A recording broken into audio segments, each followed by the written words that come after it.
Chapter 966. Getting the last 2 armor pieces. Saber, despite his youthful appearance, exuded an air of authority and power that belied his age. His jet-black hair, styled in a loosely messy manner, framed his piercing blue eyes, which glinted with a hint of otherworldly wisdom. A hat adorned his head, adding a touch of mystery to his overall ensemble. Clad in black trousers and a matching coat that billowed slightly in the wind, he presented a striking figure against the backdrop of chaos and darkness. White gloves adorned his hands, contrasting sharply with the darkness of his attire. His handsome features bore a hint of disgust, a resolute expression that reflected his unwavering resolve to stand against the abomination before him. Despite his youthful appearance, Saber was no ordinary teenager. As an elder vampire, he had reached the pinnacle of his kind, attaining the revered level 10 fusion stage. Combined with the potent elixirs provided by Michael and his innate elder vampire traits, Saber had become a formidable force to be reckoned with, capable of challenging even a half-immortal. In his eyes, there was no trace of fear, only a deep-seated repulsion for the monstrosity that stood before him. With every fiber of his being, Saber was prepared to unleash his full power to impress the Dark Lord and vanquish the foul creature that dared to threaten their dominion. Dark Lord, Quintus' piercing gaze shifted past Saber and locked onto Michael, the Dark Lord himself, who reclined on his throne with an air of nonchalant indifference. Resting one leg on top of the other, his head cradled by his fist, Michael exuded an aura of supreme confidence. Standing beside the throne, Azazel stood tall, a loyal sentinel ready to defend his lord at any cost. Quintus' eyes, burning with a malevolent mix of rage and bloodlust, bore into Michael with an intensity that could ignite the heavens. The Dark Lord's actions had brought about the annihilation of Quintus' beloved family, and now, the vampire thirsted for nothing less than tearing Michael apart limb from limb. With every fiber of his being consumed by vengeance, Quintus' crimson eyes flickered with a fiery determination, fueled by a primal urge to exact his revenge upon the Dark Lord who had shattered his world. The moment of reckoning had arrived, and Quintus could scarcely contain his anticipation, yearning for the opportunity to render Michael's very existence into oblivion. "Get the fuck out of my way, Saber!" Quintus' thunderous roar reverberated through the air, catching Saber off guard as his own name echoed in Quintus' furious proclamation. A flicker of surprise crossed Saber's face, but he quickly recalled the Dark Lord's briefing, where he had disclosed the infiltration of the Guardian spies within the Dark Army. It dawned on Saber that his name might have been leaked, but he remained composed, knowing that the Dark Lord had a strategic plan in place to turn the tables on the Guardians themselves. Quintus, consumed by an inferno of rage and vampiric bloodlust, unleashed his wrathful tirade, describing in vivid detail how he would annihilate the Dark Lord and everyone he held dear. His words, laced with venomous anger, painted a gruesome picture of the torment and destruction he envisioned. "I'll rip that fucking Dark Lord apart limb by limb. He shouldn't have dared to lay a goddamn finger on my family. I'll make sure he suffers 1,000-fold for what he's done." Quintus' voice crackled with raw fury as he continued to unleash his vengeful threats. His fangs glistened with anticipation, eager to taste the Dark Lord's blood and relish in the macabre pleasure of tearing apart his adversaries. The vampire's eyes burned with an unholy fire, their crimson depths radiating a chilling intensity that would freeze the blood of any who dared to stand in his way. Saber's lip curled in a disdainful sneer. "What a pathetic disgrace," he scoffed, his voice dripping with disgust. His fingers tightened around the brim of his hat, frustration was evident in his piercing blue eyes. Slowly and deliberately, he removed the hat from his head, revealing his combed but loosely messy black hair. The disdain in Saber's voice deepened as he spoke, his words carrying a cold certainty. "I should have personally ended Fabia's miserable existence for daring to create such an abomination using my own blood." The air around him crackled with quiet intensity as he tossed the hat aside, his focus solely fixed on Quintus. With a measured calmness, Saber locked eyes with Quintus, his gaze unyielding. His tone remained steady and composed, though an underlying threat resonated in his words. "Hand over the 2 armor pieces that rightfully belonged to the Dark Lord, and I may consider sparing you the agony of being torn apart into countless pieces." The weight of Saber's presence was undeniable, his power and confidence radiating like an aura around him. His gloved hands remained at his sides, ready to unleash the full extent of his formidable abilities should Quintus dare to resist.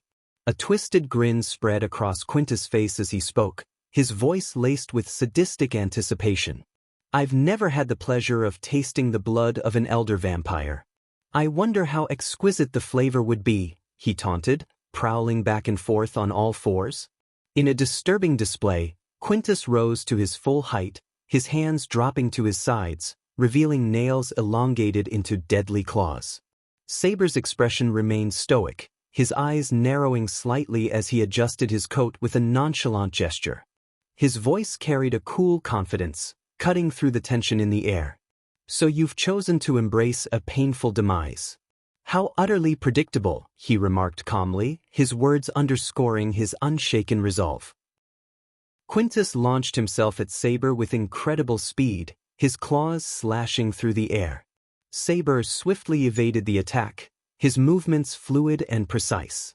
He retaliated with a series of calculated strikes, landing blows that seemed to weaken Quintus with every hit. Unleashing his mastery over spells, Saber tapped into his vampiric powers. He channeled his energy into a spell known as Crimson Chains, summoning ethereal tendrils of blood that snaked through the air toward Quintus. The chains coiled around Quintus' limbs, restricting his movements and draining his strength. Not content with just restraining his opponent, Saber followed up with another spell called Hemorrhage. He directed his focus toward Quintus' body, causing his blood vessels to rupture and bleed profusely. Quintus howled in pain as crimson streams flowed from his wounds, weakening him further. With each passing moment, Saber maintained his composure, exploiting Quintus' vulnerabilities. He weaved intricate patterns in the air, conjuring a spell known as Bloodbound Shield. The shield formed a barrier of pulsating blood, deflecting Quintus' frenzied attacks and protecting Saber from harm. The battle raged on as Saber's strategic maneuvers and precise spellcasting gave him the upper hand. His control over blood manipulation proved to be a formidable advantage as he continued to outmaneuver and weaken Quintus at every turn. The outcome of the battle was far from certain, but Saber's calm demeanor and calculated tactics hinted at his eventual victory. As Quintus faced Saber's relentless assault, he unleashed his own feral and savage fighting style. His claws sliced through the air with deadly precision, aiming for Saber's vulnerable spots. With each strike, Quintus displayed his raw power and ferocity, fueled by his vampiric bloodlust. The armor pieces attached to Quintus' chest radiated an eerie crimson glow, surrounded by crackling red lightning that danced around him. The armor, adorned with the skull symbol of the Dark Lord, acted as a shield, repelling Saber's spells and mitigating their impact. The lightning-infused protection granted Quintus a brief respite from Saber's onslaught, bolstering his defense and enabling him to retaliate. Seizing the opportunity, Quintus lunged forward, his elongated tongue whipping through the air like a deadly whip. He aimed to ensnare Saber and draw him closer for a devastating strike. His supernatural strength and agility, coupled with the protection of the Dark Lord's armor, made Quintus a formidable adversary. With a primal roar, Quintus unleashed a flurry of rapid strikes, his claws tearing through the air with blinding speed. The armor pieces emitted bursts of crimson lightning, empowering his attacks and infusing them with additional destructive force. Each blow landed with bone-crushing impact, aimed at overwhelming Saber's defenses and wearing him down. As Quintus unleashed his vicious onslaught, Saber maintained a calm and composed demeanor, evading and parrying his attacks with calculated precision. While Quintus fought with wild ferocity, it became evident that Saber was intentionally restraining his full power, as if toying with his opponent. Despite the intensity of the battle, Saber's movements were graceful and calculated, his actions guided by strategic prowess and supernatural agility. He weaved effortlessly through Quintus' strikes, countering with fluid and well-timed maneuvers. It seemed as though Saber was testing Quintus, probing his weaknesses and exploiting them with measured precision.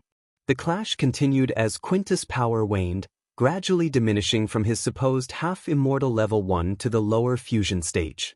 It became apparent that Quintus' previous display of half-immortal cultivation was merely a facade fueled by the blood essence he had absorbed from the soldiers he had slain. This illusory power was a far cry from the genuine strength of a true half-immortal. While Quintus relied on the temporary surge of borrowed power, Saber's true strength emanated from his innate abilities as an elder vampire, further enhanced by Michael's potent potions. With each passing moment, Saber's superiority over Quintus became more apparent, his movements calculated and efficient, never wasting unnecessary energy. Saber's measured approach conveyed a sense of confidence and assuredness. He knew that, despite Quintus' menacing presence and the crimson lightning-infused armor, the true extent of his adversary's power fell short. Saber was biding his time, waiting for the opportune moment to unleash his full strength and bring an end to the battle on his terms. With a swift agility, Saber gracefully evaded Quintus' frenzied attack, sidestepping his slashing claws and darting past his menacing tongue. In a display of sheer strength, Saber seized Quintus' elongated tongue in a firm grip, yanking him closer with a forceful pull. With a concentrated focus, Saber channeled his power into a single devastating punch that sent Quintus hurtling through the air, crashing into a nearby structure with a resounding impact. As the dust settled, Saber slowly removed his gloves, revealing his pale, flawless hands. His once calm and composed expression transformed into a resolute determination, and his piercing blue eyes underwent a gradual metamorphosis, the tranquil hue shifting to a vibrant crimson red, reflecting the intensity of his unleashed power. Drawing upon his mastery of blood-related spells, Saber tapped into the primal forces that flowed within his veins. In a seamless motion, he began weaving an intricate pattern with his outstretched hands, conjuring the essence of blood itself. Scarlet tendrils of energy swirled around his fingertips, pulsating with a sinister vitality. With a sudden surge of power, Saber launched his first spell, aptly named Crimson Vortex. As his hands whirled through the air, the swirling vortex of blood-red energy materialized before him. It expanded rapidly, engulfing the surrounding area with a hypnotic crimson glow. The sheer force of the vortex created a vacuum, drawing Quintus toward its center. Saber's second spell, Veins of Nightfall, complemented the crimson vortex, adding an ethereal touch to his onslaught. From his fingertips, wisps of dark shadows materialized, intertwining with the crimson energy. These shadowy tendrils extended toward Quintus, wrapping around him like serpents, constricting his movements and sapping away his strength. Within the combined grasp of the crimson vortex and the veins of nightfall, Quintus found himself ensnared in a maelstrom of blood and shadows. The pulsating crimson energy gnawed at his flesh, penetrating his defenses, while the inky darkness drained his vitality with every passing moment. Quintus thrashed and writhed, his movements becoming feeble and his monstrous form gradually succumbing to the overwhelming onslaught. As Saber maintained his unwavering focus, his eyes ablaze with crimson intensity, he unleashed the full might of his blood-infused spells. The scene unfolded with vivid imagery, the convergence of blood and shadows creating an otherworldly spectacle. The air crackled with raw power as the combined assault ravaged Quintus, tearing through his defenses and eroding his vampiric resilience. In this climactic confrontation, Saber's mastery over blood magic and his intrinsic elder vampire prowess fused seamlessly, forming an unstoppable force against his adversary. The onslaught of blood and shadows enveloped Quintus, marking the beginning of his inevitable downfall at the hands of Saber's relentless onslaught. As Saber pressed his advantage, his crimson-infused onslaught continued unabated. Each strike landed with surgical precision, targeting vulnerable points on Quintus' body. With each bone-crushing blow, a sickening crack echoed through the air, signifying the shattering of Quintus' defenses. Blood erupted from Quintus' mouth, spurting in crimson arcs with each impact. The once formidable vampire writhed in agony, his monstrous form now reduced to a battered and broken shell. As Saber's assault intensified, Quintus' body became a canvas of pain and brutality. In a merciless display of dominance, Saber seized Quintus' outstretched arm, twisting it with an unholy strength that surpassed the limits of mortal capabilities. Bones snapped and splintered, punctuating the air with a symphony of torment. Quintus' agonized screams echoed through the desolate surroundings, blending with the chaotic clash of battle. With a primal fury burning in his crimson eyes, Saber relentlessly pursued his onslaught. He moved with a ruthless grace, evading Quintus' feeble attempts at defense while delivering devastating strikes that further shattered the vampire's deteriorating form. Each blow sent shockwaves of pain rippling through Quintus' body, reducing him to a pitiful, broken creature. As the battle neared its climax, Saber seized hold of Quintus' elongated tongue, the very instrument that had caused so much suffering. With a surge of strength, he yanked it free from Quintus' twisted maw, eliciting a gory fountain of blood. The severed appendage dangled from Saber's grip, a macabre testament to his triumph over his vampiric foe. Bloodied and broken, Quintus gasped for air, his body racked with convulsions. His once formidable presence was reduced to a pitiful heap, limbs twisted and mangled. Every inch of his being bore the marks of Saber's merciless assault, a testament to the unleashed fury of a determined elder vampire. The battlefield was drenched in a ghastly tableau of crimson, the very life essence of Quintus spilling out in torrents.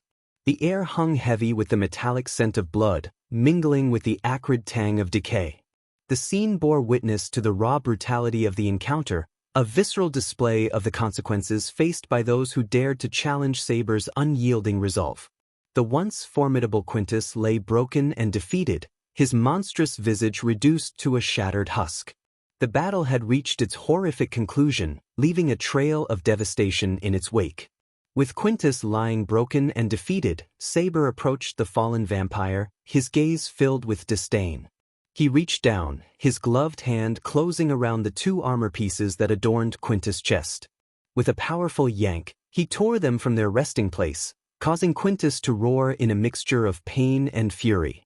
At that moment, Saber's voice cut through the air like a blade, his tone laced with a cold superiority that pierced Quintus' wounded pride. "You are nothing more than a pitiful byproduct of twisted experiments," he hissed, his words dripping with contempt. A mockery of what it means to be a vampire, born from the meddling of inferior beings.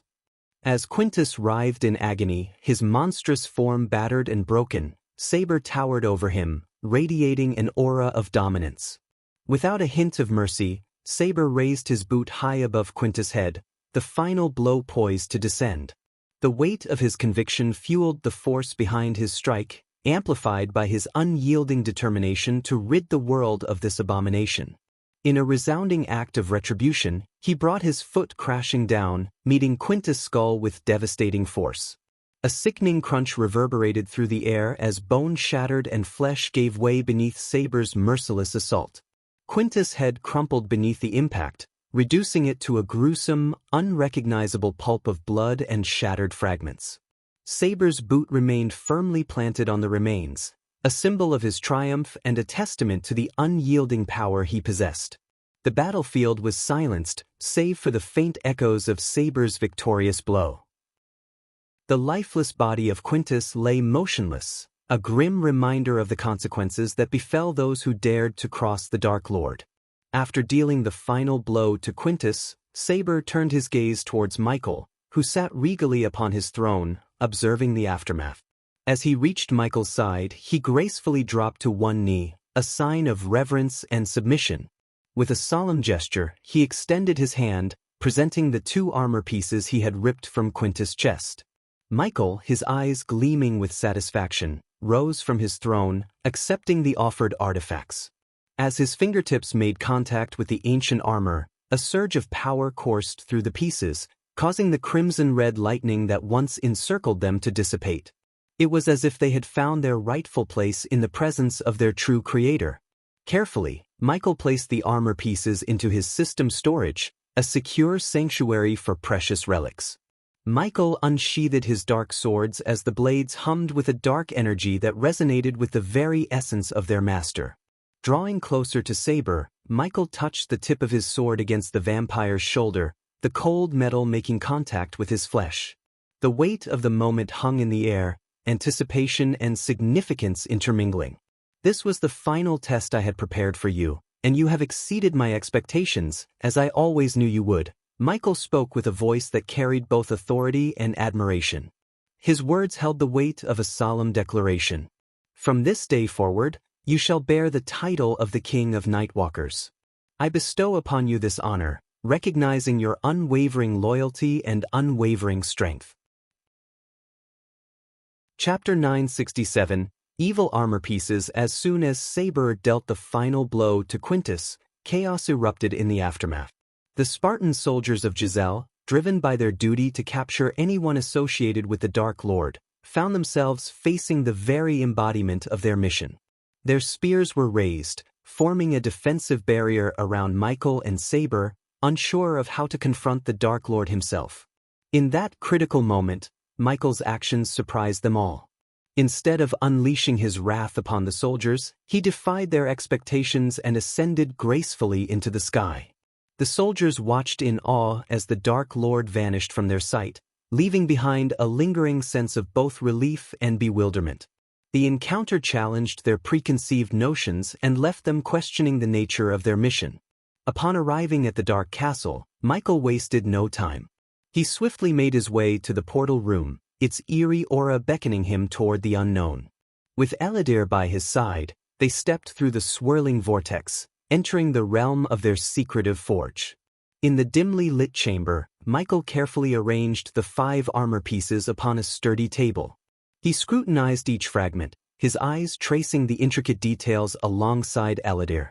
Together, they embarked on a meticulous examination, seeking to unravel the secrets embedded within the ancient relics. Eladir's voice echoed through the forge, tinged with uncertainty. There must be additional armor pieces. These 5 alone won't suffice to forge a complete armor.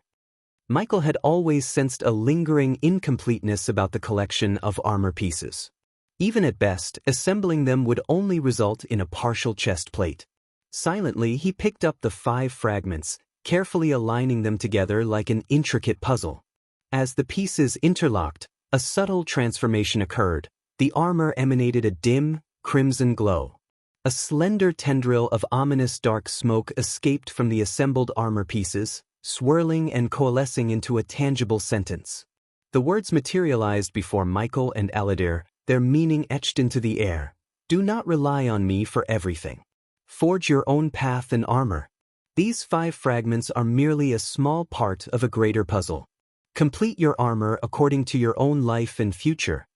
The message hung in the forge, its weight sinking into Michael's consciousness. He felt a mixture of intrigue and determination, realizing that he had to embark on his own journey to shape his destiny and create a formidable armor that aligned with his individual path. The challenge was clear: to find the missing pieces and forge a unique armor that reflected his own life's journey. Damn. Sometimes I can be a real asshole, huh? Michael let out a frustrated sigh, feeling a mix of irritation and self-reflection. It dawned on him that the previous Dark Lord had deliberately left him with incomplete armor, placing the burden of completing it squarely on his own shoulders. The realization gave him a glimpse into the complex and sometimes manipulative nature of his predecessor. Meanwhile, Eladir seemed unperturbed by the previous Dark Lord's intentions as he focused his attention on the armor pieces. His fingers delicately traced the surface, exploring every crevice and contour. With a sense of excitement, he beckoned Michael to take a closer look. Look here, my lord. Eladir pointed to the seemingly plain black surface of the armor pieces. At first glance, Michael saw nothing remarkable, but as he peered closer, his eyes discerned the presence of minuscule, intricate runes. These markings, invisible to the naked eye, adorned the surface of the armor pieces, their purpose and meaning concealed within their cryptic forms. Curiosity piqued, Michael turned to Eladir, his eyes filled with anticipation. He sought the runemaster's expertise, hoping for insights into the enigmatic runes etched upon the armor pieces. However, to his astonishment, he noticed a flicker of fear in Eladir's expression, an unease that sent a ripple of concern through Michael's mind. What do these runes signify?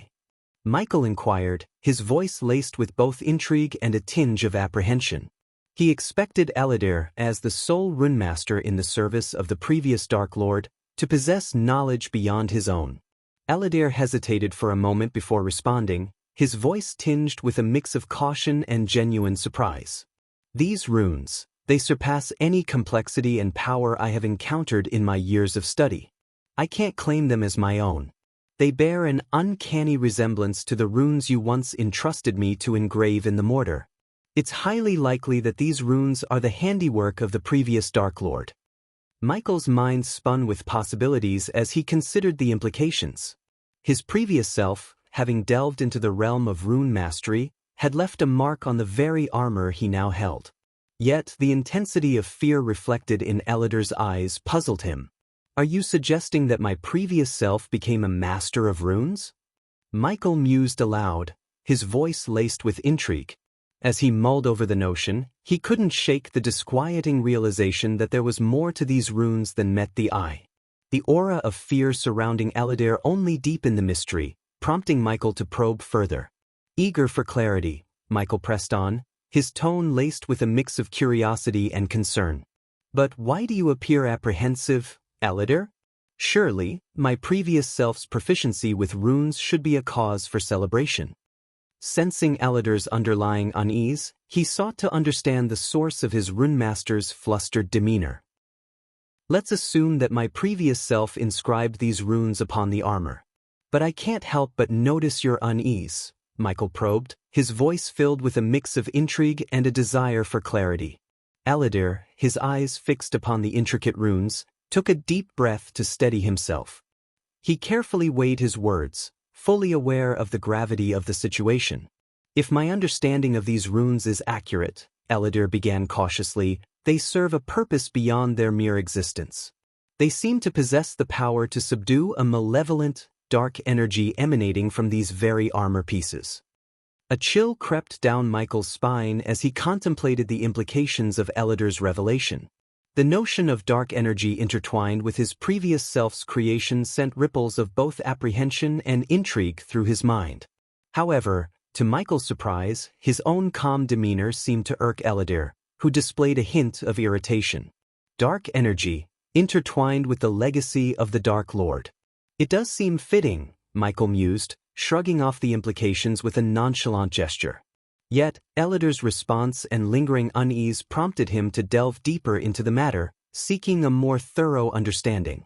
However, Elidare's exasperation could not be contained as he shook his head, a subtle flicker of irritation coloring his expression. It was evident that Michael's composed facade in the face of potential danger was testing the runemaster's patience. Please, my lord, this is no time for indifference, Elidare implored, his voice tinged with a mix of urgency and concern. We must not underestimate the gravity of this dark energy. It possesses a potency that can lead to unforeseen consequences. As Elidare voiced his concerns about the dark energy, an eerie aura permeated the forge, causing the space around Michael to distort. Sensing a presence, he turned his gaze over his shoulder, only to find Eve entering the forge with a sense of urgency. I need something, Eve began, her words abruptly halting as her eyes fell upon the foreboding sight of the armor pieces. A pallor washed over her face, her body trembling involuntarily.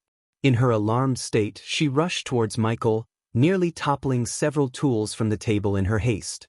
Panic filled Eve's voice as she pressed her trembling hand against Michael's shoulder. Where did you obtain these? They must be discarded immediately. Michael, puzzled by Eve's vehement reaction, attempted to assuage her fears, his voice laced with a mix of confusion and reassurance. Calm yourself, Eve. These are the very armor pieces I spoke of, left to me by my previous self 5,000 years ago. Why does their presence terrify you as well? Eve's wide-eyed expression reflected her genuine terror as she desperately conveyed her first-hand experiences. These armor pieces exude the same corruptive energy I witnessed within the dark crystal from the dwarves. It possesses an insidious force that twists and corrupts, transforming even the noblest of beings into mindless fiends consumed by an insatiable thirst for power. We cannot allow this darkness to take hold. We must rid ourselves of these accursed pieces before they taint our very souls. Eladir nodded in agreement with Eve, understanding her concerns.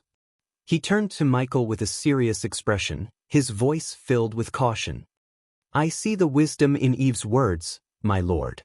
These runes indeed hold the power to subdue the malevolent energy emanating from the armor pieces. However, I fear that wearing armor infused with these 5 pieces may pose a great risk. It would be wise to dispose of them and seek alternative means to forge a new armor for your protection," Eladir implored, his eyes reflecting his earnest desire for Michael's safety. He hoped Michael would heed their advice and prioritize his well-being over the allure of the powerful but potentially dangerous armor. However, Michael couldn't help but let out a confident chuckle, his eyes glinting with determination. He lifted one of the armor pieces adorned with a skull engraving, his emblem, which shimmered brilliantly in the warm glow of the furnace's golden light.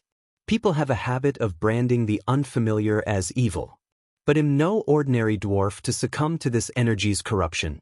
"I am the god of darkness," Michael declared with unwavering self-assurance. He embraced his identity as the god of darkness, fully aware of the immense power he possessed, his words dripping with confidence and power. With Eve and Eladir gone, the forge was now empty, leaving Michael to immerse himself in the task of forging his armor. He cleared his mind, focusing solely on the creation before him. Taking a piece of paper, he began sketching the design of his envisioned armor. The chest plate took shape, adorned with a fearsome skull, its crimson eyes staring out with an aura of menacing power. No longer needing to conceal his face, Michael omitted a mask, allowing the armor to cover his entire body from neck to toe. His imagination soared as he drafted metal wings that would be seamlessly integrated into the armor's structure. These wings would grant him the ability to defy gravity and traverse environments that hindered his arch-energy, such as the treacherous demon's grave. Alongside the wings, he incorporated the APD Mark III grappling hook and the Olympus, a versatile tool of immense power. A clever addition was the spraying mechanism on his palm, enabling him to release potent toxins and poisons when needed. But what truly delighted him was the face cloak system he devised. This ingenious feature would conceal his face with a menacing skull mask, providing protection when submerged underwater or in need of shielding his head. Not forgetting practicality, the armor boasted a majestic cape that materialized when the metal wings were closed, billowing regally. And to ensure readiness for battle, sword sheaths adorned his back, providing easy access to his trusted blades.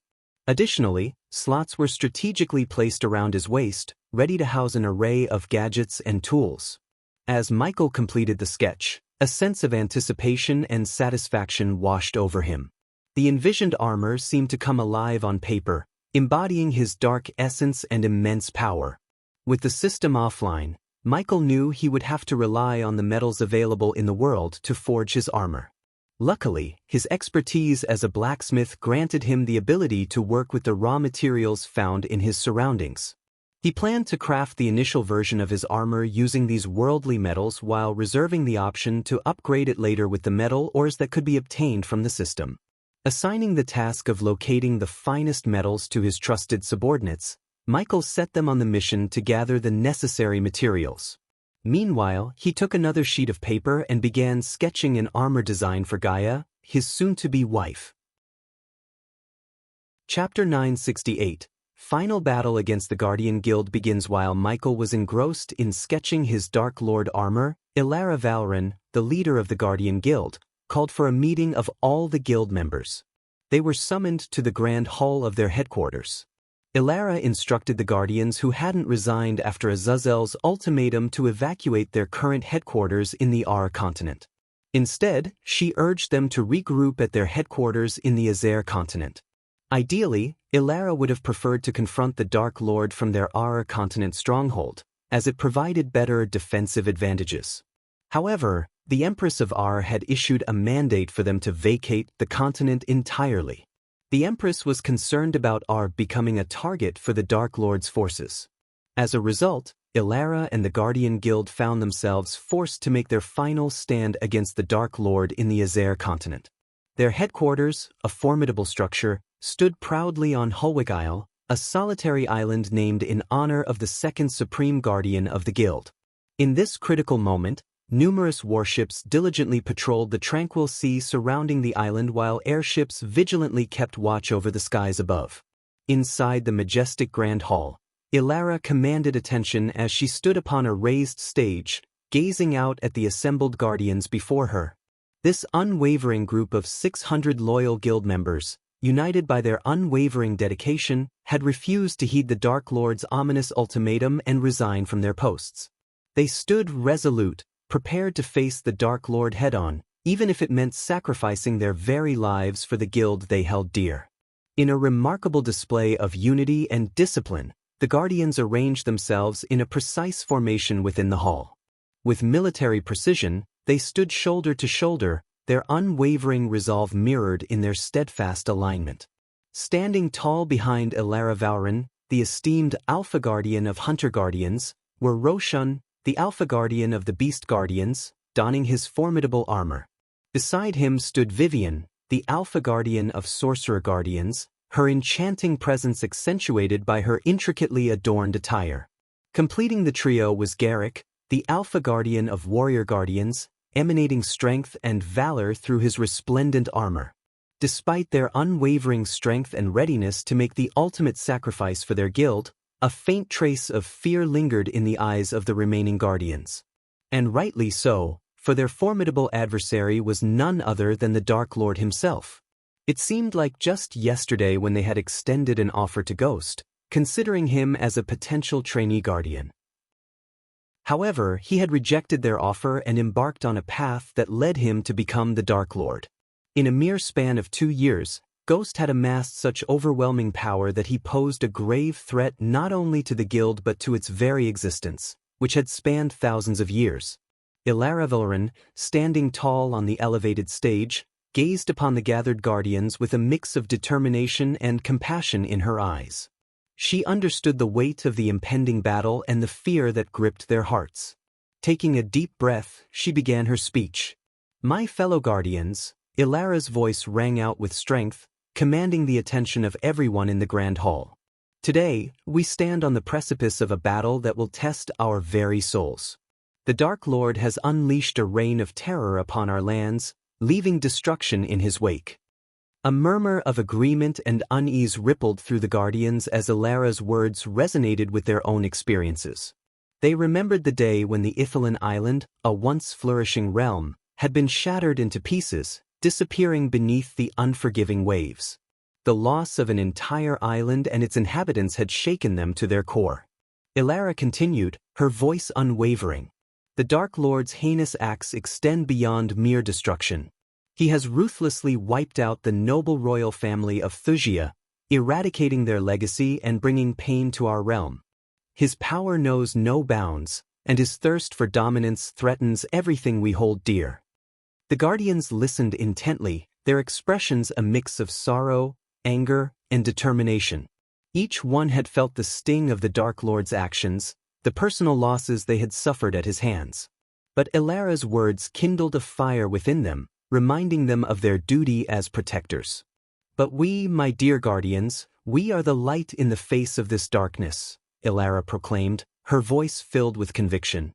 "We have trained for this moment, honing our skills, and cultivating our indomitable spirit. We have pledged our lives to defend the innocent, to safeguard our realms from the forces of evil." A renewed sense of purpose filled the hall as Ilara's words resonated with the Guardians. They straightened their postures, their eyes shining with a flicker of hope amidst the impending storm. "Our unity is our greatest strength," Ilara continued, her voice rising with fervor. "Together, we shall stand against the Dark Lord, united by our unwavering loyalty to the Guild and our unwavering belief in the power of good. We will not falter, nor will we yield, for we are the protectors of light and guardians of justice." A surge of determination coursed through the hearts of the Guardians, their spirits lifting as they absorbed Ilara's words. They knew the road ahead would be perilous, but they were resolute in their mission to confront the Dark Lord. As Ilara concluded her speech, the Grand Hall resounded with thunderous applause and fervent cheers. The Guardians, their fears momentarily set aside, embraced the strength that came from their unity. Emboldened by the Guardian's response, Ilara Valrin raised her hand, gesturing for silence. The hall fell into hushed anticipation as all eyes remained fixed on her. But let us not forget, Ilara's voice carried a note of solemnity, that this battle will demand everything from us. It will test our resolve, our courage, and our faith. We must be prepared to face our darkest fears, to confront the very embodiment of evil that stands before us. A somber silence settled over the room, the weight of Ilara's words sinking in. The Guardians exchanged glances, a mixture of determination and trepidation mirrored in their eyes. They knew the path ahead was fraught with danger, but they were not alone. They had each other, bound by a shared purpose that would see them through even the darkest of times. Our fallen comrades, those who have bravely fought and sacrificed their lives, their spirits live on within us. Ilara's voice carried a touch of reverence. They have bestowed upon us a legacy that we must honor with unwavering dedication. Their sacrifices will not be forgotten as long as we draw breath. The Guardians nodded in silent agreement, their thoughts turning to those who had fallen, the memories of their fallen brethren fueling their resolve. They were a testament to the indomitable spirit that resided within them, a legacy that compelled them to rise above their own fears. And remember, my fellow Guardians, we fight not only for ourselves but for the countless lives that depend on us. Ilara's voice grew fierce, her gaze sweeping across the hall. We fight for the innocent, the vulnerable, and the future that hangs in the balance. We fight for the hope that lies within every beating heart. A renewed determination ignited within the Guardians, an unyielding resolve that banished their lingering fears. They understood the weight of their duty, the responsibility that had been entrusted to them. They would not allow the darkness to snuff out the flame of hope. So, my brave Guardians, let us stand together, shoulder to shoulder, as we march into battle. Ilara's voice rang with unwavering conviction. Let our unity be an impenetrable shield against the forces of darkness. Let our courage be a beacon of light amidst the encroaching shadows. And let our unwavering resolve be the weapon that shatters the tyranny of the Dark Lord. A thunderous roar erupted from the Guardians, their spirits soaring with newfound determination. The grand hall vibrated with their resounding cheers, echoing throughout the headquarters, a testament to their unbreakable spirit. When the echoes faded, Ilara Valrin stepped down from the stage, her heart filled with pride and gratitude. She knew that this battle would be their greatest challenge yet, but she had faith in the Guardians' unwavering spirit and their unyielding dedication to the cause. As Ilara delivered her impassioned speech, Salisi, accompanied by Evan, made their way into the underground treasury beneath Hulwick Isle. This secret vault housed a vast collection of treasures, gold coins, and artifacts belonging to the Guardian Guild. While the majority of their valuable possessions were securely stored in the Grandspire Bank, the wealth amassed over thousands of years still overflowed within the treasury beneath the island. It was a testament to the Guild's long and prosperous history, a repository of immeasurable value awaiting its guardians' safekeeping. In the midst of the tranquil blue underwater surroundings, Salisi found herself floating, knowing well that it was merely an illusion. She held a golden cube in her hand, recognizing its true purpose. With a simple flick of her wrist, Salisi activated the cube, deftly maneuvering it in intricate patterns.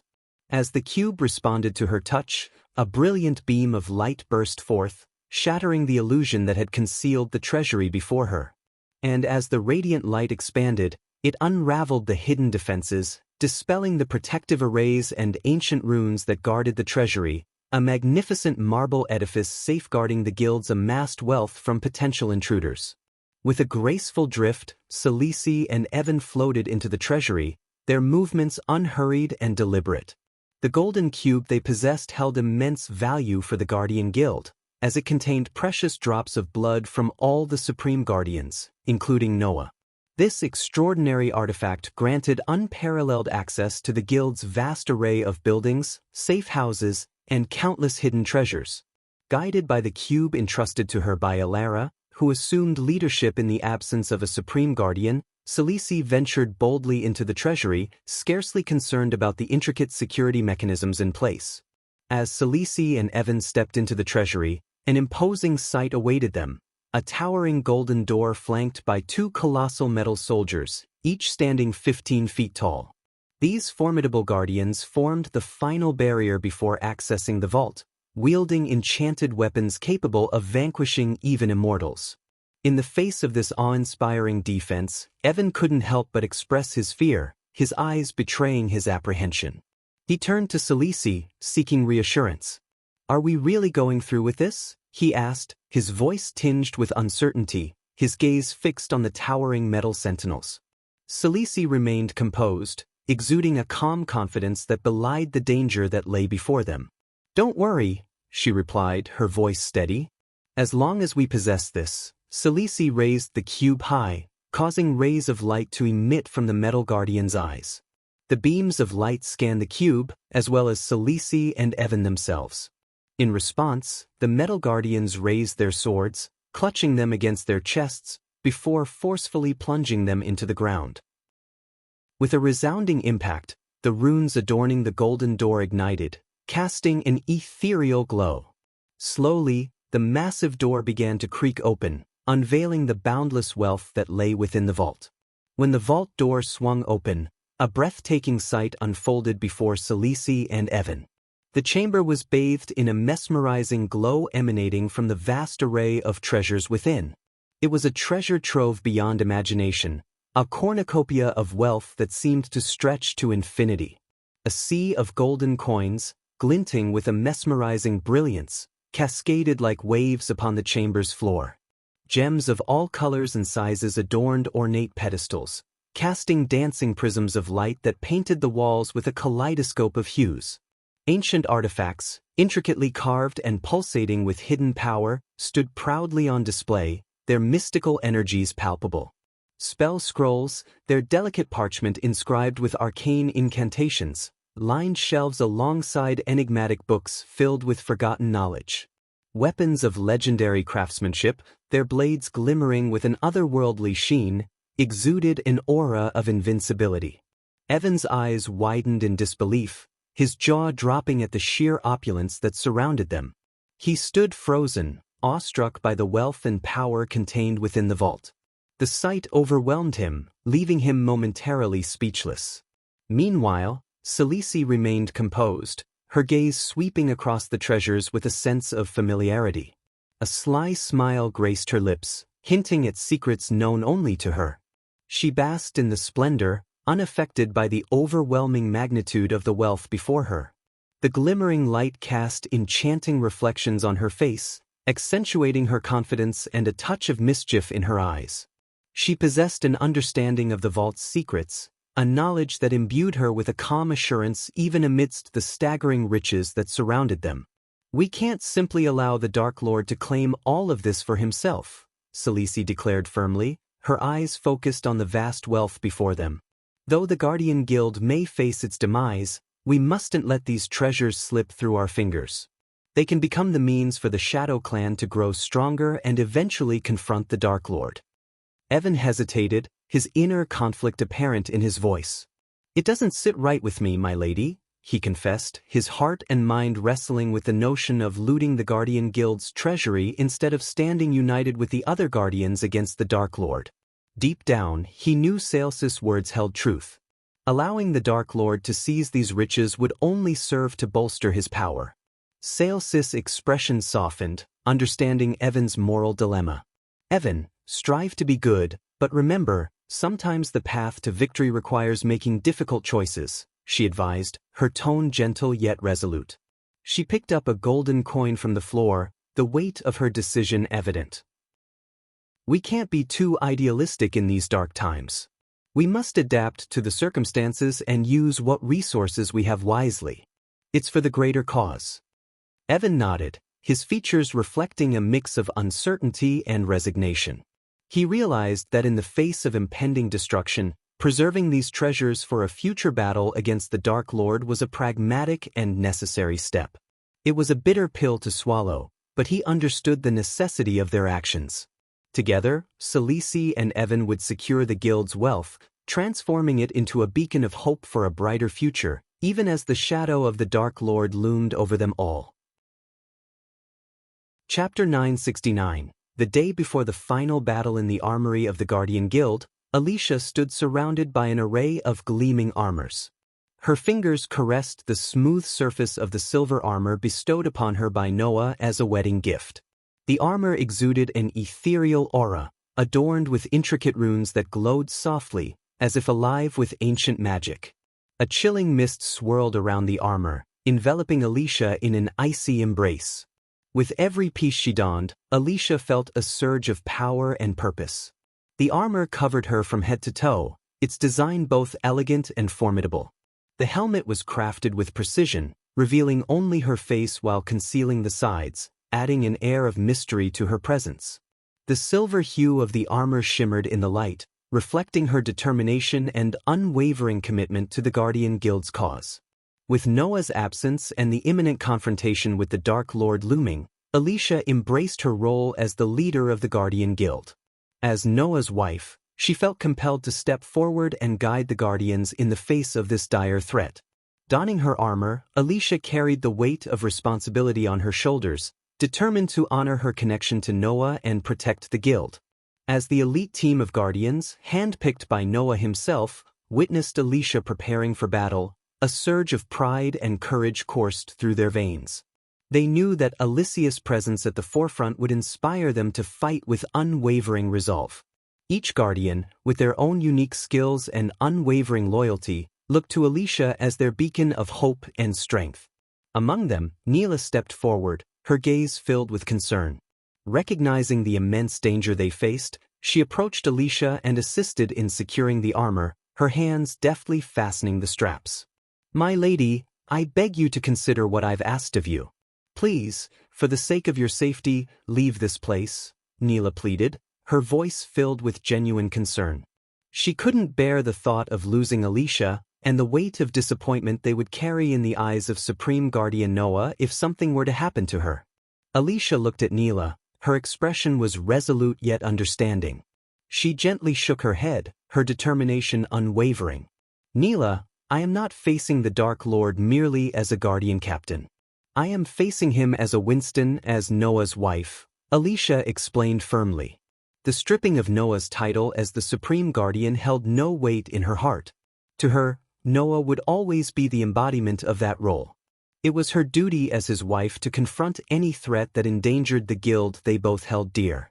Neela, aware of Alicia's history with the Dark Lord, continued her plea, hoping to break through Alicia's resolve. "My lady, I understand the pain and anger that resides within you. But we cannot allow those emotions to cloud our judgment.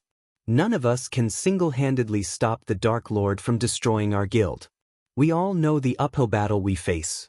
However, if you survive this, we will eventually prevail in this war against the Dark Lord. The Supreme Guardians need you more than us, my lady." Neela's words were heartfelt, carrying the weight of the guild's concerns. She reminded Alicia of the Dark Lord's despicable actions, recounting how he had humiliated her brother, Peter, during the battle tournament of Elon, reducing him to a mere mop for the floor. The Dark Lord had then exposed Peter as the vigilante, resulting in his house arrest by the Guardians. And finally, in a heart-wrenching moment, Alicia had witnessed the Dark Lord teleport Peter into the very cage where she had captured him, leading to Peter's tragic demise before her eyes.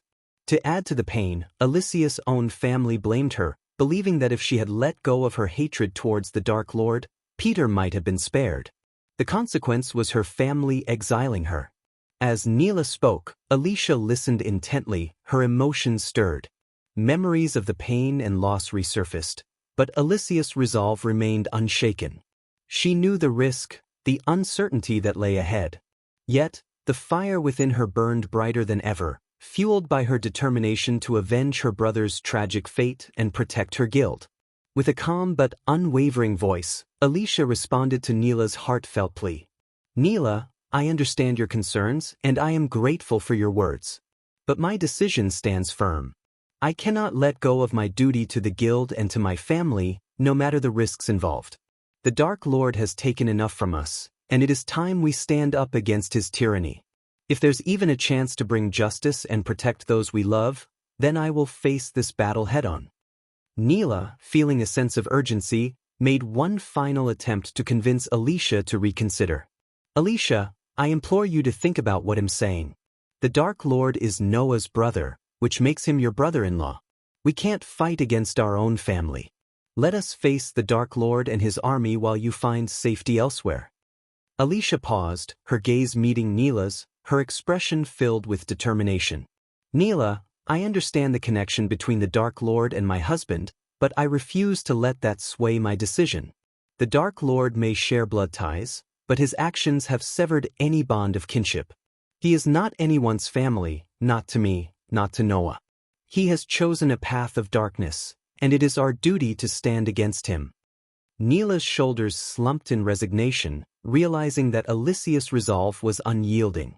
I understand, Alicia. I see the strength and conviction in your eyes. Just promise me you'll stay safe and return to us. Alicia reached out and placed a reassuring hand on Neela's shoulder. I promise, Neela. I will do everything in my power to protect myself and return to you all.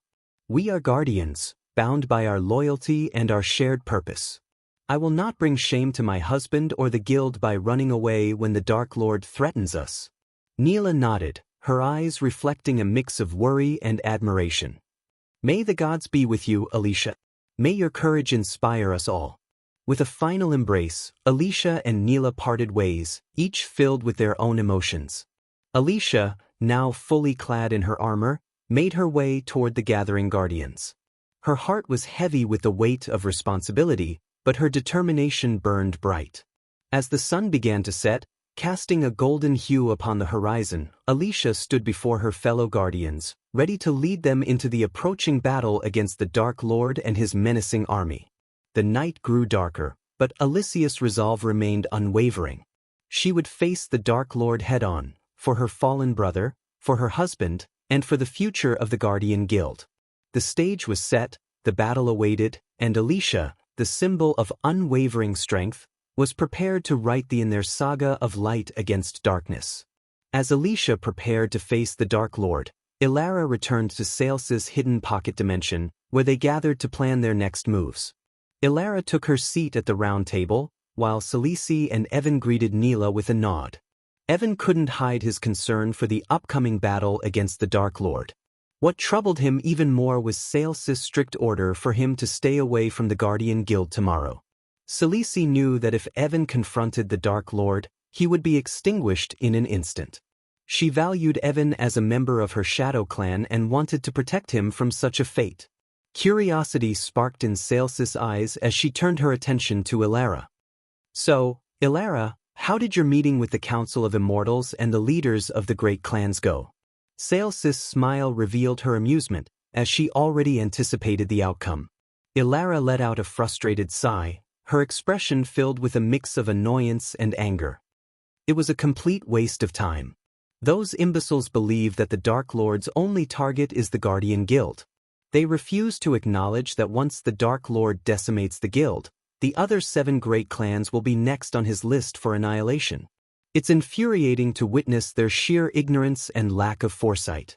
Ilara's frustration reached a boiling point, and she couldn't help but vent her anger. If those clan leaders had an ounce of intelligence, they would realize the imminent threat and unite against the Dark Lord. Instead, their foolishness and stubbornness blind them to the danger at hand. I had to restrain myself from leaping out of my chair during the meeting and giving them a piece of my mind. The room fell silent, the weight of the impending battle hanging heavy in the air. Ilara's frustration was shared by those gathered, each aware of the gravity of the situation. Evan's question hung heavy in the air, filled with a mix of frustration and desperation. What about the Council of Immortals? Will they simply stand by and allow the Dark Lord to wipe out the Guardian Guild? He implored. Ilara's voice dripped with exasperation as she replied, her frustration barely contained. Those spineless cowards are no better than the clan leaders. At least they had the audacity to admit their inability to challenge the Dark Lord, rather than spewing feeble excuses, she exclaimed, her emotions raw and unfiltered. Deep down, however, Ilara knew that the Council of Immortals had made a grim but realistic assessment. Salisi interjected with a knowing tone, her words laced with a hint of satisfaction. "They are not entirely mistaken, my dear," she remarked.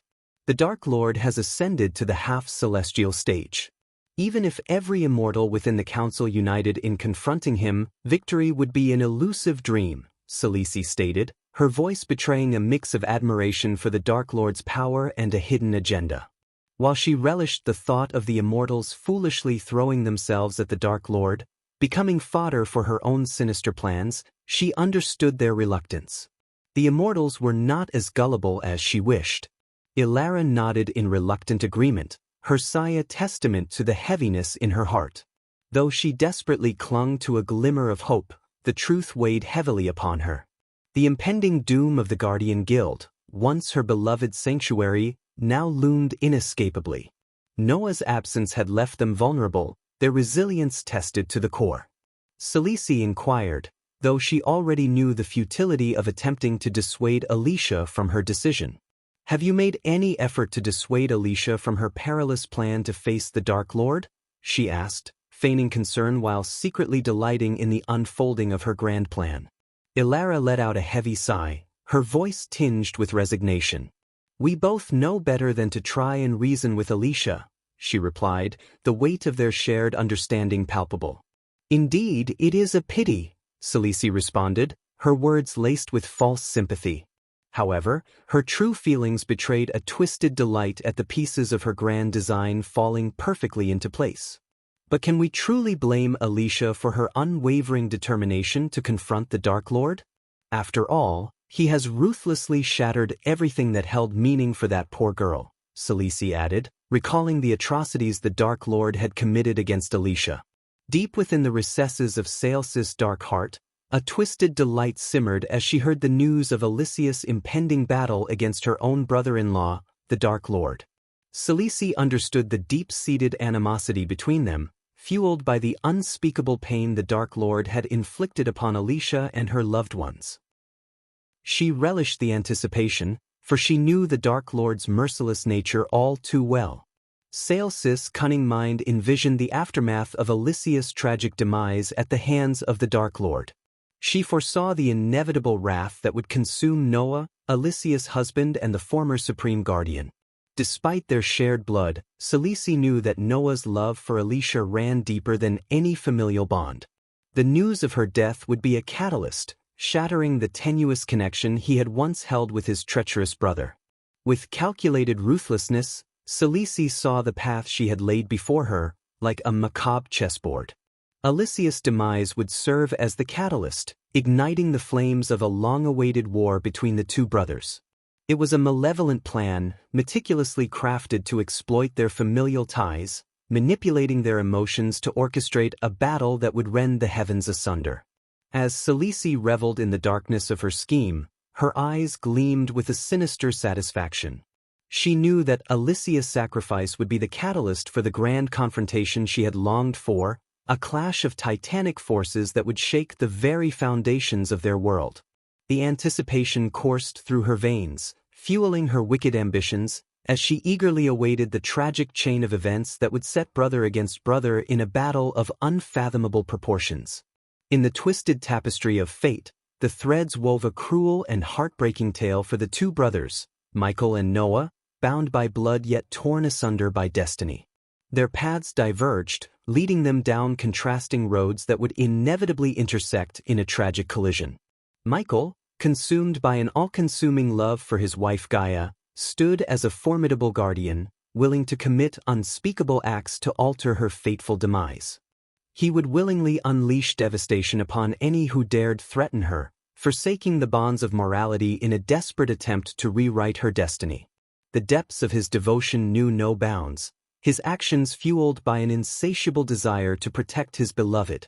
Meanwhile, Noah, the other brother, faced the harrowing possibility of losing his own wife, Alicia, in the clutches of his own brother.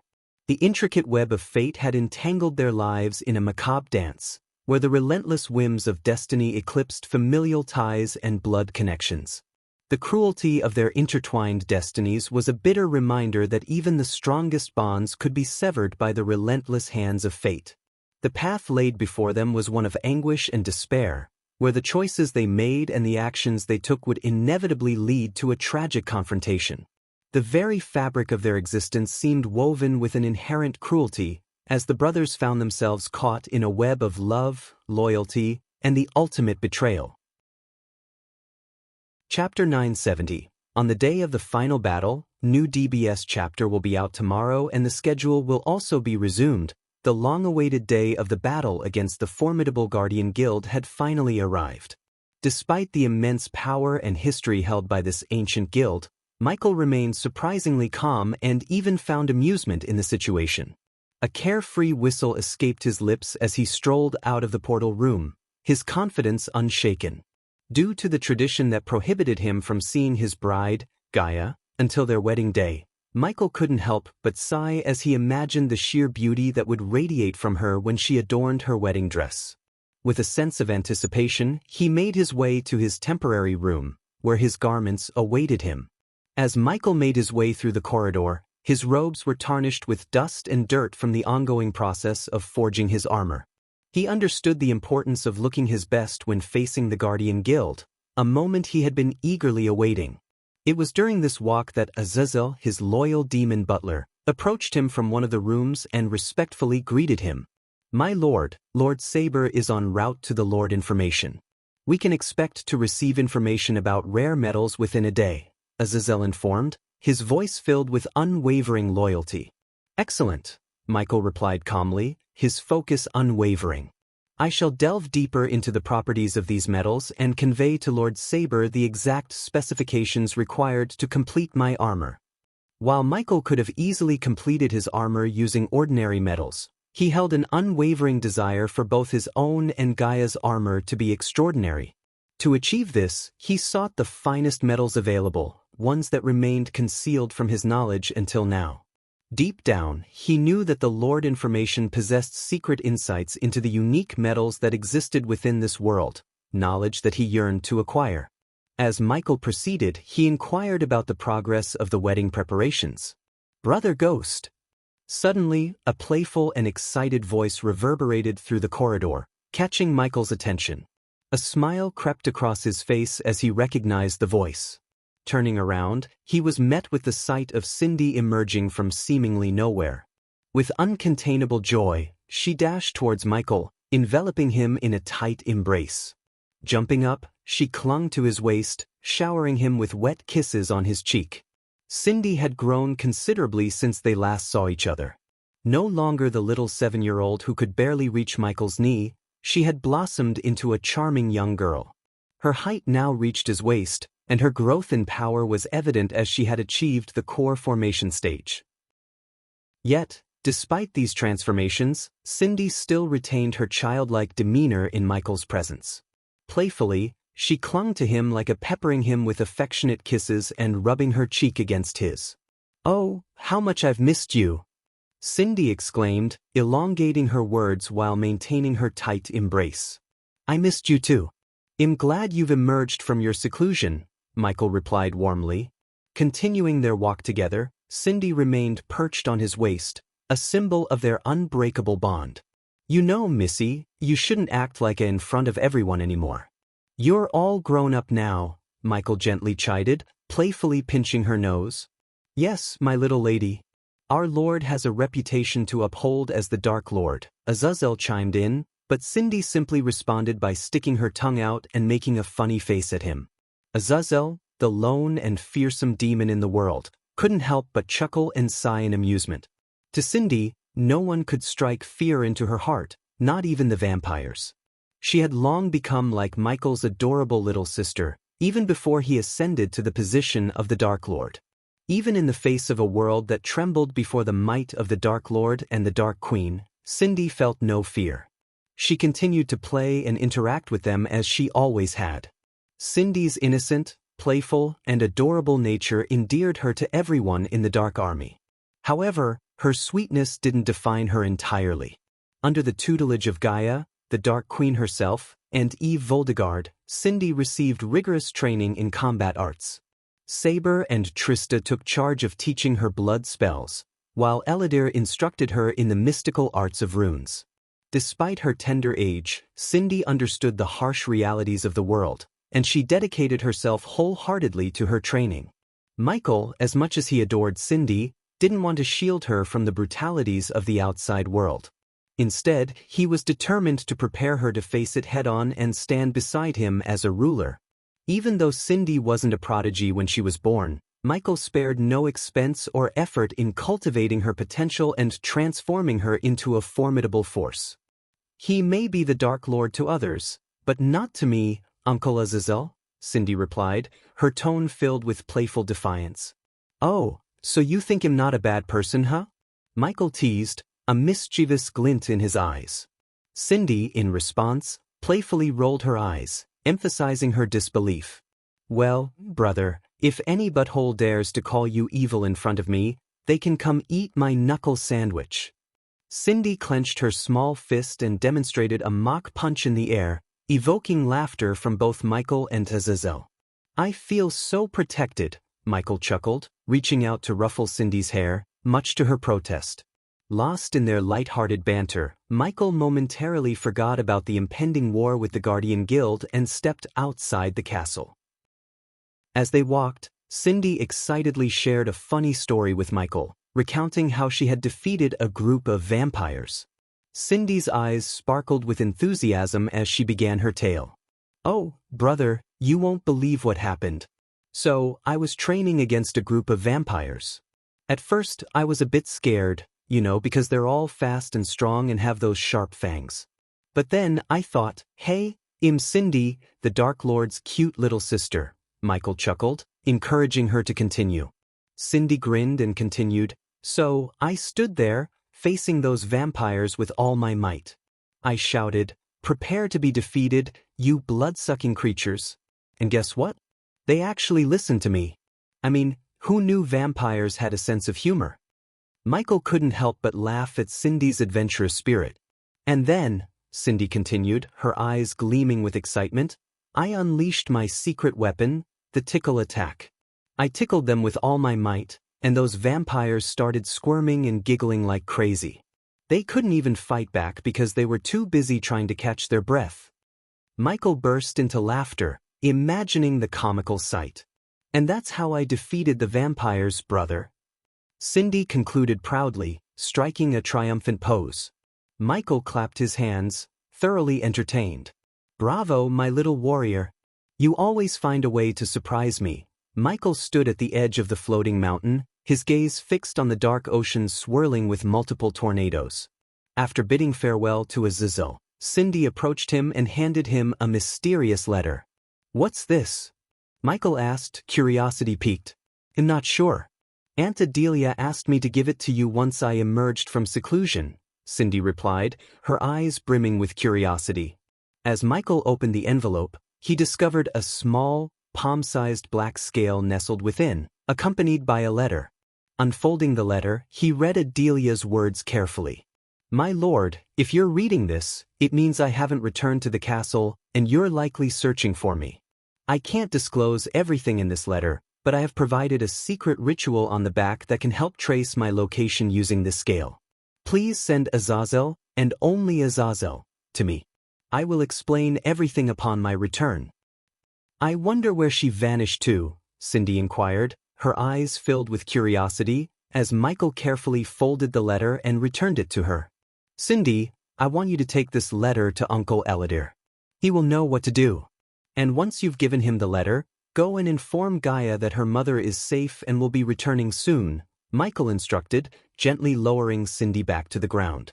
"Alrighty then," Cindy responded, placing a hand over her heart and assuming a playful, loyal soldier stance. Michael chuckled and planted a tender kiss on her back before she set off on her mission to deliver the letter to Eladir. As Cindy disappeared from Michael's sight, his enchanting smile dissolved, replaced by a cold and ruthless expression. With a swift motion, he vanished from the edge of the mountain, leaving behind a trail of lightning in his wake. In an instant, he materialized in his temporary room, where all his belongings had been relocated in preparation for his impending wedding. Before him stood a meticulously arranged wardrobe filled with an array of dark attire. Without hesitation, Michael reached for a long coat, a sleek black turtleneck, and a pair of matching trousers. With a swift flick of his wrist, he discarded his previous garments, cleansing himself with arcane energy before adorning his new attire. The transformation was complete. Next, Michael donned his fingerless gloves, the symbols of his power and prowess. He secured his formidable dark swords upon his back, their menacing presence a clear warning to any who dared to cross his path. Slipping into the long coat, he fastened it with purpose, each button a reminder of his indomitable will. Finally, he laced up his shoes, ensuring every detail of his formidable ensemble was in place. In this attire, Michael exuded an aura of sheer strength and determination, ready to confront the formidable challenge that awaited him, the Guardian Guild. In the tranquil Holwick Isle, a sense of anticipation hung in the air as the Guardians prepared for the imminent arrival of the Dark Lord and his formidable army. The vast expanse of the sea surrounding the island was meticulously patrolled by vigilant guardians, their watchful presence ensuring the safety of their home. Above, the skies were adorned with the majestic airships of the Guardian Guild, standing as a testament to their strength and unity. Yet, despite the Guardians' stern instructions to the contrary, a multitude of onlookers had gathered in the skies, hovering at a safe distance from the isle. These curious spectators, numbering in the thousands, yearned for a glimpse of the impending clash between the Dark Lord and the Guardian Guild. Ignoring the Guild's firm reminder that this was not a mere spectacle but a harrowing war. Yet, their fascination with the unfolding events outweighed their concern for their own safety. Undeterred by the Guild's warnings, the onlookers remained steadfast in their desire to witness the clash of these colossal forces. However, they were not foolhardy, recognizing the inherent danger. Each individual maintained a safe distance, equipped with an array of gadgets and protective spells to shield themselves from the catastrophic shockwaves that would undoubtedly be unleashed. Among the spectators, even the esteemed Empress of Ar graced the scene, accompanied by a gathering of kings and queens. The magnitude of this momentous event was not lost on them, for it was a rare occurrence to witness such a formidable war between the Dark Lord and his imposing army pitted against the Guardian Guild. Hearts raced with anticipation as the stage was set for a monumental clash that would leave an indelible mark on history. The group of rogue cultivators and news reporters floated in the sky, a safe distance from the Holwick Island, their faces etched with fear and anticipation. The air was tense, heavy with the weight of an imminent war between the Dark Lord and the Guardian Guild. Their voices carried a sense of urgency and concern as they engaged in a somber discussion. One of the older cultivators, his eyes filled with worry, broke the silence. "Do you think there's any chance for peace talks between the Dark Lord and the Guardian Guild? Is it possible to avoid this destructive war?" A younger cultivator, his brow furrowed, replied, "I'm not sure. The Dark Lord has shown little inclination towards diplomacy in the past. He has always relied on his formidable power and relentless pursuit of his goals." A news reporter chimed in, his voice filled with apprehension. "But what if the Dark Lord emerges victorious? Will he show any mercy to the Guardian Guild, especially considering his brother was the previous Supreme Guardian?" The group fell into a contemplative silence, their gazes fixed on the distant Holwick Island. It was a moment of reflection, where the weight of family ties and the potential consequences of the war were considered. Another cultivator, his voice tinged with uncertainty, spoke up. "We can't predict the Dark Lord's actions. His true nature is shrouded in darkness, and he has always been an enigma. But knowing their shared bloodline, perhaps there is a glimmer of hope for a resolution." The news reporters quickly jotted down the conversation, capturing the conflicting emotions and the fragile thread of hope that lingered in the air. A seasoned cultivator, his voice steady yet filled with doubt, added, "Even if the Dark Lord is victorious, will he spare the Guardian Guild out of familial bond? Or will he use this as an opportunity to consolidate his power and eliminate any potential threats?" The discussions continued, the cultivators and reporters wrestling with their fears and grappling with the unknown. The sky above the Holwick Island remained ominous, mirroring the uncertainty that permeated the conversation. As the dialogue progressed, hope and despair intertwined, their voices echoing through the air. The rogue cultivators and news reporters floated in the sky, their shared trepidation binding them together, united in their quest for understanding amidst the impending storm. Unbeknownst to them, the Guardians stood resolute, fully aware of the gravity of the situation. Their steadfast determination mirrored the unwavering waves beneath them, ready to face the imminent threat with unwavering resolve. The stage was set, the world poised to witness a battle that would shape the destiny of both the Guardians and the Dark Lord. Chapter 971. Michael vs. Alicia. As the minutes ticked away, the sun embarked on its journey toward the horizon, casting a golden glow over the land. The Holwick Island, shrouded in darkness, exuded an air of foreboding that sent shivers down the spines of the onlookers. Fear clung to them like a heavy cloak, their hearts pounding with trepidation.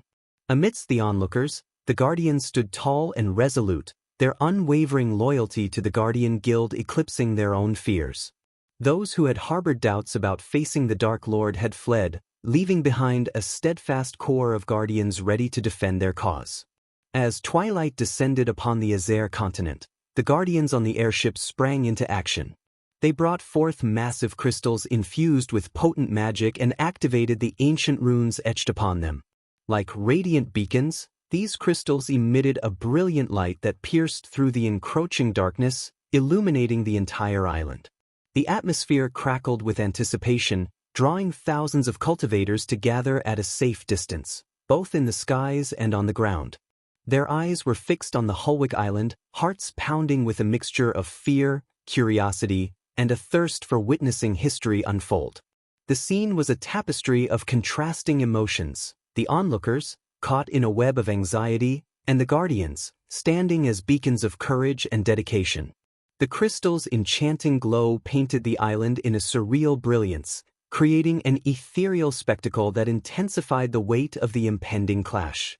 On the vast expanse of the Holwick Island, the Guardians stood in solemn formations, their silver armor gleaming under the radiant crystal light. 700 brave souls, resolute and prepared for the impending battle that would soon unfold. Led by Alicia, with unwavering determination etched upon her face, they stood united as a formidable force. At the forefront of the Guardians, Alicia stood tall, her gaze fixed upon the distant horizon. The weight of responsibility rested upon her shoulders, and she felt the collective anticipation emanating from her comrades behind her. With each passing moment, the air grew heavy with a sense of impending doom, the tension palpable. Alicia's eyes, sharp and focused, scanned the horizon. She knew that at any second, the Dark Lord and his army could descend upon them. Her heart pounded in her chest, a rhythmic reminder of the adrenaline coursing through her veins. The wind whispered through her silver armor, as if echoing the restless murmurs of the Guardians around her. Her grip tightened around the hilt of her sword, a symbol of her unwavering resolve. Alicia was determined to defend the Guardian Guild, protect her comrades, and uphold the honor entrusted to her. She had trained relentlessly, honing her skills and harnessing her inner strength for this very moment. As the sun bid its final farewell, the once serene sky transformed into a canvas of foreboding storm clouds on the distant horizon. A sight that sent a shiver down the spines of the onlookers, as whispers of fear escaped their lips. The clouds crackled with flashes of crimson lightning, casting an eerie glow that danced across the darkened heavens. With an alarming speed, the tempestuous clouds surged towards the Holwick Isle, causing the very sea above to tremble in response. Powerful waves rose and crashed against the shoreline, their tumultuous roars echoing through the air. The atmosphere grew heavy with a sense of impending doom, as if nature itself recognized the arrival of a formidable force. The onlookers, their gazes fixated upon the encroaching storm, felt a chill creep down their spines. Unspoken words carried on the wind, and the name, the Dark Lord, reverberated in hushed tones. A name that struck fear into the hearts of those who had heard tales of his power and ruthlessness. In the face of this ominous spectacle, uncertainty and trepidation permeated the air. The storm clouds, a harbinger of the Dark Lord's imminent arrival, served as a stark reminder of the impending clash between the forces of light and darkness. The time for talk and speculation had passed. It was now a moment to brace themselves for the storm that was about to descend upon the Hulwick Isle. As the storm clouds drew closer, the atmosphere thickened with anxiety and fear. The onlookers huddled together, their voices trembling with uncertainty and anticipation. "I can't believe it's really happening," whispered one rogue cultivator, his eyes wide with dread. "The Dark Lord is coming. We're about to witness a war like no other." "Do you think there's any hope for the Guardian Guild?" a news reporter asked, her voice laced with concern. "Can they withstand the might of the Dark Lord and his forces?" A cultivator, his face etched with worry, shook his head. "I'm not sure. The Dark Lord has conquered every obstacle in his path. It feels like nothing can stop him." "But what about the previous Supreme Guardian? They were siblings, right?" a young cultivator inquired, his voice quivering. "Wouldn't the Dark Lord show mercy to his own flesh and blood?" "It's hard to say," replied an elder cultivator, his voice filled with a mix of resignation and determination. "All we can do is pray for the strength and resilience of the Guardian Guild. They have trained for this moment, and they will fight with everything they have." The Guardians swiftly formed their defensive positions, organizing themselves with precision and discipline. Warships on the sea and airships in the sky adjusted their formations, ready to protect the island. Meanwhile, Alicia gracefully soared into the air, her departure leaving a powerful shockwave resonating through the ground. She positioned herself in the sky, ready to face the Dark Lord directly. As the storm clouds dispersed, a hushed silence fell upon the scene. To the astonishment of everyone present, there stood Michael, alone and composed, suspended in the sky. Contrary to their expectations, there was no army accompanying him. He exuded an air of confidence, a calm smile playing upon his lips. His long black coat billowed in the wind, and his black sunglass concealed his true emotions, leaving onlookers guessing. The Guardian Guild's army watched in disbelief, their gazes locked on the enigmatic figure before them. They had braced themselves for a full-scale war, expecting a vast army to oppose them.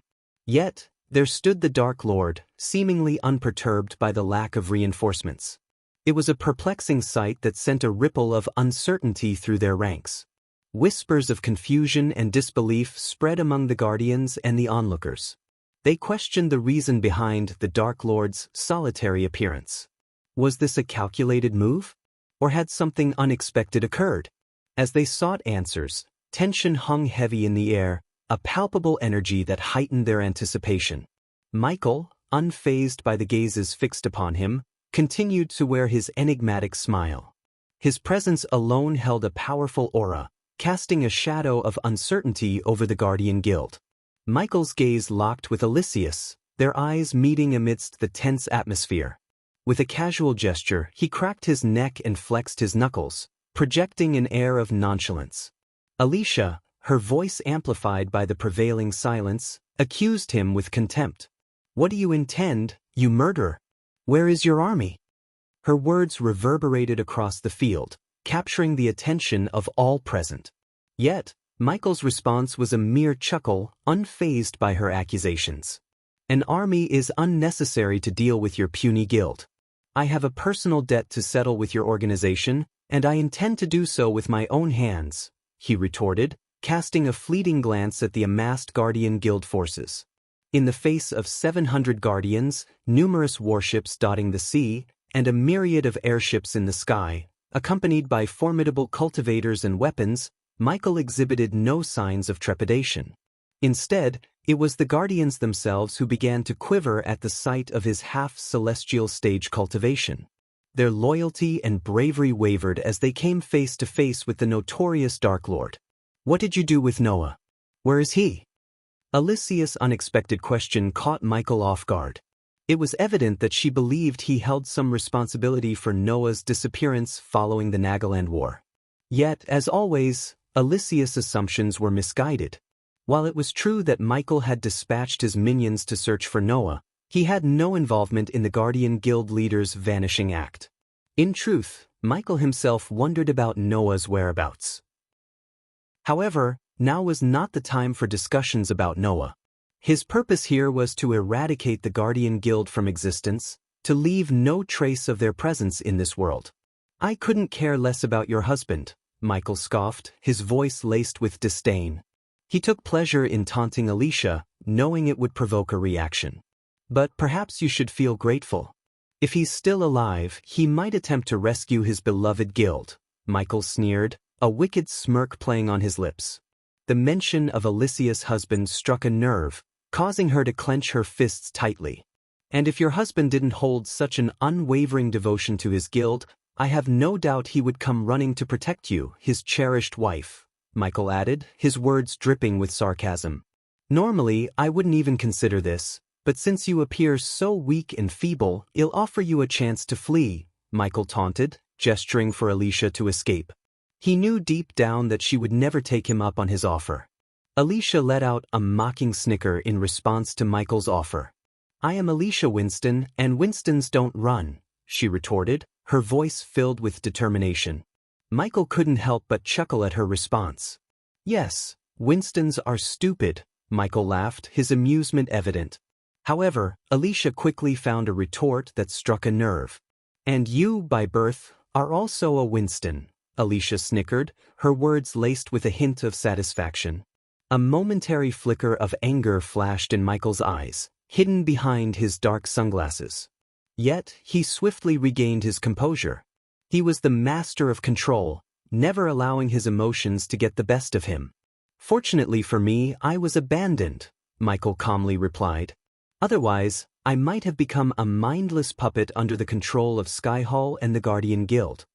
He spoke with a touch of bitterness, revealing a glimpse into his past and the complex dynamics that shaped his journey. Alicia's voice trembled with anger as she retorted, At least we didn't become deranged, mass-murdering psychopaths like you. The memories of what Michael had done to her brother and the countless lives he had mercilessly taken in Thusia and Nagaland fueled Alicia's intense hatred toward him. Despite the fact that Michael was Noah's brother, there was not an ounce of love or compassion for him in Alicia's heart. Ah, the typical facade of righteousness, Michael responded, his tone laced with sarcasm. He saw through Alicia's motives clearly. You may deceive others with your leadership in this war, but you can't fool me. Your true intention is to avenge your brother. The lives I've taken mean nothing to you. You're simply using these people in the hope of getting your revenge against me. If you truly cared about their lives, you would have urged them to abandon the guild and flee. Michael gestured toward the army of guardians standing before him, emphasizing Alicia's true intentions. But no, you want to cling to a small glimmer of hope that you can defeat me with their help. Well, here is an offer for you. Since you despise me so much and claim to value lives, I'll reduce my cultivation to match your fusion stage. I'll even fight you with my eyes closed and one hand behind my back. If you manage to make me bleed even a single drop of blood, I will spare the Guardian Guild and everyone here. The onlookers were taken aback by Michael's unexpected proposition, their astonishment evident on their faces. He continued to shock them with his unconventional offer, challenging Alicia directly. Michael noticed the flicker of temptation in Alicia's eyes as he presented his offer. He locked his gaze with hers, urging her to consider the gravity of the situation. Come now, Lady Winston. Cast aside your pride for a moment and truly see the lives at stake here, Michael implored, his voice filled with a hint of persuasion. He gestured towards the surrounding people, emphasizing their youth and the potential they held. They have dreams to fulfill, futures ahead of them. Are you willing to let your stubbornness cloud your judgment and let them perish? Deep down, we both know that this is your sole opportunity to save all these lives. His words hung in the air, carrying a weight of truth. The onlookers watched in anticipation, fully aware that this moment held the fate of many. Alicia's eyes flickered with a mix of determination and conflict as she contemplated Michael's offer, the choice before her growing increasingly clear. If you're still unsure about my offer, allow me to give you a glimpse of the force you'll be facing, Michael stated, his smile fading from his face. As he spoke, a sense of darkness pervaded the surroundings, casting an eerie shadow over the area. Suddenly, one of the massive crystals, previously used to illuminate the island, shattered into pieces without any visible cause. The guardians and onlookers stood frozen in shock, witnessing the display of Michael's power. With a slight adjustment of his sunglasses, Michael unleashed two menacing beams from his eyes. The dark beams pierced through the floating warship in the distance, effortlessly slicing it in half. Even the powerful shield generated by intricate arrays failed to protect the vessel. The severed halves tumbled from the sky, crashing into the sea below and erupting in a fiery explosion. The onlookers gasped in disbelief at the sheer destructive force unleashed by Michael. The realization of his immense power settled upon them like a heavyweight. It was a clear demonstration that challenging him would be a formidable task. "I accept," Alicia quickly responded, determined to prevent further loss of life. Michael smiled and removed his sunglasses, placing them around his neck. With a raised hand, he caused a momentary jolt among the army of guardians, causing them to tense, thinking he was about to unleash an attack. However, Michael's amusement was evident as a piece of cloth gracefully flew into his grasp from the island. Deliberately, he tied the cloth securely over his eyes, obscuring his vision. With a swift motion of his wrist, he summoned his legendary weapon, the Doombringer, from his spatial ring. The imposing warhammer possessed a unique design, featuring one blunt head and one pointed head. Engraved with ancient runes and infused with an ice core of immense power, the Doombringer granted Michael the ability to summon intense frost at will. Its black surface gleamed ominously under the moonlight. As he positioned his hand behind his back, Michael's cultivation gradually diminished from the half-celestial stage to the fusion stage. However, this decision was not an act of recklessness or foolishness on his part. With a thorough scan of his surroundings, he ensured there were no unexpected surprises awaiting him during the impending duel. Moreover, his loyal minions stood watch from a safe distance, ensuring no interference would disrupt the battle he was about to engage in. Michael carried out these actions not out of arrogance but to demonstrate the stark contrast between his power and Alicia's perceived strength. By covering his eyes and restricting his dominant hand, he aimed to highlight how feeble Alicia's hopes of seeking revenge truly were. It was a calculated move to expose her vulnerability and emphasize the vast power differential between them. This display was intended to make Alicia realize the futility of her efforts and the impossibility of overcoming Michael's might. "Let's begin," Michael declared. His voice resonated with a calm confidence that sent shivers down the spines of the onlookers. With those simple words, the air crackled with anticipation, and the stage was set for an intense showdown between the Dark Lord and Alicia, who longed to avenge her brother and end Michael's life for years. The atmosphere grew heavy with suspense as everyone held their breath, knowing that the clash between these two formidable warriors would decide the fate of countless lives. Chapter 972. Michael vs. Alicia. Alicia's sword glinted in the crystal light as she lunged forward, her eyes focused and determination etched on her face. With a swift, fluid motion, she aimed a powerful strike toward Michael's chest. But to her astonishment, Michael effortlessly sidestepped the attack, his blindfolded eyes seemingly seeing every move. As Alicia's sword sliced through the air, Michael smoothly evaded each subsequent slash with a series of agile movements. His body seemed to flow with the rhythm of the battle, his reflexes honed to perfection. With remarkable precision, he relied on his heightened senses and intuition to predict Alicia's every move. Using only his legs, Michael executed acrobatic flips and twists, avoiding Alicia's strikes with an ethereal grace. He moved with such fluidity that it appeared as if he were dancing in midair. Alicia's frustration grew as her attacks were effortlessly evaded, unable to land a single blow on her elusive opponent. In one particular moment, as Alicia aimed a diagonal slash towards Michael's exposed flank, he swiftly twisted his body, dodging the attack with a hair's breadth. In that split second, he countered with a lightning-fast kick, propelling himself backward and catching Alicia off guard. His foot connected with her abdomen, launching her backward through the air. Undeterred, Alicia quickly regained her composure and resumed her assault. She unleashed a flurry of rapid strikes, her sword a blur in the night sky. Yet, no matter how relentless her onslaught, Michael's evasion remained flawless. With every step, twist, and turn, he seemed to anticipate her moves, leaving her sword to slice through empty air. Michael's agility was matched only by his extraordinary speed. At one moment, as Alicia attempted a surprise attack from above, he smoothly flipped backward, his body arcing in a seamless motion. In mid-air, he extended his leg and delivered a powerful kick directly to Alicia's chest, sending her hurtling downwards. The aerial duel continued, the clash of wills and skills playing out in the vast expanse of the sky. Michael's movements were a captivating display of grace and mastery, each evasion and counterattack executed with precision and finesse. Despite the blindfold obscuring his vision and the handicap of using only one hand and his legs, he seemed to possess an otherworldly awareness, effortlessly outmaneuvering Alicia at every turn. The battle raged on, the sky serving as the backdrop for this extraordinary display of combat prowess. Each move, each evasion, and each counterattack showcased Michael's dominance over his opponent, leaving no doubt as to the vast gap in their skills. As the clash continued, the outcome of this epic confrontation hung in the balance, the fate of the Guardian Guild itself resting on the outcome of this fateful battle in the heavens. As Alicia realized that her sword strikes were proving ineffective, she decided to switch tactics. Channeling her magical energy, she summoned a chilling breeze around her, creating an aura of frost. With a determined expression, she cast a spell, sending shards of ice hurtling toward Michael. But Michael was ready. With a flick of his wrist, he tossed his Doombringer high into the air, allowing it to spin gracefully.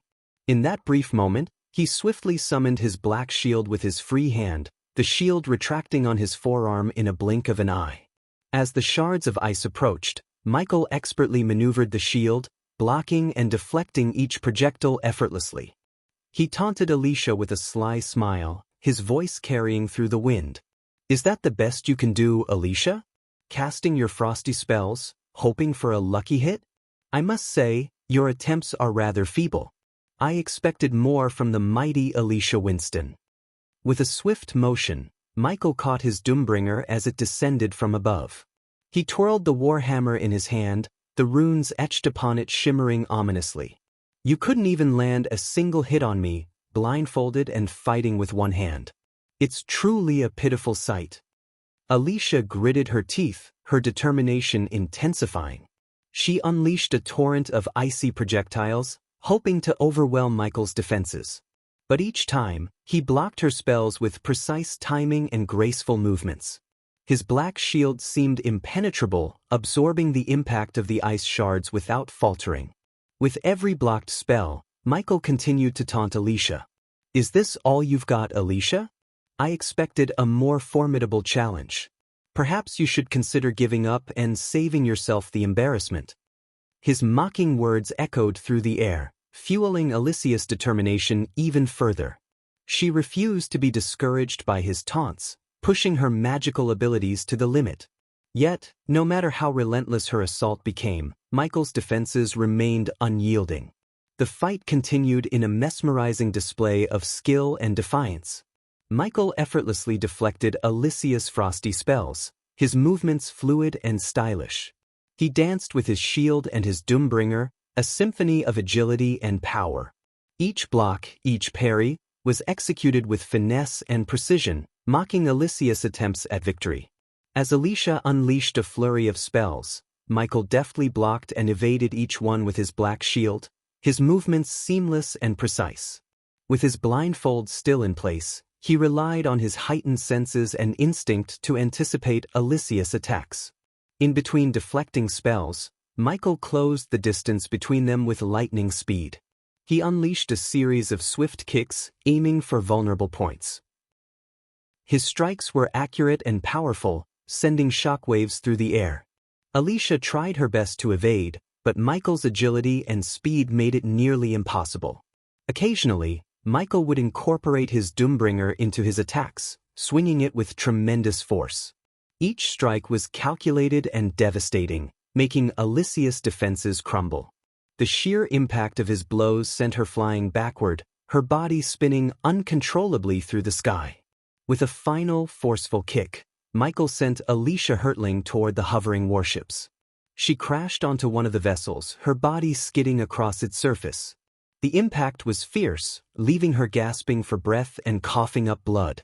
Michael hovered in the air, a sinister smirk spreading across his face. "Is that all you have, Alicia? Your feeble attempts are nothing compared to my power. You are outmatched and outclassed." He slowly descended towards Alicia's location, his doombringer hanging loosely by his side. The wind whispered around them, carrying his mocking words. "You thought you could avenge your brother? You thought you could defeat me? How pathetic." Alicia struggled to rise, her body bruised and battered. She glared up at Michael, defiance flickering in her eyes. Despite the pain, she summoned the last vestiges of her strength. "I won't give up. I will make you pay." Michael's laughter echoed through the air, a chilling sound that sent shivers down Alicia's spine. "Oh, Alicia, your determination is admirable. But it's futile. This battle is already decided. You cannot defeat me." With Alicia struggling to regain her footing, Michael seized the opportunity to unleash a relentless assault. He no longer held back, his every move executed with lethal precision. The blindfold that covered his eyes seemed inconsequential as he effortlessly anticipated Alicia's feeble attempts to defend herself. His movements were a blur as he closed in on her, striking with lightning speed. A barrage of punches and kicks rained down upon Alicia, each blow infused with a chilling aura.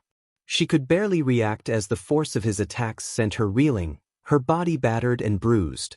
Michael's strikes were relentless, his ferocity unmatched. He seemed to possess an otherworldly grace as he weaved through the air, striking with calculated accuracy. His doombringer, momentarily forgotten, hung silently by his side, as his bare hands proved to be more than sufficient. No longer mocking, Michael's voice turned cold and menacing.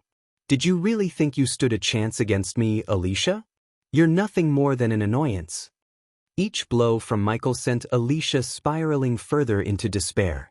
She gasped for air, pain coursing through her body with every movement. Desperation fueled her resolve as she tried desperately to muster a counterattack, but her efforts were in vain. Michael's onslaught continued unabated, leaving her defenseless.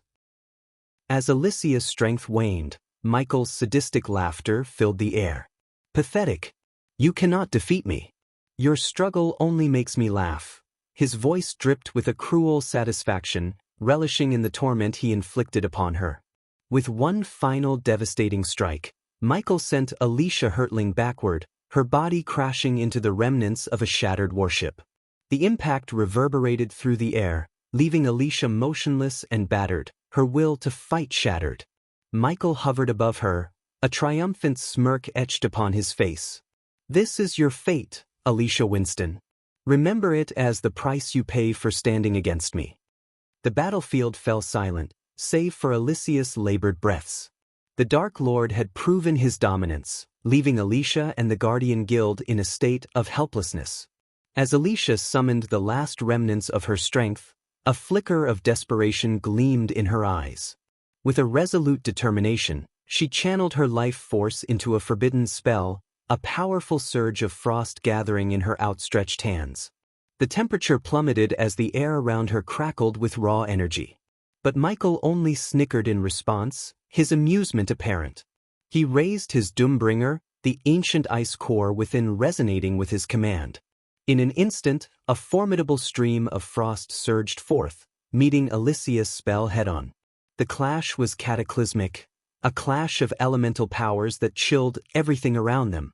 The streams of frost clashed in the middle of the sky, creating a swirling vortex of icy energy. The intense cold permeated the air, causing even the bravest warriors to shiver. Alicia strained against the overwhelming force, her spell beginning to falter under the weight of Michael's power. With each passing moment, Michael's frost gained ground, inching closer to Alicia. The power within his attack overwhelmed her, extinguishing her desperate attempt to turn the tide. His mastery over ice and cold proved to be far superior, leaving Alicia defenseless against his relentless onslaught. Alicia's expression twisted with a mixture of determination and despair as she fought to hold back Michael's frost. The strain was evident in her weary eyes, her life force depleting with every passing second. Yet, she refused to yield, clinging to the faint hope that she could somehow emerge victorious. But Michael's grin widened, his eyes glinting with a mixture of malice and satisfaction. He relished in her futile struggle, knowing that her efforts were in vain. The power of his frost grew stronger, a relentless force that overwhelmed Alicia's fading spell. As Michael's frost inched closer, Alicia's resistance waned. Her spell faltered, weakened by the sheer magnitude of Michael's power. The frost enveloped her, freezing her movements, draining her life force with each passing second. In a final display of dominance, Michael's frost consumed Alicia completely, encasing her in a crystalline prison. Her body stood frozen, a monument to her valiant yet futile resistance. Michael descended slowly, his eyes fixed upon the frozen figure before him. The guardians and onlookers stood in stunned silence, their eyes wide with disbelief. They had witnessed the battle unfold before them, their hopes dwindling with each passing moment.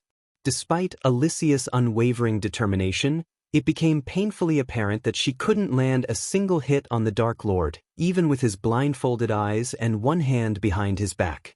Whispers of disbelief rippled through the crowd as they struggled to comprehend the magnitude of Michael's power.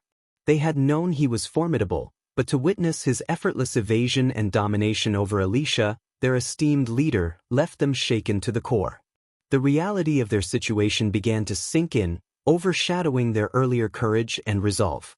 The onlookers exchanged glances, their faces etched with a mix of fear and awe. They had placed their faith in Alicia, hoping that she would be the one to stand against the Dark Lord and lead them to victory. But now, their hopes were shattered, replaced by a grim understanding of the immense gap in power between them. Whispers turned into hushed murmurs as they struggled to comprehend the extent of Michael's skill.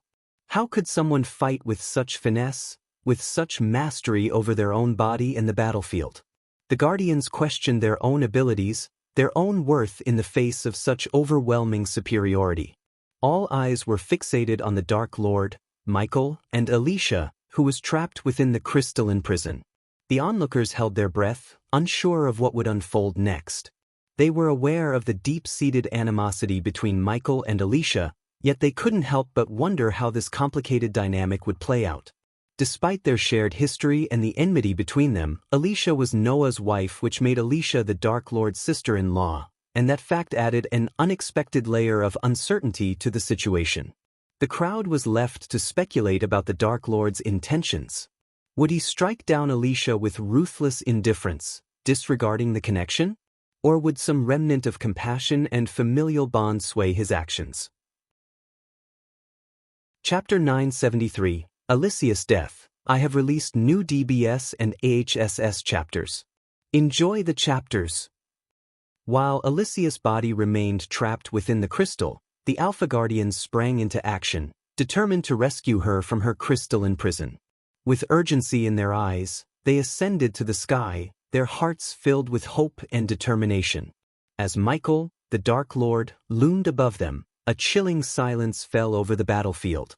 His towering presence exuded a sense of power and menace, sending a shiver down the spines of those who dared to challenge him.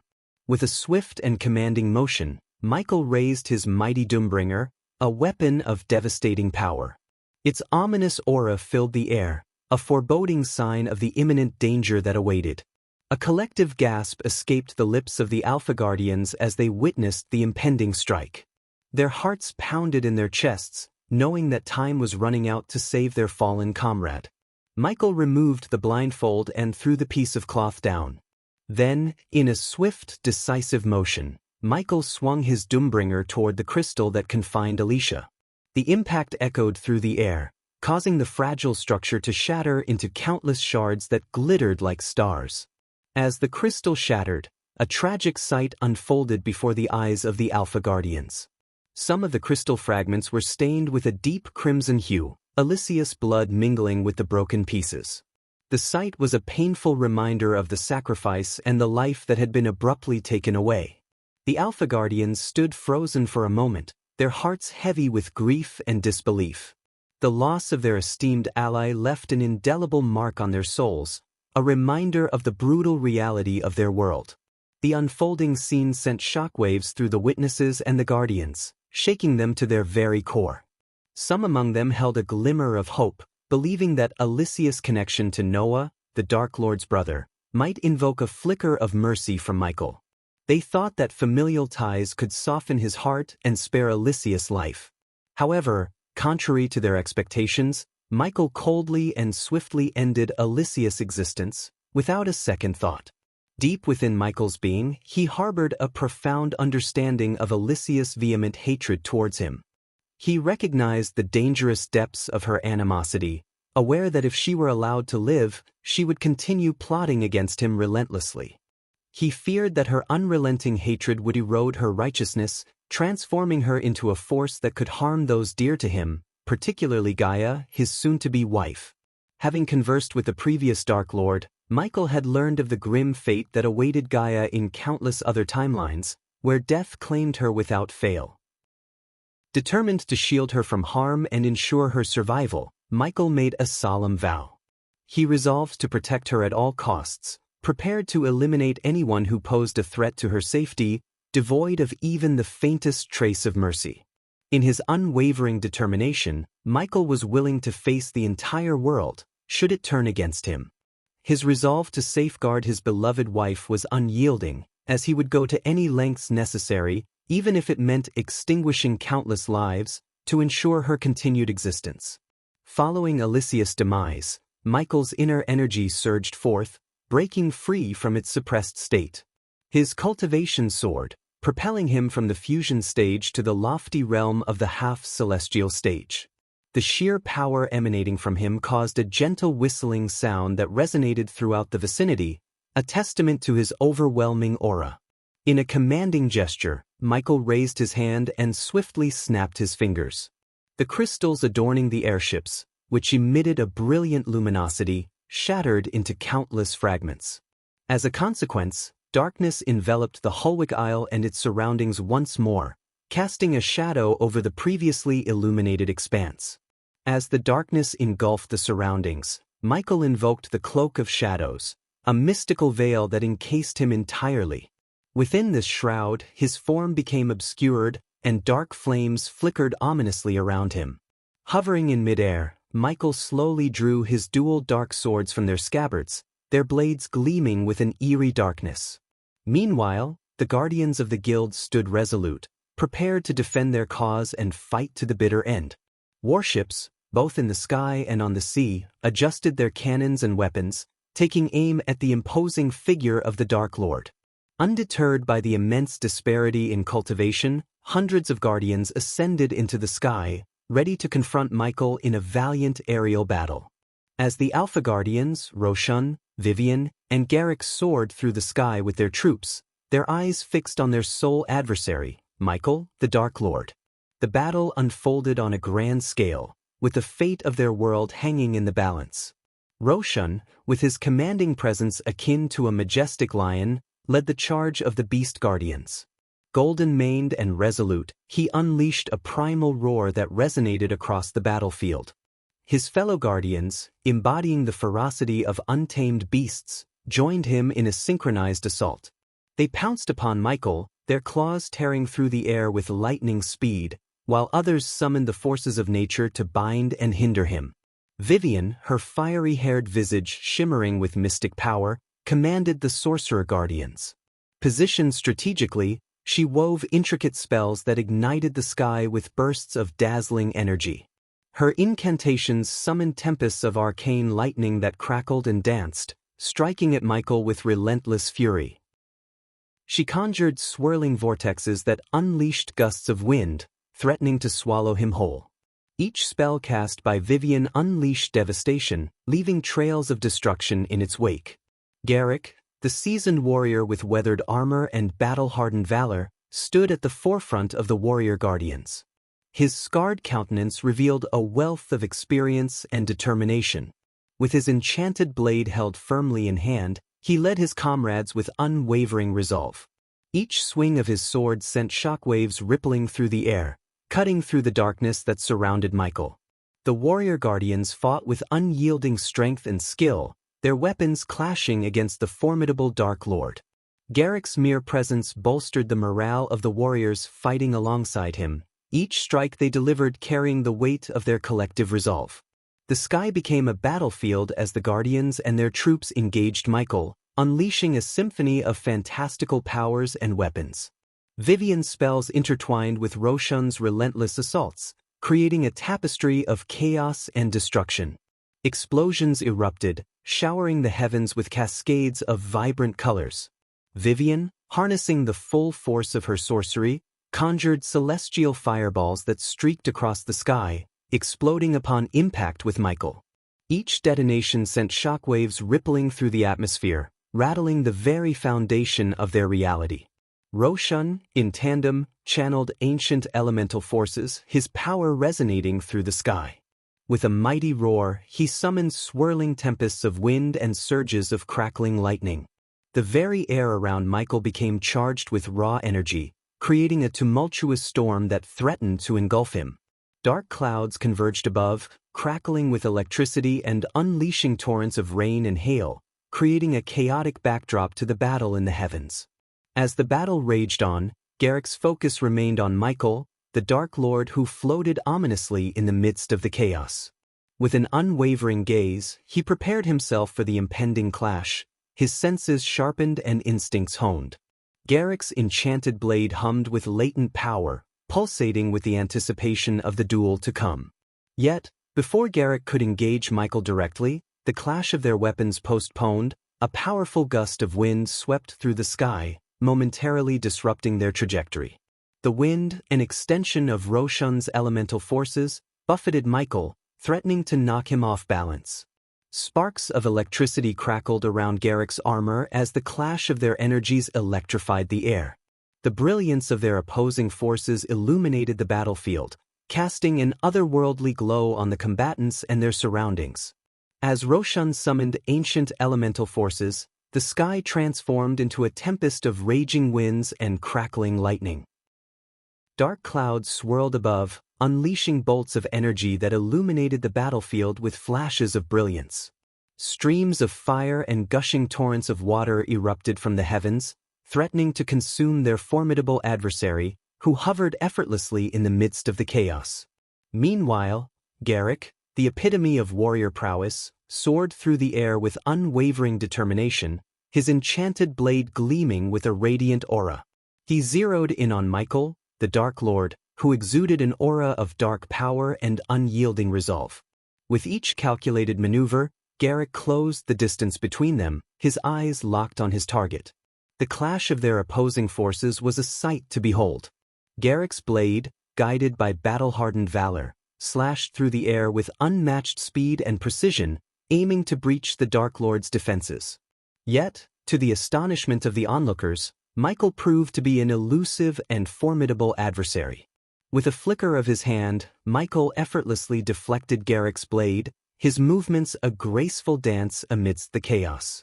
It was a display of supernatural skill and speed that left even the most seasoned warriors in awe. Without hesitation, Michael retaliated, his own weapon, wreathed in darkness, slashing through the air with lethal intent. In a heart-wrenching moment, the Dark Lord's blade found its mark. With a chilling swiftness, the razor-sharp edge sliced through the air, tearing through the defenses of Garrick's armor as though it were mere parchment. The clash of metal against metal rang out, drowning amidst the roaring winds of the sky. In a gruesome display of power, the Dark Lord struck severed flesh and sinew, unleashing a torrent of crimson. Blood sprayed forth from Garrick's severed neck, a macabre fountain painting the air with a gruesome hue. As if suspended in time, Garrick's head, still bearing the shock of the battle in its opened eyes, flew through the air. The head, released from its now lifeless body, seemed to defy gravity for a fleeting moment. It was an image frozen in the minds of all who bore witness, a testament to the brutality and finality of the Dark Lord's strike. And then, with a sickening thud, the head descended, lost forever to the depths below.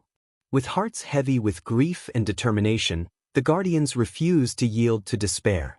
The loss of Garrick only steeled their resolve to fight on, for their fallen comrade, and for the future of their world. Amidst the chaos of battle, there was no time for mourning or hesitation. In perfect synchronization, the warships unleashed their devastating firepower upon the Dark Lord Michael. Cannons roared and projectiles soared through the air, aiming to find their mark and weaken the formidable foe who hovered in the sky. Explosions rocked the battlefield, illuminating the darkened heavens with flashes of blinding light. Vivian, her fiery hair blazing with intensity, called upon ancient incantations to summon spells of unparalleled destruction. Arcane energy crackled around her as she unleashed torrents of flames, engulfing the sky in a fiery inferno. Her voice resonated with power as she chanted the ancient words, each syllable carrying the weight of her unwavering determination. Roshan, his commanding presence undeterred by the loss of his comrade, rallied the remaining guardians. His voice boomed like thunder as he roared across the battlefield, his words echoing through the hearts of all who fought alongside him. For Garrick, for our fallen brethren, we fight for justice and the salvation of our world. Strike with all your might. Show no mercy. The guardians, their voices blending into a chorus of defiance, echoed Roshan's battle cry. Their shouts filled the air as they unleashed their fury upon the Dark Lord. Swords clashed, spears thrust, and arrows found their targets. Each guardian fought with unwavering courage, their spirits aflame with the determination to vanquish the source of darkness that threatened their existence. The sky became a mesmerizing tapestry of chaos and illumination as spells collided with cannon fire. Brilliant streaks of vibrant energy cut through the air, intermingling with explosions that painted the heavens in a kaleidoscope of colors. The sky crackled and shimmered with the raw power unleashed, a breathtaking display of light and fury that bore witness to the epic clash between the Guardians and the Dark Lord. Roshan's voice thundered through the chaos, "Unleash your fury, Guardians. For Garrick's sacrifice, we shall prevail." Vivian's fiery gaze met Michael's evasive movements, her voice resolute. "No corner of the sky shall shield you from our wrath, Dark Lord." The Guardians, undeterred by their adversary's nimble evasion, continued their onslaught with unwavering determination. With each missed shot and deflected spell, the Dark Lord's confidence seemed to grow, his movements displaying an almost unearthly grace as he danced through the barrage unscathed. It was as if the very air bent to his will, allowing him to evade their every strike without a hint of exertion. As the Dark Lord effortlessly evaded the spells and left shimmering afterimages in his wake, his voice echoed through the sky with a chilling calmness.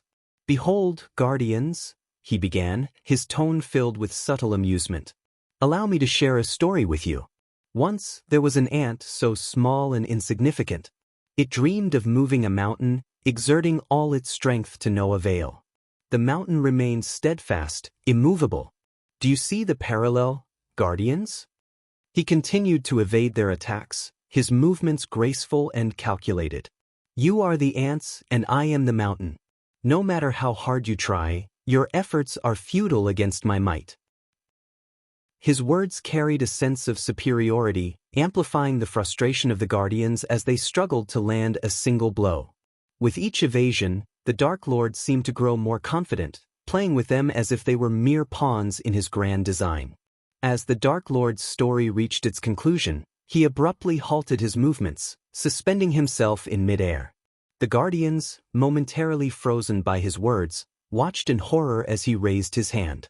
A wave of dark flames surged forth, engulfing the surrounding warships and the Guardians in a torrent of infernal destruction. The once mighty vessels, their cannons still blazing, were reduced to mere embers, consumed by the unstoppable blaze.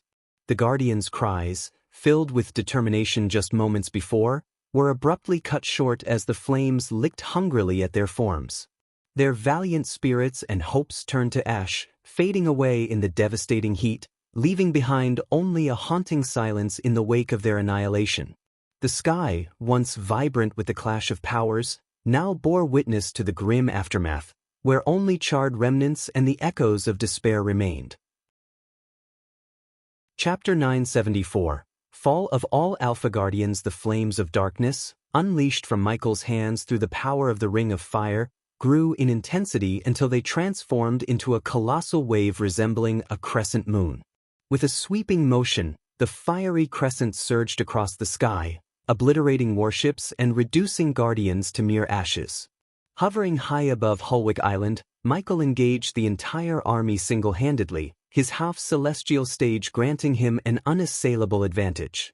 Despite the relentless barrage of spells and cannon fire unleashed by the guardians and the warships, none could come close to harming him in his formidable state. Alpha Guardians Vivian and Roshan, recognizing the urgency of the situation, joined forces against Michael. Vivian unleashed her devastating spells, weaving intricate patterns of mystical energy that illuminated the battlefield. Meanwhile, Roshan, the Alpha Guardian of the Beast Guardians, roared with primal fury and underwent a stunning transformation, assuming the majestic form of a golden lion. Radiating a brilliant glow, Roshan stood nearly 8 feet tall, his presence commanding and awe-inspiring. To provide cover for Roshan's close-quarters battle with the Dark Lord, his unit, the Beast Guardians, followed suit, transforming into their primal forms. In the sky above and the sea below, airships and warships focused their attacks on Michael, intensifying their assault to unprecedented levels. The battlefield became a mesmerizing spectacle, vibrant and alive with a dazzling array of spells shimmering in every hue imaginable. The sky resembled a tapestry of light as hundreds of guardians soared through the air, converging upon Michael like a relentless swarm of bees, their determination radiating in their every move. The scene unfolded as a grand battle, where the clash of powers and the symphony of destruction painted a vivid picture of chaos and heroism in equal measure. As the guardians closed in on Michael, a sinister grin spread across his face, foretelling his impending move. With both hands raised, each gripping a dark sword, Michael began to invoke Ignitia's ultimate form. The very moment his spell took hold, foreboding clouds materialized in the sky, their darkness rivaling the deepest midnight. Crackling with potent lightning energy, the clouds unleashed rumbling echoes that drowned out the sounds of spells and cannons firing. Even those observing the war from a safe distance could sense the palpable electricity in the air, and their attention was captivated by the spectacle unfolding before them. Onlookers murmured amongst themselves, their voices tinged with both awe and trepidation. "Look at the Dark Lord's power," one whispered, eyes wide with astonishment. "Those clouds. They speak of an immense force gathering," another commented, a shiver running down their spine. A hushed silence fell over the crowd as they anticipated the impending cataclysm. It was as if the very atmosphere held its breath, aware that a powerful spell was about to be unleashed upon the battlefield. The sight of the ominous clouds above the Dark Lord only served to reinforce their belief that they were about to witness a display of unfathomable might. As the guardians soared through the sky, a sense of urgency gripped them. They swiftly channeled their energy into casting protective spells to shield themselves from the impending danger. Vivian, in particular, summoned every ounce of her magical prowess to create a massive shield that enveloped the entire group. The shield shimmered with a radiant, ethereal glow, its surface rippling with intricate patterns that seemed to dance and shift. The strain of such a powerful spell was evident on Vivian's face. Beads of sweat formed on her brow, and her hands trembled as she poured her energy into the shield. The sheer magnitude of the task began to take its toll on her, evident as a trickle of blood escaped from her nose. Despite the physical weakness creeping over her, Vivian's determination burned bright, fueled by her unwavering commitment to protect her comrades. The shield grew stronger, its luminosity intensifying as Vivian pushed herself to the limit. It stood as a formidable barrier, radiating a sense of stability and resilience. The magical energies within the shield interwove, creating a complex web of protection that warded off any malevolent forces that sought to breach their defenses. It was a testament to Vivian's unwavering resolve as she channeled her magical essence into safeguarding her fellow guardians, even at the cost of her own well-being. The guardians in the air abruptly halted their advance toward Michael, seeking refuge beneath the shelter of their protective shields. In that very moment, Michael's chuckle resonated through the expanse of the sky, its chilling sound sending a shiver down the spines of the guardians. I can't decide whether to be impressed by your futile efforts or find amusement in them. In the game of kings, it's the pawns who meet their demise first. You all should have abandoned the guild while you still had the chance. Michael sneered at the guardians, their impending doom a pitiable sight in his eyes. Once, there might have been a glimmer of mercy in his heart, but now it was overshadowed by sheer pity. As Michael's words echoed through the air, a sudden motion caught everyone's attention. With a swift downward motion, his arms unleashed a torrent of black lightning bolts, descending from the ominous clouds above him. The onslaught resembled a merciless rain of electrifying power, effortlessly piercing through Vivian's valiant defense shield that encased the guardians. The bolts struck their targets with a searing force, overwhelming their defenses like a hot knife through butter. The impact was devastating. The once valiant guardians, now victims of Michael's wrath, plummeted from the sky in a charred and smoking state. Their bodies, once adorned in proud armor, were reduced to a smoldering mess. From a distance, it appeared as if a swarm of bees, stripped of life, descended in a macabre display of tragedy and destruction. As the spell unleashed its devastating power, a collective gasp escaped the lips of the onlookers who watched the battle unfold from a safe distance. Their eyes widened in disbelief, and their hearts sank with a growing sense of horror. The display of Michael's immense power had surpassed anything they had witnessed before. He just took them down like they were nothing, whispered one onlooker, a tremor of fear lacing their voice. I've never seen anything like it, another murmured, their voice filled with dread. The Dark Lord's power. It's beyond comprehension. Whispers of fear spread through the onlookers like wildfire, and a sense of trepidation began to overshadow their initial curiosity. The once distant threat had transformed into a living nightmare before their eyes. Is there no end to his power? A shaken voice quivered. He's become more than a mere mortal. He's become a force of nature, someone replied, their voice laced with resignation. He is unstoppable, whispered a shaken observer, their voice barely audible. We underestimated him, and now I fear for what lies ahead. The onlookers stood in stunned silence, their hope diminishing with each passing moment. The aura of fear that enveloped them grew stronger as the realization sank in that the Dark Lord's power knew no bounds. The once faint whispers of doubt transformed into a collective realization that they were facing a force beyond their comprehension, and the weight of their fear settled upon them like a heavy cloak. Vivian's shock lingered as she witnessed the futility of her powerful shield. However, her shock quickly turned to sheer terror as she felt the Dark Lord's gaze upon her. In a desperate attempt to protect her, Roshan, in his primal form, lunged at Michael, aiming to intercept any move the Dark Lord might make. With a powerful leap, Roshan reached Michael, sinking his teeth into the Dark Lord's head. Gasps filled the air as the onlookers and guardians witnessed this daring act. Yet, their astonishment turned to disbelief as they realized Roshan had only bitten into an afterimage left behind by the Dark Lord. The collective gaze swiftly shifted to Vivian, and their hearts sank when they saw the real Dark Lord standing behind her. Vivian, oblivious to the danger lurking, gradually felt a growing sense of unease. The hairs on the back of her neck stood on end as she sensed a presence behind her, creeping fear seeping into her very being. Vivian! Roshan's roar echoed through the battlefield as the Guardians surged forward, driven solely by their desire to protect her, disregarding their own lives. But before they could reach her, the Dark Lord seized Vivian by the neck, lifting her effortlessly into the air. In a desperate bid to distract the Dark Lord, the warships unleashed a barrage of cannon fire, their aim fixed upon him. Yet, Michael swiftly cast the Silene spell, enveloping himself in a temporal pocket where time slowed to a crawl.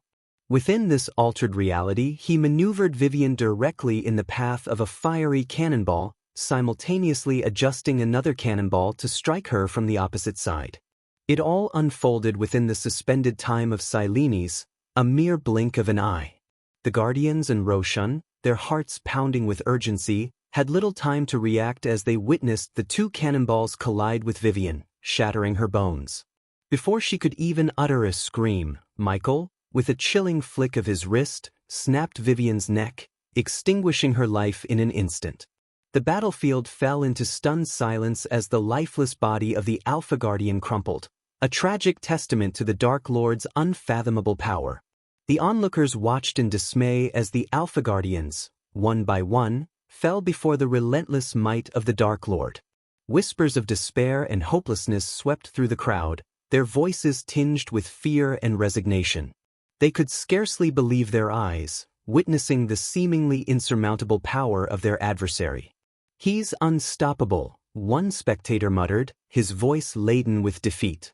"The Guardian Guild doesn't stand a chance against him." "Perhaps it's time for them to yield," another suggested, a note of desperation in his tone. To avoid further bloodshed, they must surrender. The realization struck them hard. This was not a battle they could win. The Dark Lord's overwhelming dominance left them shaken to their core. Some even dared to speculate what would have happened if he had brought his full army to bear upon them.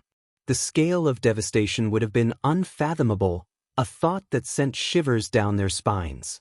In the midst of the turmoil, the Empress of Ar, known for her poise and strategic brilliance, remained calm. She stood at a vantage point, observing the unfolding chaos with a discerning eye. A subordinate approached her cautiously, sensing her presence. "Your Highness," the subordinate began, his voice tinged with respect. "It was a wise decision for us to stay away from the Dark Lord's path." The Empress, her gaze fixed upon the battlefield, nodded slightly. "Indeed," she replied, her voice steady and unwavering. "There is power in aligning with the unstoppable force rather than opposing it. We shall find a way to work with him, for the benefit of our empire." Her words held a sense of calculated determination, and those who overheard them couldn't help but wonder what plans lay hidden within the Empress' mind. While the rest of the onlookers were filled with fear and despair, she saw an opportunity in the face of the Dark Lord's might, a chance to shape the future in her favor. A hushed silence fell over the onlookers as they turned their gaze toward the Guardian Guild headquarters, their eyes widening with awe and disbelief. A thunderous roar erupted from within the walls of the stronghold, resonating through the air, capturing their attention. And then, as if summoned by some ancient power, a majestic creature materialized above the guild, a golden dragon with not one, but two magnificent heads, its ethereal form colossal and awe-inspiring. Gasps of astonishment rippled through the crowd as they beheld the mythical creature hovering in the sky. Whispers of amazement and wonderment intermingled with their shock. "By the heavens, what is that?" one onlooker exclaimed, his voice filled with disbelief. "I've never seen anything like it," another replied, his eyes wide with awe. "A two-headed dragon, and it emanates such power." The onlookers watched in rapt attention as the majestic dragon circled above the headquarters, its radiant presence casting an ethereal glow across the battlefield. There was an air of hope and anticipation, an inkling that perhaps, against all odds, the tide of the battle could still be turned. Amidst the whispers and murmurs, the Empress of Ar stood with an impassive expression. Her eyes remained fixed on the mystical creature, studying its every movement with keen interest. With a calm yet resolute voice, she addressed her companion. "This dragon is one of the Guardian Guild's last line of defense," she stated, her tone carrying a note of determination. "They have unveiled their ultimate trump card. Let us see what this mystical being is truly capable of." Her words hung in the air, a quiet declaration of her intent to witness the unfolding events with strategic insight. The onlookers, despite their fear and uncertainty, found a glimmer of hope within the Empress' composed demeanor, knowing that this mythical guardian might just hold the key to turning the tide of the battle against the Dark Lord. Chapter 975. Battle of the Half-Celestials. The appearance of the majestic dragon did little to disturb Michael's composure. His knowledge of the Guardian Guilds might reassured him that this ethereal creature was just one of their many trump cards and last lines of defense. Yet, the dragon's presence emanated a radiant glow, casting a shimmering light upon Hulwick Island and the vast expanse of the surrounding ocean. In the ethereal glow, the harrowing aftermath of the relentless battle came into sharp focus for the onlookers. Debris from the warships Michael had effortlessly destroyed floated upon the surface of the sea, a haunting reminder of the devastation wrought upon the naval forces. Lifeless bodies, both in the water and scattered across the land of Holwick Island, painted a grim tableau of the toll exacted by the conflict. The soil of Holwick Island, churned by relentless spells and thunderous clashes, seemed to possess an otherworldly shimmer, as if infused with the residual energy of intense magical casting. Even the ocean surrounding the island, once calm and pristine, now bore a faint glimmer, a testament to the vast power that had been unleashed upon its depths. Amidst the eerie beauty of the glimmering light, the onlookers were reminded of the harsh reality of war. The resolute dragon unleashed another thunderous roar, propelling itself towards Michael with a determined purpose. Meanwhile, Michael's attention shifted to Roshan, the last remaining Alpha Guardian. Transformed into his mighty primal form, Roshan was fueled by a fierce desire for vengeance, spurred on by witnessing the brutal demise of his fellow Alpha Guardian, Vivian. He lunged at Michael in the open sky, his lion form growing in size and emitting a resounding roar that echoed through the air. But as Roshan drew closer to his target, Michael fixed his gaze upon him, unleashing dark beams from his eyes that pierced Roshan's lion body, causing immense pain. Despite the agony, Roshan pushed forward, determined to confront Michael. In a moment of reckoning, the rest of the Guardians, also in their primal forms, rallied around Roshan, joining forces to surround and attack the Dark Lord. The dragon soared with grace, captivating the onlookers, who stood bewildered and uncertain about the outcome of this fierce encounter. The Beast Guardians launched a ferocious assault upon the Dark Lord, employing their formidable claws and teeth with relentless fury. However, in a shocking turn of events, a thunderous explosion rocked the battlefield, hurling the Guardians away from Michael's presence. With his dark sword raised, the Dark Lord moved with incomprehensible speed, leaving only a blur of white in the darkness. In an instant, Roshan's majestic lion body lay divided, falling towards the ocean below. The swiftness and mercilessness of the Dark Lord's attack sent waves of terror through the hearts of the witnesses, shaking their resolve to its core. Before Roshan's lifeless form could touch the ocean's surface, dark beams shot forth from the Dark Lord, slicing through the remaining Guardians in the sky, severing their lives with gruesome precision. The spray of blood descending from the sky sent shivers down the spines of the onlookers, a chilling reminder of the unfathomable power possessed by the Dark Lord. By the time the Golden Dragon reached its intended target, only a mere 100 Guardians remained in the sky, their once defiant spirits shattered, replaced by an overwhelming sense of fear and defeat. The remaining warships in the sky and on the ocean ceased their relentless barrage, their attention now fixated on the imminent clash between the two-headed dragon and Michael. The majestic dragon had reached the half-celestial stage level 1, while Michael, fueled by the deaths he had caused, stood at the formidable half-celestial stage level 6. In a tense standoff, the dragon and Michael locked eyes, suspended in the air, an unspoken challenge passing between them. In Michael's piercing gaze, he anticipated the dragon to engage in verbal exchange, but to his surprise, it emitted a low growl instead. As an ethereal being, its physical form shimmered with ethereal scales that seemed to defy comprehension.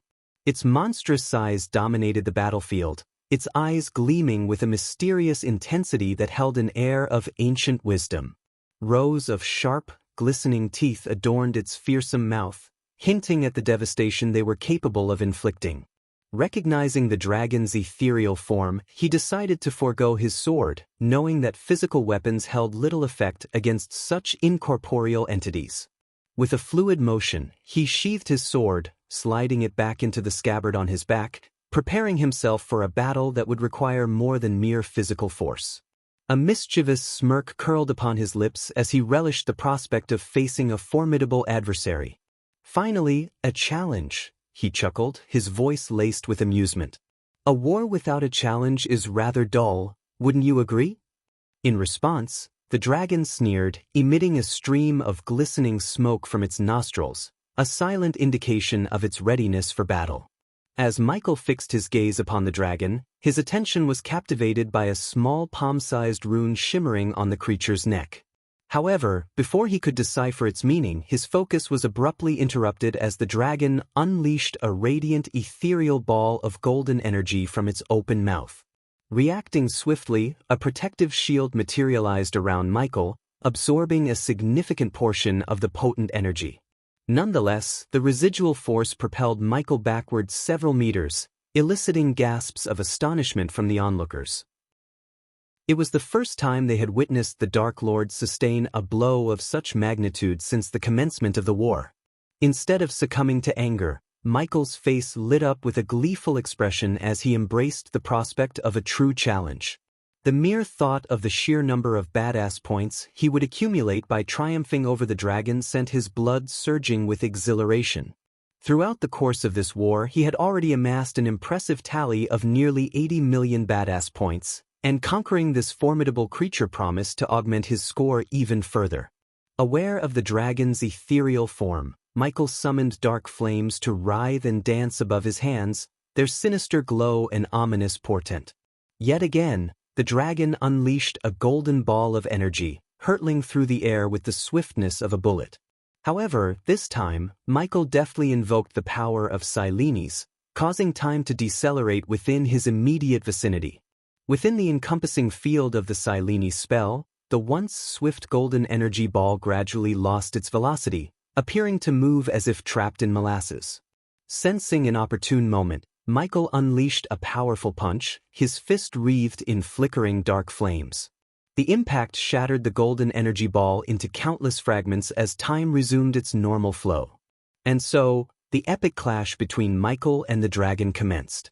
The clash between the Dark Lord and the dragon ignited a spectacular aerial duel in the vast expanse of the sky. The dragon, with its immense size and two menacing heads, unleashed a relentless assault. One head lunged forward, attempting to snap at the Dark Lord with razor-sharp teeth, while the other head continuously spewed forth a barrage of shimmering energy balls. Undeterred, the Dark Lord displayed incredible agility and combat prowess, seamlessly evading the dragon's physical attacks. With swift and calculated movements, he countered the energy balls, dispersing them with his fists enveloped in swirling dark flames. Each collision created a magnificent display of sparks and bursts of darkness. Sensing an opportunity, the Dark Lord swiftly descended toward the sea level, where a warship floated ominously. In one swift motion, he lifted the warship with his formidable strength, imbued it with his dark flames, and hurled it towards the dragon. The flaming warship soared through the air, trailing a path of destruction, before colliding with the dragon's massive form. The impact generated an explosion that reverberated through the sky, engulfing both combatants in a shower of flames and smoke. Emerging unscathed, the Dark Lord ascended back into the sky, his resolve unshaken. He continued his relentless assault, unleashing a barrage of punches enhanced by the dark flames. Each strike connected with precision, delivering powerful blows to the dragon's scaled bodies. The clash of their forces created shockwaves that rippled through the air, causing the onlookers below to tremble in awe and terror. As the battle raged on, the Dark Lord's movements became a mesmerizing dance of power and agility. He seamlessly weaved through the dragon's attacks, evading its ferocious bites and gracefully countering with his fiery fists. With each strike, the dragon's resistance weakened, evident in the cracks forming on its ethereal scales and the pained roars that echoed through the sky. In this epic battle, the Dark Lord fought with unrivaled badassery, pushing his limits and showcasing his mastery over dark flames and hand-to-hand combat. His every move was executed with a deadly precision, displaying a combination of strength, speed, and sheer determination.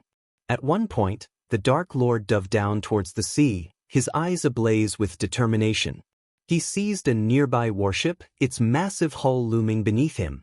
With a touch of his dark flames, the ship was instantaneously consumed, reduced to ashes in a matter of seconds. Yet, the Dark Lord acted swiftly, his movements a blur as he hurled the ship towards the dragon before the flames could fully engulf it. The flaming vessel hurtled through the air, a deadly projectile aimed directly at the dragon's colossal form. As the Dark Lord continued his assault, his speed was nothing short of astonishing. He seamlessly transitioned from one ship to another, consecutively lifting and launching them toward the dragon. The onlookers watched in awe as the Dark Lord's movements were a blur, his strikes relentless and unyielding. Ship after ship became a fiery missile, soaring through the air with the force of the Dark Lord's immense strength.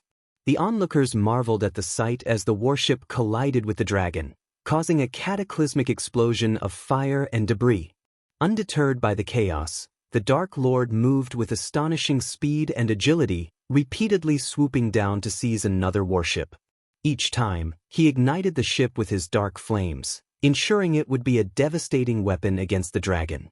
The onlookers watched in awe as ship after ship was transformed into a blaze of darkness, moments before being thrown with incredible force at the dragon. The relentless assault of the Dark Lord forced the dragon to retreat, its ethereal form unable to withstand the barrage of flaming warships. The onlookers gasped as the dragon struggled to defend itself, crashing into the Guardian Guild headquarters on Hulwick Island under the relentless onslaught. Amidst the chaos and destruction, the onlookers whispered in awe and disbelief at the epic clash unfolding before their eyes. Did you see that? The Dark Lord is unstoppable. He's moving so fast it's like a blur. And those dark flames, they're incredible. Nothing can stand against him. He's a force of nature. As the battle raged on, the onlookers were both terrified and captivated by the spectacle of the Dark Lord's relentless assault. They could only watch in awe and trepidation as the clash between the Dark Lord and the dragon reshaped the very skies above them. The impact of the dragon crashing into the Guardian Guild headquarters was catastrophic.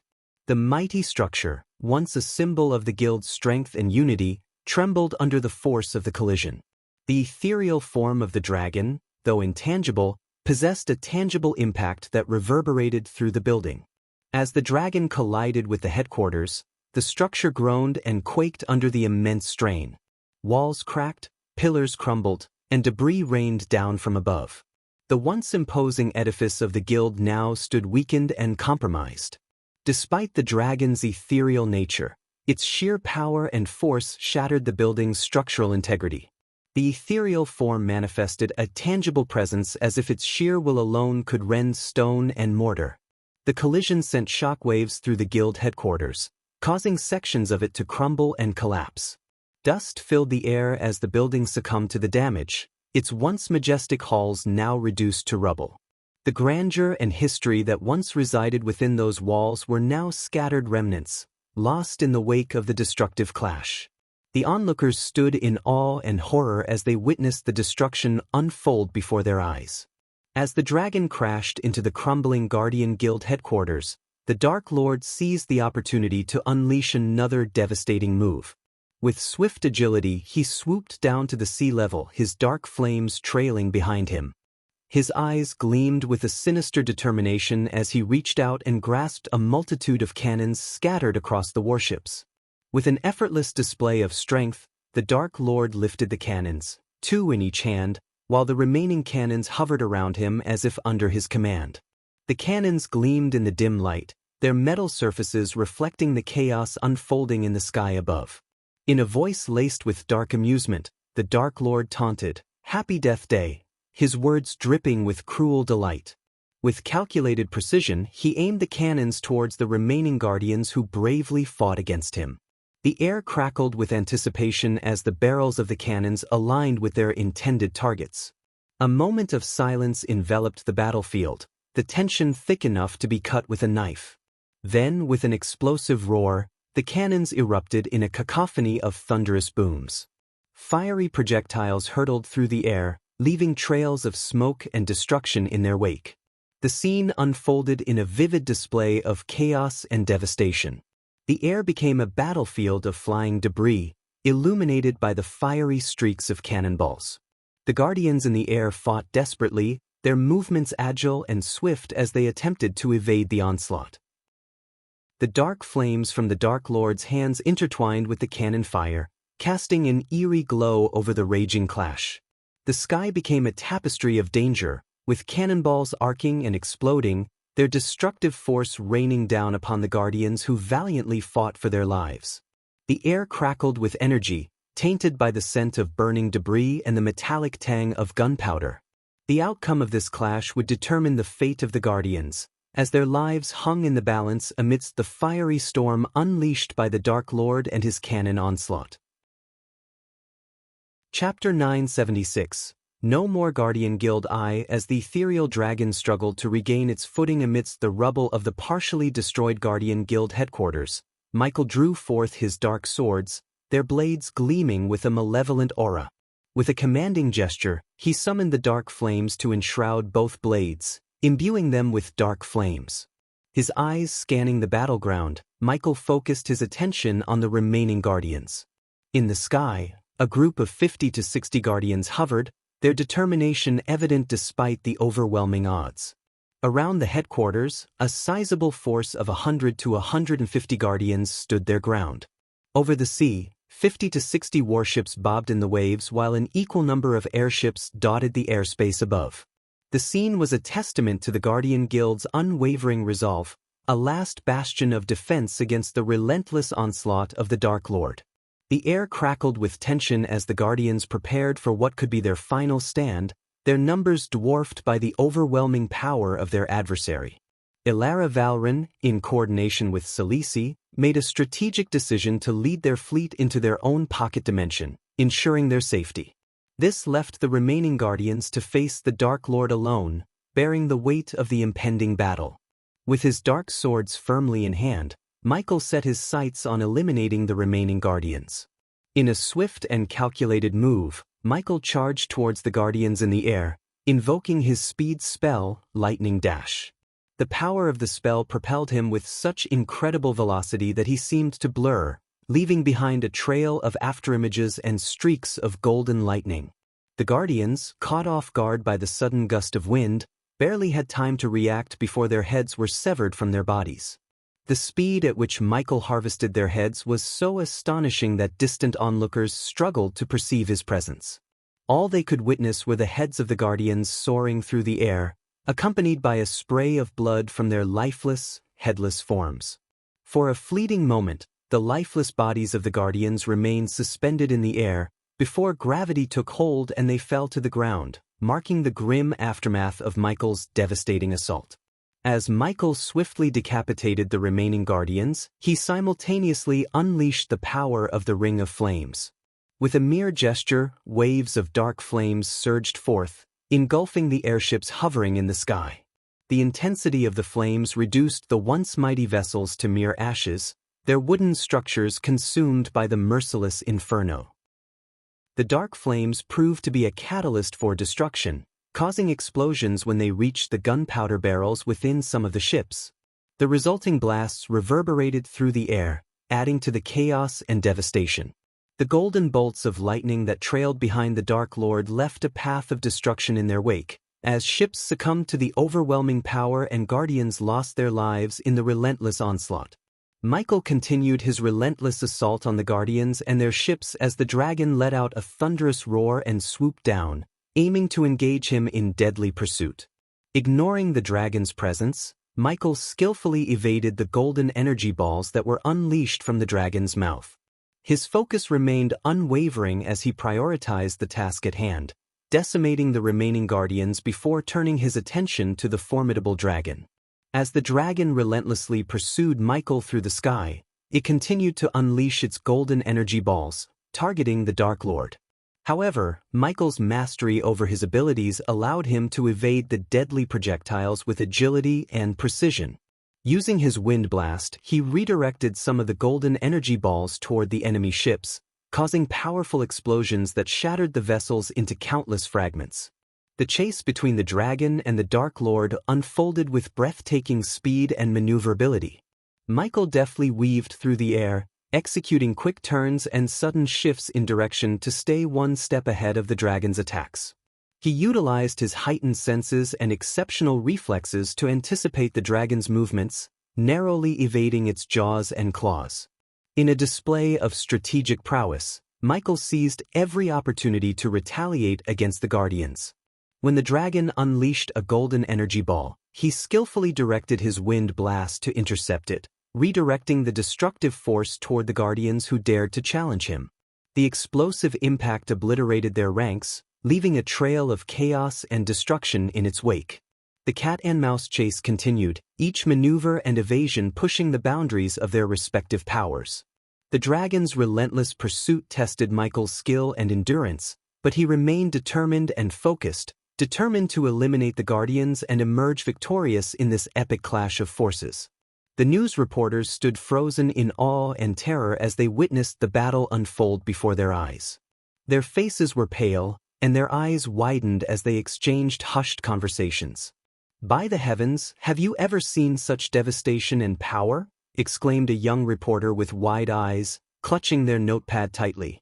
Beside them, a seasoned journalist, their hands trembling, shook their head in disbelief. "In all my years of reporting, I never imagined witnessing such a cataclysmic event. The Dark Lord is single-handedly obliterating the Guardian Guild. It's an unfathomable display of power." Their attention remained fixated on the scene below, where the once proud Guardian Guild headquarters now lay in ruins. The shattered remnants of the fortress served as a haunting testament to the relentless assault launched by the Dark Lord. "Look at the destruction unfolding beneath us. The Guardian Guild is crumbling, defenseless against the Dark Lord's relentless onslaught," gasped the young reporter, their voice filled with a mix of shock and fascination. "Every strike he delivers tears through their defenses." The seasoned journalist nodded grimly, their gaze scanning the chaotic battlefield. "Tomorrow's newspaper headlines will shake the world. The fall of the Guardian Guild at the hands of the Dark Lord will send shockwaves throughout the realm." As their attention momentarily shifted to the aerial chase between the dragon and the Dark Lord, a shiver ran down their spines. The dragon's monstrous form and the Dark Lord's swift evasive maneuvers intensified the already gripping spectacle. "Look there! The dragon continues its relentless pursuit," exclaimed the young reporter, pointing to the sky. "The Dark Lord's agility is astounding, dodging the dragon's deadly onslaught with breathtaking precision." The seasoned journalist nodded in agreement, their eyes fixed on the aerial duel. "It's a battle between titans. The Dark Lord stands alone against the Guardian Guild, systematically decimating their ranks with each devastating blow. His power is unmatched." The reporters exchanged nervous glances, knowing they were witnessing history unfold before their very eyes. The magnitude of the battle and the impending headlines they would craft for tomorrow's newspaper weighed heavily on their minds. The imagery of the Guardian Guild's destruction would leave an indelible mark on the world, forever etching the Dark Lord's terrifying power in the annals of history. As Michael swiftly soared through the chaos, engaged in relentless combat with the Guardians, he could hear Elidir's voice resonating in his mind. Elidir, observing the war unfold through the spider nestled on Michael's neck, provided valuable guidance from the safety of the castle. "My lord," Elidir spoke urgently, "I have crafted a rune specifically designed to disrupt the dragon's ethereal form, rendering it tangible for a brief window of time. Once you identify the source of its power, activate the rune. Remember, to truly vanquish this dragon, you must strike both the creature itself and its source of power simultaneously. If we fail to do so, it will only regenerate and continue its rampage." With a sly smile on his face upon hearing Elidir's voice, Michael's confidence swelled. He had strategically positioned Elidir to witness the battle, knowing the value of his knowledge on runes and ethereal forms. It was a stroke of luck to have Elidir observe the unfolding events. Without a moment's hesitation, Michael accessed his linked space ring and retrieved a golden parchment adorned with a glowing rune. His movements were swift and purposeful, avoiding the dragon's menacing heads as he set his sights on the Guardian Guild headquarters. The speed at which he traversed the sky caused the ocean below to churn and spray, a testament to his urgency. As Michael neared the headquarters, the remaining Guardians sprang into action, unleashing a barrage of outlandish weapons. Arcane rifles crackled with energy, launching bolts of lightning, while shimmering blades glowed with enchantments as they were brandished. The air crackled with the release of powerful elemental spells and ethereal projectiles. However, Michael swiftly maneuvered through the chaos, expertly evading the Guardians' attacks. He soared higher into the sky, then dove down with incredible force, landing amidst the Guardians with a thunderous impact. The sheer power of his landing sent shockwaves rippling through the surroundings, causing the Guardians and their weapons to tremble and topple. Seizing the opportunity, Michael unleashed dark beams from his piercing eyes, obliterating the Guardians in his path. The beams sliced through flesh and armor, severing heads and limbs with terrifying efficiency. The scene resembled a scorching hot knife cutting through butter, leaving destruction in its wake. Meanwhile, Michael deftly evaded the dragon's energy balls, skillfully dodging their lethal trajectory.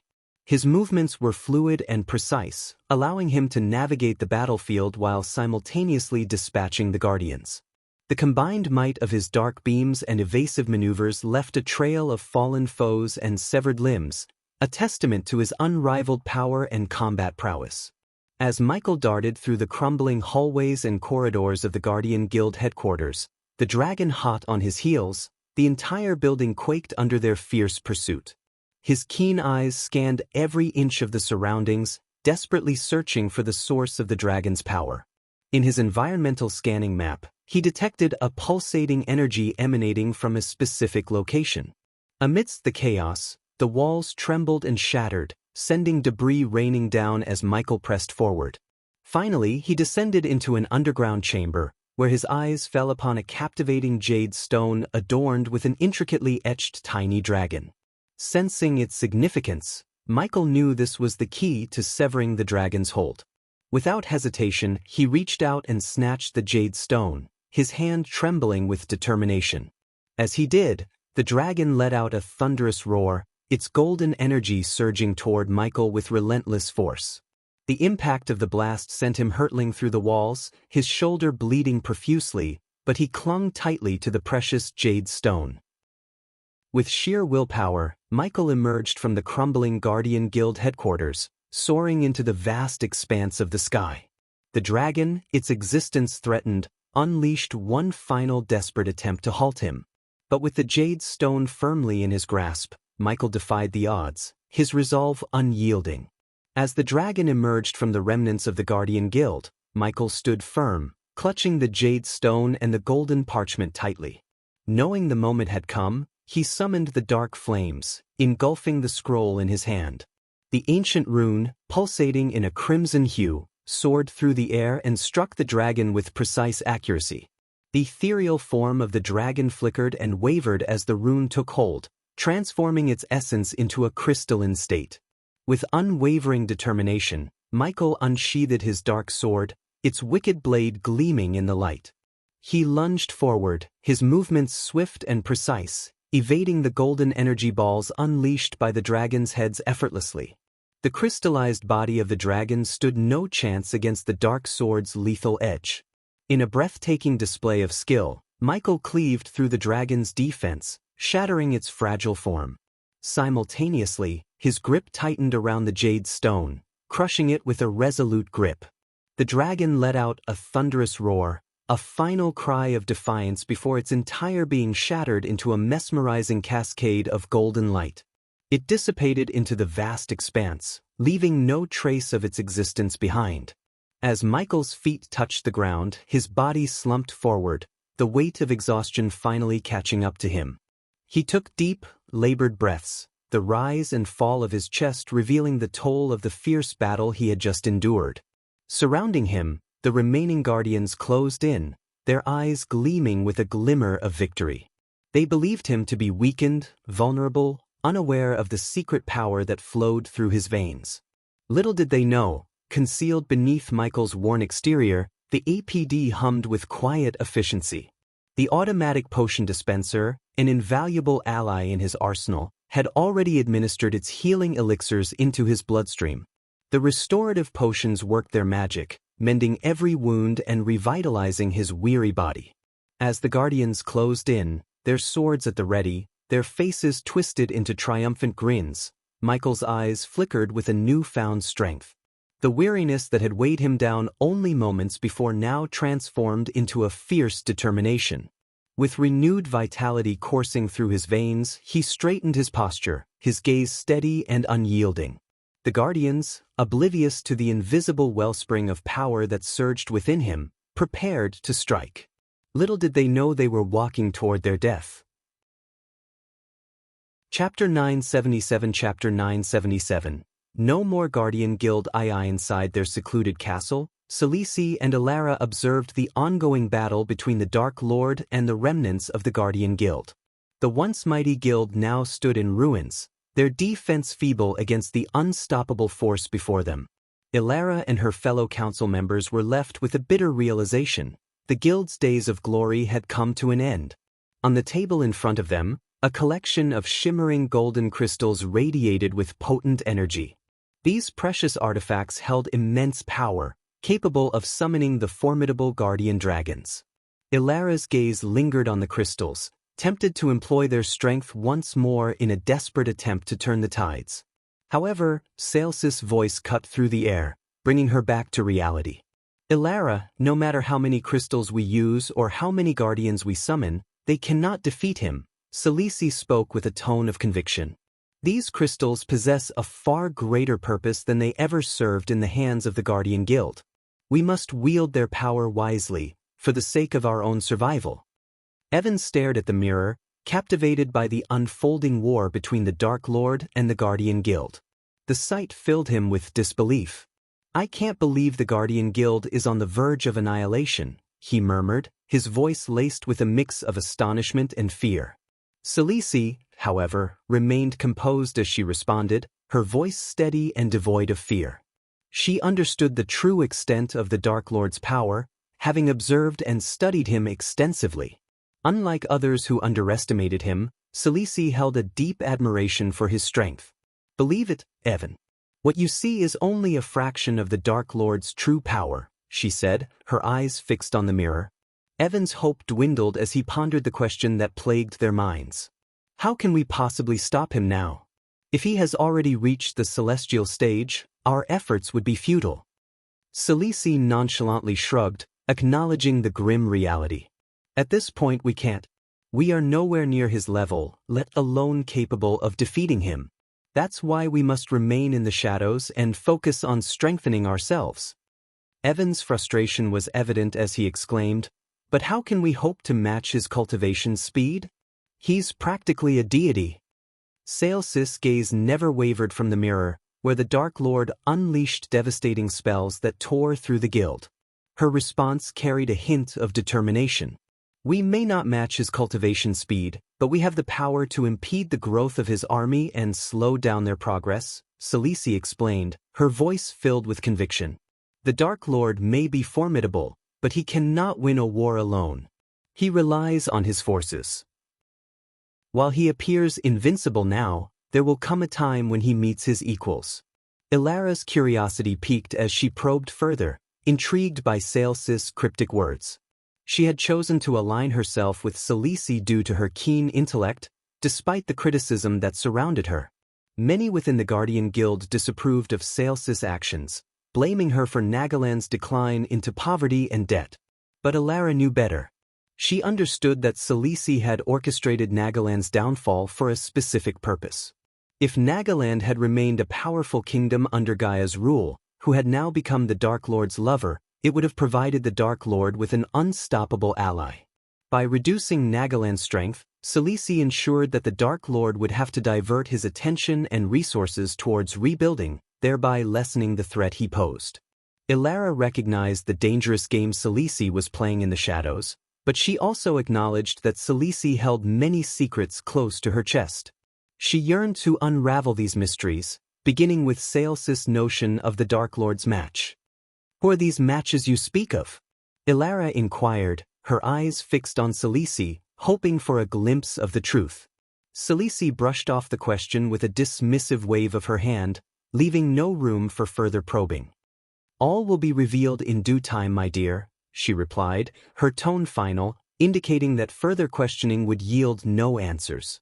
Elara was left to ponder the hidden depths of Celsis' plans, knowing that there was much more at play than met the eye. As their discussion unfolded, the skies above Hulwick Island darkened, a foreboding omen of the impending devastation. The once raging storm intensified, its fury amplifying with each passing moment. Elara and Selisi watched in awe as the Dark Lord raised his hands, commanding the very elements to his will. The tempest swirled and roared with a newfound ferocity, thrashing the ocean waves into towering tsunamis and spawning violent tornadoes in its wake. Eyes fixed on the sky, the two women witnessed a sight both magnificent and terrifying. Giant meteors materialized amidst the darkened clouds, suspended in the air like harbingers of destruction. Their presence alone threatened to shatter the tranquility of the island and lay waste to everything beneath them. "There it is, his final spell against the Guardian Guild," Khaleesi murmured, her voice tinged with a mixture of astonishment and respect. The magnitude of power displayed by the Dark Lord left her in awe, even as her mind raced with thoughts of outsmarting him. Ilara detected something peculiar in Sales's tone, an unexpected admiration and a hidden desire to vanquish the Dark Lord using her intellect and cunning. There was a hunger within Khaleesi, a thirst for victory against insurmountable odds. Meanwhile, Evan, overcome with grief, rose from his seat. His fists clenched tightly and tears welled up in his eyes. Though he had only been a member of the Guardian Guild for a short time, his admiration for the organization ran deep. From a young age, he had yearned to serve and protect the Guild, and it held a special place in his heart. The sight of its impending destruction pained him to his core, touching not only his heart but also his very soul. Khaleesi observed Evan's anguish with a sense of satisfaction. She knew that this pain would stoke the flames of his determination, igniting a burning resolve to stand against the Dark Lord and his formidable army. It was in moments like these that Khaleesi sought to mold her Shadow Clan, infusing them with righteous anger, motivation, and an unwavering drive to combat the Dark Lord with every fiber of their being. As Evan's tears streamed down his face, the Dark Lord lowered his hands, releasing his control over the meteoric entities. With a blazing descent, the celestial fireballs tore through the darkened sky, scorching the very air they traversed. Their trajectory led them unerringly towards the heart of the Guardian Guild headquarters and ultimately, the beleaguered shores of Holwick Isle. The moment the meteors collided with the Guardian Guild headquarters, a cataclysmic wave of destruction was unleashed upon Holwick Island. The magnificent building, already marred by the earlier battle between the two-headed dragon and Michael, now faced its final reckoning. The impact tore through its structure, shattering walls and scattering debris in all directions. Once grand halls were reduced to rubble, while elegant towers crumbled into a cloud of dust and ash. But the devastation did not end there. As the meteors struck the island, the very ground quaked beneath its inhabitants' feet. Fissures cracked open, spreading like veins of molten lava through the once peaceful landscape. The island itself seemed to groan in agony as fiery magma surged forth from the ruptured earth, painting the surroundings in a hellish glow. The once idyllic shores became an inferno, engulfed in rivers of flowing lava that devoured everything in their path. The impact of the meteors sent shockwaves rippling through the air, unsettling the atmosphere itself. Winds howled with an otherworldly fury, tearing at the remnants of the Guardian Guild and carrying with them the anguished cries of those left in their wake. The sky, already darkened by the storm, grew even more menacing as the magical energies clashed and mingled. Eerie lightning danced across the heavens, illuminating the chaos below with brief flashes of blinding brilliance. Meanwhile, the sea surrounding Holwick Island rose in a tempestuous uproar. As if angered by the tumultuous events unfolding on its surface, monstrous waves rose to incredible heights. They crashed against the shores with a relentless ferocity, pounding against the remnants of the Guardian Guild and eroding what little remained of its once formidable structure. The collision of water and land unleashed a torrent of foam and spray, mingling with the scorching heat of the lava and creating an atmosphere of unbridled chaos. Amidst this devastation, the Guardians who had remained on the island found themselves caught in the maelstrom of destruction. Their valiant attempts to defend their stronghold and their cherished guild were rendered futile in the face of such overwhelming power. They were tossed aside like mere playthings by the forces unleashed by the Dark Lord's spell. The survivors, if any, would bear witness to the horrifying scene of their comrades being swallowed by the fiery abyss or swept away by the relentless waves, their brave efforts reduced to naught. As the devastating aftermath of the meteors subsided, Holwick Island bore the scars of its encounter with destruction. The once solid landmass fractured into jagged fragments, each piece teetering on the brink of oblivion. Like a shattered puzzle, the island's integrity crumbled, and its broken remnants began to sink into the unforgiving depths of the surrounding sea. With an eerie slowness, the fragmented sections of Holwick Island tilted and shifted as if succumbing to the weight of their own demise. The ground beneath them crumbled and gave way, sending torrents of soil and rock cascading into the churning waters below. Each piece of land, once interconnected, now became isolated, drifting apart from one another in a melancholic dance of destruction. Amidst this scene of despair, the once majestic airships and warships of the Guardians lay battered and broken. These vessels, once symbols of power and protection, now resembled mere charred and smoldering remains. Their mighty frames sagged and splintered as if drained of their very essence. Flames licked at the tattered remnants of sails, devouring the once proud masts and turning them to cinders. With a cruel finality, these remnants of the Guardian's fleet met their fate. One by one, they surrendered to the pull of the ocean's abyss, sinking slowly beneath the surface. The sea greedily claimed them, engulfing the shattered wooden pieces until they were swallowed by the dark depths. The waves, now calmer but still bearing the weight of the recent chaos, whispered mournful laments as they swallowed the remnants of the once proud fleet. All that remained on the surface were fragments of memories and scattered debris drifting aimlessly upon the waves. They served as silent witnesses to the fallen Guardians and the island that had crumbled beneath the weight of unimaginable power. The sea, now a graveyard for the remnants of the island and its defenders, held its secrets close, veiling the tragedy within its eternal embrace. The onlookers, rogue cultivators, and news reporters stood at a distance, their faces etched with shock and terror as they bore witness to the destruction unfolding before them. Murmurs of disbelief and fear filled the air as they struggled to comprehend the magnitude of the Dark Lord's power. "By the heavens, I've never seen anything like this. The Guardian Guild. It's falling, crumbling like a house of cards," exclaimed one onlooker, their voice trembling with disbelief. "I thought the Guardian Guild was invincible. How can the Dark Lord be so unstoppable?" Another whispered, their words barely audible over the roars of destruction. As the meteors descended and the island cracked, the observers could not tear their eyes away from the horrifying scene unfolding before them. The once majestic Sky Hall, the very symbol of the Guardian's might, was nowhere to be seen, leaving many perplexed and fearful. "Where's the Sky Hall? How could it vanish in such a crucial moment?" A rogue cultivator questioned, their voice tinged with confusion and concern. Whispers of despair and resignation spread among the onlookers, their faces reflecting a sense of hopelessness. They watched as the Dark Lord's forces continued their onslaught, seemingly invincible, and doubt crept into their hearts. "I fear there is no hope left. The Dark Lord's power is unmatched, and it seems like nothing can stand in his way," murmured a rogue cultivator, their voice heavy with defeat.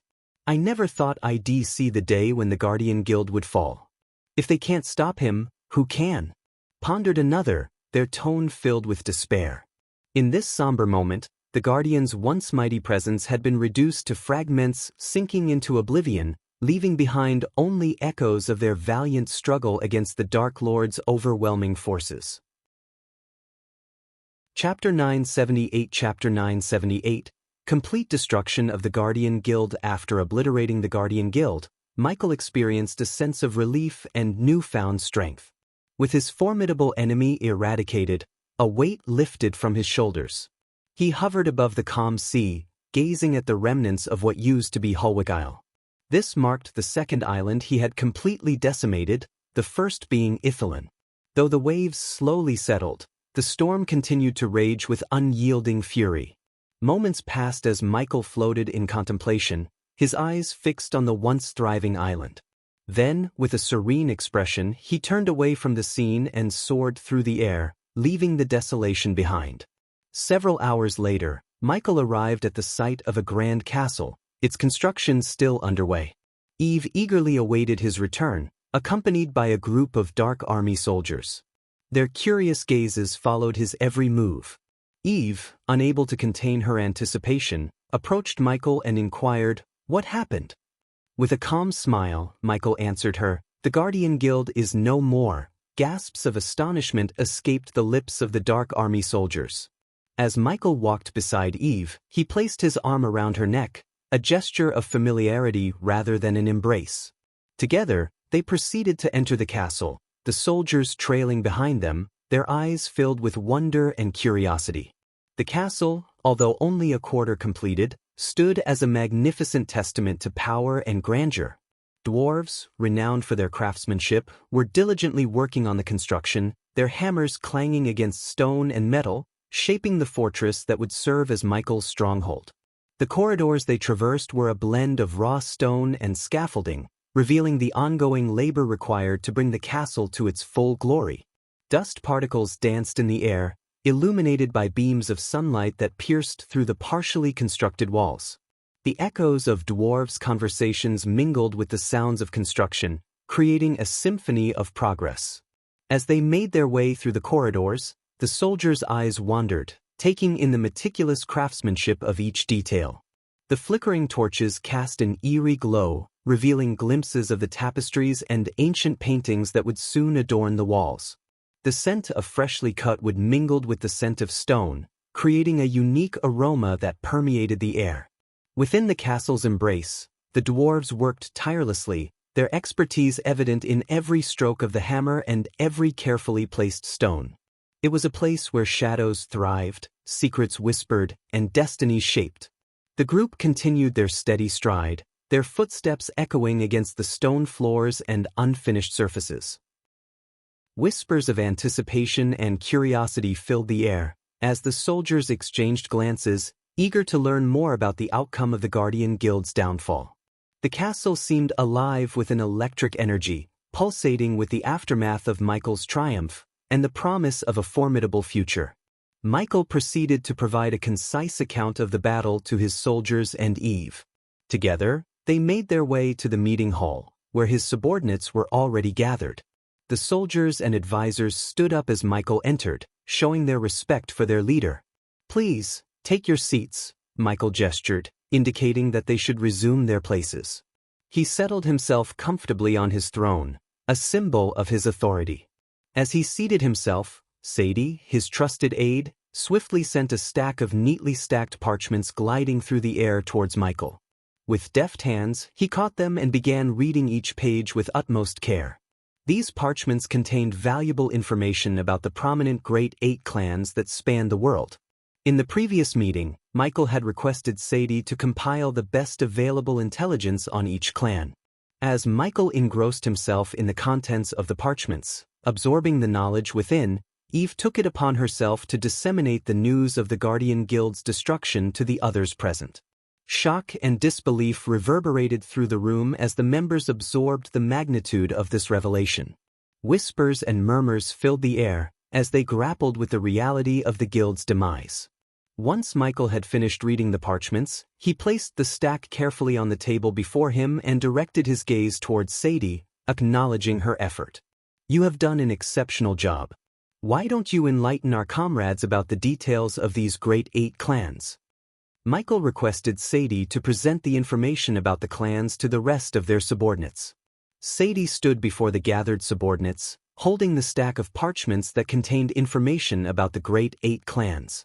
She cleared her throat and began to address the group. "Allow me to introduce the Great Eight clans," Sadie began, her voice clear and confident. "The first on the list is the Guardian Guild, comprised of humans known for their military prowess and law enforcement capabilities." She continued, "Next, we have the Nightshade clan and the Stormheart clan, both consisting of humans as well. These two clans, however, are not as widely known as the Guardian Guild. The Nightshade clan focuses on exploring uncharted territories, such as treacherous oceans and dangerous Demon's Grave. They are responsible for discovering new pocket dimensions and expanding human territories beyond this world." Tiberius, one of the subordinates, raised his hand with a puzzled expression. "I've never heard of the Nightshade and Stormheart clans. Why are they not as well known as the Guardian Guild?" Sadie nodded in understanding and replied, "That's because these clans have taken a different path. Unlike the Guardian Guild, their focus is not primarily on military and law enforcement. The Nightshade clan specializes in ventures that contribute to human prosperity in other ways, while the Stormheart clan wields influence over the economy from the shadows. She continued, the Nightshade clan's endeavors in exploring dangerous realms and discovering new dimensions often go unnoticed by the general population. As for the Stormheart clan, their impact on the economy is far-reaching, as they control a significant portion of the economic affairs of human kingdoms, working behind the scenes to ensure prosperity. Sadie paused for a moment to allow the information to sink in before moving on to the next clan. Next, we have the Water God Hall and the Sea Serpent Hall, both belonging to the Sea Folks. These clans, however, do not involve themselves in the affairs of humans, elves, dwarves, and orcs, whom they refer to as landwalkers. They maintain their own separate domains and keep a distance from the dealings of the other races. She then moved on to describe the Gondolin Empire, which belonged to the elves. The Gondolin Empire, led by Nithroel, is considered the most powerful clan among all the Great Eight clans. Nithroel, the Elven Empress, rules Gondolin with a firm hand. Unlike other clans that rely on military might, she opts for diplomatic solutions and cunning deals in the shadows, rather than waging wars. Sadie paused, allowing the significance of the Elven Empire's power to sink in among the listeners. The subordinates exchanged glances, realizing the weight of this information. In addition to these, we have the Han Torum, a clan of dwarves known for their exceptional craftsmanship and engineering skills, Sadie continued. And lastly, we have the Ironmane Horde, representing the Beastmen, a strong and formidable race. She concluded, these Great Eight clans, each with their unique strengths and characteristics, have played significant roles in the realms. With the demise of the Guardian Guild, the balance of power among the clans has shifted. It is essential for us to understand these dynamics as we navigate the current landscape. Sadie folded the parchments neatly and placed them back on the table. The subordinates sat in contemplative silence, absorbing the knowledge of the Great Eight clans and the shifting power dynamics within their realm. Arya, the Queen of Shadows, leaned forward, her eyes piercing as she addressed Sadie. What should we expect now with the demise of the Guardian Guild? Will the other races take advantage of this void? Sadie met Arya's gaze and replied with a serious tone. Indeed, without the Guardian Guild to safeguard the human kingdoms, they will be vulnerable to the ambitions and encroachments of other races. The absence of a powerful force like the Guild creates a power vacuum that is bound to attract various factions and individuals seeking to fill the void left behind. She gestured with her hand, emphasizing the potential consequences. Human kings and queens will act according to their own desires and agendas, without the guidance and protection of the Guardian Guild. This could lead to unforeseen conflicts, political upheavals, and even territorial disputes among the human kingdoms themselves. Sadie's voice held a note of concern as she continued. Moreover, the absence of a centralized force like the Guardian Guild might embolden other races to expand their territories or assert their dominance. The balance of power that the Guild once maintained will be disrupted, and new alliances and rivalries will emerge. She paused for a moment, allowing her words to sink in. We must be prepared for these changes and the potential repercussions they bring. The demise of the Guardian Guild leaves a void that will undoubtedly alter the landscape of the realms, and we must navigate this uncertain terrain with caution. Arya nodded, acknowledging the gravity of the situation. The subordinates around the table exchanged glances, realizing the implications of the power vacuum and the subsequent ripple effects it could have on their world. After Sadie finished explaining about the clans, all eyes turned towards Michael, awaiting his next command. The subordinates hoped he wouldn't assign them an overly challenging task, considering the immense workload they already had preparing for the Dark Lord's upcoming wedding with Gaia, the Dark Queen. Michael seemed to read their minds as he addressed their concerns. I understand that you have been preoccupied with the wedding preparations, he began. However, we must maintain our momentum. Our next target is the dwarves. They possess great capabilities, and we require their expertise to complete our castle and fulfill our future endeavors. Therefore, we shall begin recruiting the dwarves from Han Torum, Michael announced, directing his gaze at Saber, the newly appointed king of the Nightwalkers. Saber, your mission is to travel to Han Torum and present them with a choice. Either dismantle their clan or face the consequences of my wrath, Michael commanded. Eve, always eager to understand the reasoning behind Michael's decisions, questioned his approach. Why not simply order them to join us directly? She asked. Michael shook his head, his expression filled with wisdom.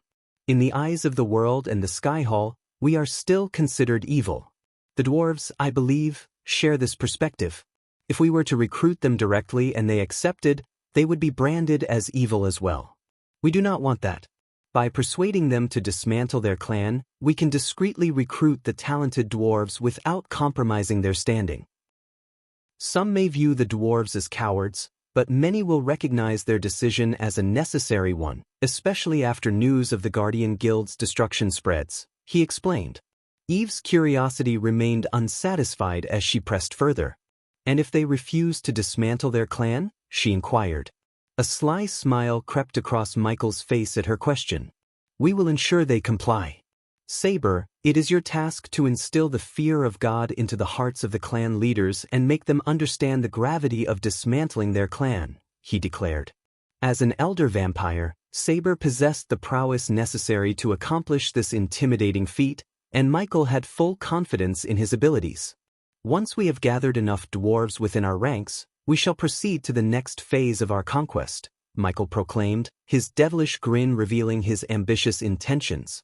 As he finished issuing his orders, Saber produced a parchment from his coat pocket and sent it flying toward Michael.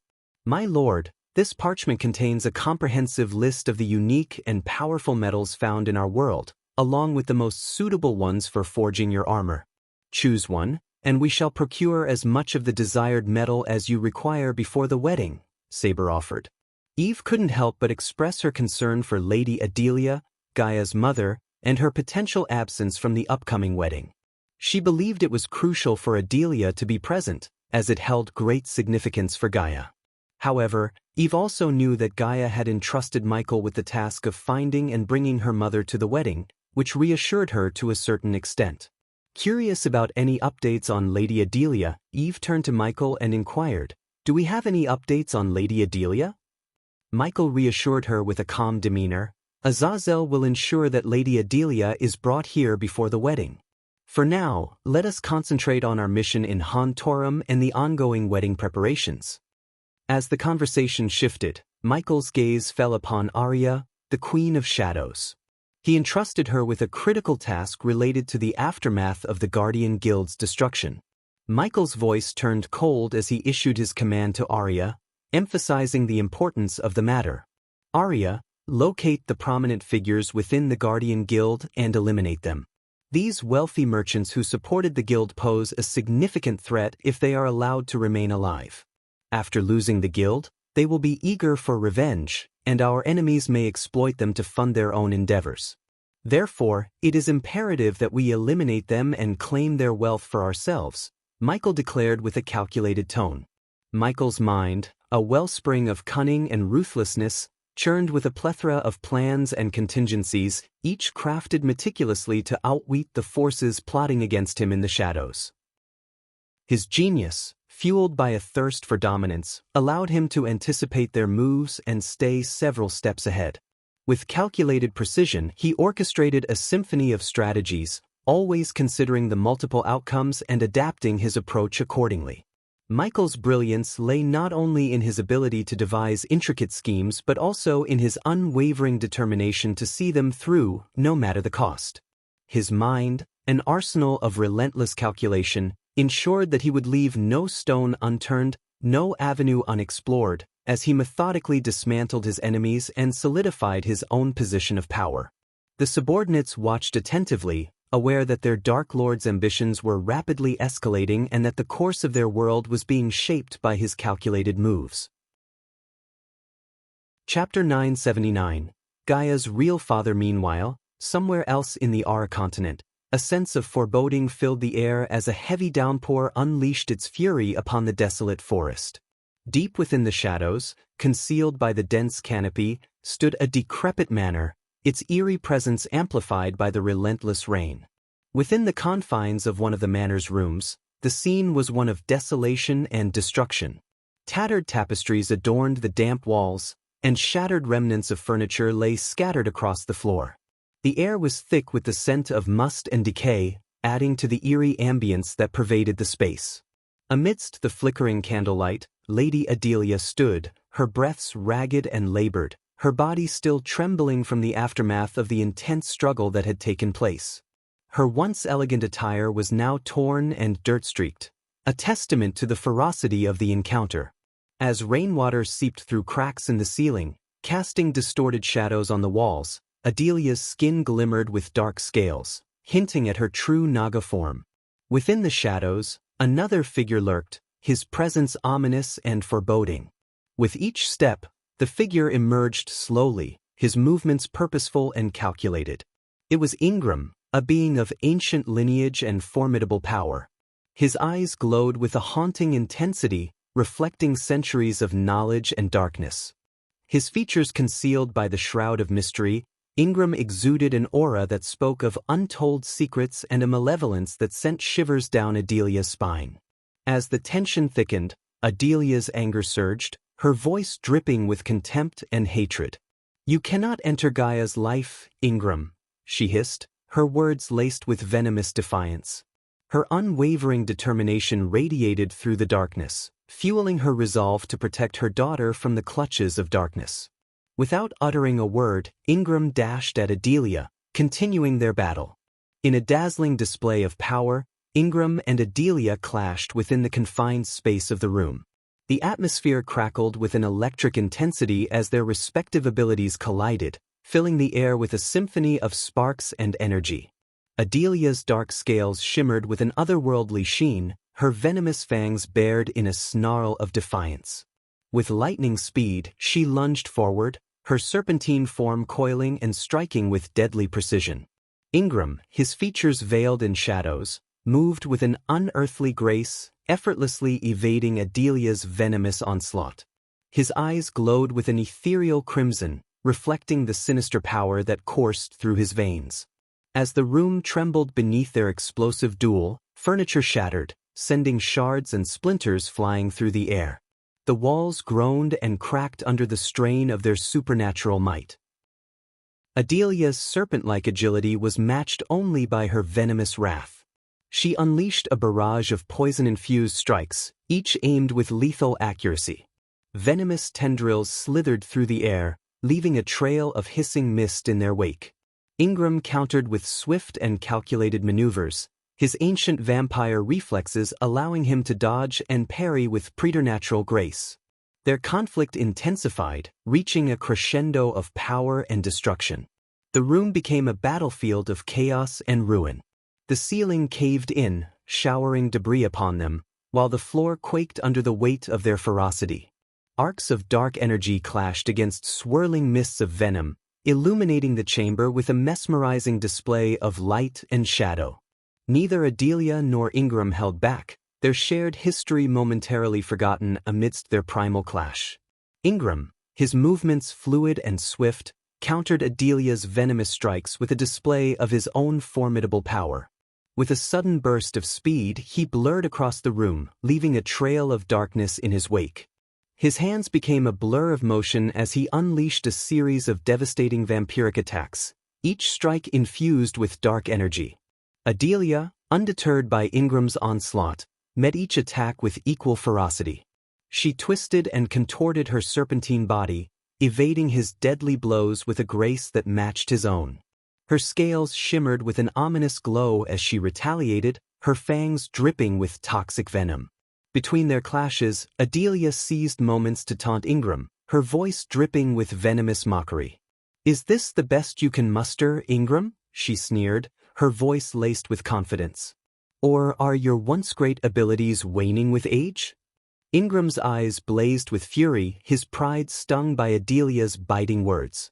He lunged forward, his movements fueled by a renewed determination. His vampiric attacks intensified, seeking to overwhelm Adelia with their raw power. But she remained elusive, twisting and contorting her body with uncanny agility. Adelia laughed mockingly as she parried his strikes, her voice echoing through the chaotic room. "Come now, Ingram, show me what an ancient vampire like you is truly capable of. Or have the centuries dulled your edge?" Her words were like a poison, stoking the flames of his rage. Their battle raged on, a deadly dance of power and skill. The air crackled with energy as their conflicting forces clashed and intermingled. Adelia, refusing to yield, fought back with a tenacity born of hatred and determination. She refused to let Ingram's attempts to diminish her spirit go unanswered. The room trembled under the weight of their epic struggle, its walls echoing with their resounding blows. Adelia's dark scales glistened with resilience as she countered each of Ingram's attacks with precise strikes of her own. The battle reached a fever pitch, their animosity fueling their every move. But the outcome of their fierce clash remained uncertain, as neither Adelia nor Ingram showed signs of relenting. They were locked in a deadly dance, each determined to prove their dominance. Their fight was far from over, and the room continued to bear witness to their explosive confrontation. As the battle escalated, the room became a scene of utter devastation. Furniture lay in ruins, scattered across the floor like broken memories. The walls bore deep gouges and cracks, evidence of the raw power unleashed by Adelia and Ingram. The air crackled with an electric tension, the very atmosphere seeming to vibrate with their animosity. In a final clash, their combined force shattered the window, sending shards of glass cascading into the night. Like avatars of chaos, they burst through the broken opening, their battle now taking them into the darkened expanse outside the manor. Rain poured down in torrents, drenching them in its icy embrace. Ingram's fangs elongated, his vampiric nature manifesting in all its primal glory. He landed gracefully on the rain-soaked ground, his eyes gleaming with a sinister light. Adelia, her scaled form coiled and ready, faced him with unyielding determination. A smirk tugged at the corners of Ingram's lips, his voice dripping with venom as he retorted to Adelia's earlier taunts. "Ah, Adelia, it seems your years in hiding have dulled your once sharp senses," he mocked, his words laced with condescension. "Dependent on the Dark Lord to fight your battles, are we? How pitiful it is to see you reduced to serving such a foolish cause." Adelia's eyes blazed with fury, her serpentine body poised to strike. She refused to be swayed by Ingram's words, her resolve unshaken. With a flick of her tail, she lunged forward, venomous fangs glistening in the rain-soaked night. As the rain poured relentlessly, the clash between Ingram and Adelia intensified in the inky darkness. Ingram's movements were swift and calculated, a blur of ethereal grace. He darted forward, his body contorting with unnatural agility, aiming to strike at Adelia's vulnerable flank. Adelia, her senses honed by years of survival, anticipated Ingram's assault. With lightning reflexes, she slithered to the side, narrowly evading his lethal swipe. The air crackled with energy as her scales brushed against his outstretched hand, leaving a trail of sparks in their wake. Not one to relent, Ingram unleashed a barrage of swift strikes, his hands a blur of blinding speed. Each blow was aimed with precision, seeking to exploit any opening in Adelia's defenses. Yet, Adelia's serpentine form proved elusive, her sinuous movements fluid and evasive. Adelia seized her opportunity and retaliated, her venomous fangs lunging towards Ingram's exposed arm. The sickening sound of flesh-meeting fangs echoed through the rain-soaked night. A muffled growl escaped Ingram's lips as Adelia's venom coursed through his veins, momentarily impairing his movements. Refusing to succumb to pain, Ingram retaliated with a ferocious counterattack. His fists, infused with supernatural strength, collided with Adelia's resilient scales, sending shockwaves through the air. The impact reverberated through Adelia's body, momentarily stunning her, but her resolve remained unyielding. Adelia swiftly recovered, her eyes burning with an intensity matched only by the storm raging around them. She unleashed a whirlwind of strikes, each one laced with the venomous potency of a predator defending its territory. Ingram, in turn, showcased his vampiric prowess, his movements fluid and unhindered despite the venom coursing through his veins. Blows exchanged in a macabre dance, the clash of their powers echoing through the night. Rain-slicked skin met venom-laden fangs, and the air became heavy with the scent of blood and rain-soaked earth. Each combatant fought with a fierce determination, neither willing to concede an inch of ground. The battle continued to escalate, a symphony of raw power and primal fury. The storm raged on, its relentless downpour fueling their relentless struggle. With every strike, they pushed the boundaries of their physical limits, testing the depths of their resilience and endurance. Amidst the relentless clash of their powers, Adelia's voice rang out, filled with anger and determination. "Stay away from Gaia's life, Ingram," she hissed through her venomous fangs, her words laced with a warning that cut through the chaos. "If you dare to enter her world, the Dark Lord will kill you." Ingram, his eyes gleaming with defiance, parried Adelia's attack, his voice cutting through the rain-soaked air. "The Dark Lord's power is nothing compared to the one I serve," he retorted with a hint of superiority. "I have every right to be a part of Gaia's life. I have protected her all these years while you played the charade of death and disappeared from her existence." Adelia's scaled form coiled with renewed aggression as she launched a furious assault, her voice dripping with fury. "Protected her? You know nothing of protection," she spat, venomous mist trailing behind her words. "You abandoned us. How dare you claim any right to her life?" Ingram sidestepped her attack with an agility born of centuries of existence, his voice resolute. "I may have been absent, but my purpose remained steadfast. I watched over Gaia from the shadows, shielding her from threats you couldn't even fathom. I ensured her safety when you chose to disappear." Adelia's eyes narrowed, a mix of anger and resentment flashing in her gaze. "You speak lies, Ingram. I was protecting her in my own way," she shot back, her venom-infused strikes becoming more relentless. "Your absence was a betrayal, and you have no right to claim a place in her life." Ingram deflected her onslaught with calculated precision, his voice echoing with a chilling conviction. "Betrayal? No, Adelia. It was a sacrifice. I did what was necessary to keep her safe." The relentless clash between Adelia and Ingram had taken its toll on both combatants. Breathing heavily, their bodies strained and battered, they stood locked in a momentary stalemate. Adelia's scaled form began to shimmer and morph, her figure slowly reverting to her human state. Her breaths came in ragged gasps as she locked eyes with Ingram, a mixture of exhaustion and fury etched across her face. In a surge of renewed determination, Adelia launched herself at Ingram, her fist charged with raw power. Ingram, his own weariness hidden beneath a veil of unwavering resolve, met her attack head-on. Their fists collided with an explosive force, the impact reverberating through the surrounding forest. The sheer strength behind their blows sent them hurtling through the air, their bodies propelled in opposite directions. With a resounding crash, Adelia collided with a massive tree trunk, the wood groaning under the strain. Pain shot through her body, but it only fueled her anger, pushing her to rise once more. Ingram, too, crashed into a nearby tree, the impact causing splinters to rain down around him. Despite the ache that resonated within him, he pushed through the pain, ready to continue the battle. As Adelia coughed up blood, her voice strained but filled with conviction, she uttered her words through gritted teeth. "Gaia has found someone who can protect her, love her, and cherish her like no one else can," she declared, her voice laced with a mix of pain and determination. Ingram, his own injuries evident as blood trickled from his lips, met her gaze with unyielding resolve. "No matter who Gaia finds, they cannot fill the roles of parents," he retorted, his words punctuated by a ragged breath. "Our absence has left an irreparable void." Emotions ran deep within Adelia's eyes as she locked her gaze with Ingram, her voice quivering with intense sincerity. "You had a chance, Ingram. A chance to be Gaia's father, a loving husband. But you chose your lord over family," she uttered, her voice heavy with a mix of anger and sorrow.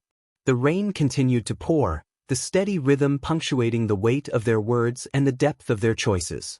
As they stood there, bruised and battered, the cliffhanger of their unresolved conflict hung in the air, leaving their fates intertwined in a web of regret, longing, and the irreparable consequences of their past decisions. Chapter 980. Arya, the assassin's apprentice in the sprawling expanse of the Azer continent. Arya soared high above the midnight sky, her silhouette a dark blur against the starlit canvas. With an agile twist, she descended through the billowing clouds, the moist mist enveloping her figure as she zeroed in on her destination. Her destination? A private island, veiled in secrecy and opulence, nestled amidst the vast expanse of the ocean. As Arya breached the cloud cover, the private island came into view, a paradise of exclusivity bathed in moonlight. The manor, an architectural marvel, stood proudly at the heart of the island, its grandeur an embodiment of the wealth and power held within its walls. The sprawling gardens were meticulously manicured, vibrant blooms and exotic flora dotting the landscape, while the scent of jasmine and sea breeze intertwined in the air. But it wasn't just the stunning scenery that guarded the island. On the ground, vigilant guards patrolled with unwavering dedication, their steps measured and purposeful. Their presence was a clear reminder that trespassers were unwelcome, their duty to protect the island's secrets unyielding. Meanwhile, airborne guards soared through the sky, their wings beating with rhythmic grace. They acted as vigilant sentinels, their keen eyes scanning the horizon, ensuring that no intruder would breach the island's defenses from above. The island's security extended to the shimmering sea that embraced its shores. Patrol boats, adorned with the mark of Isaiah Markham, cut through the midnight waves with unwavering determination. They sailed with a synchronized elegance, vigilant in their duty to safeguard the island from any threats that may emerge from the vast expanse of the ocean. As Arya approached the island, she observed these security measures, her gaze sharp and calculating. When Arya neared the private island, her mind became a canvas upon which memories of the Dark Lord's teachings painted vivid strokes.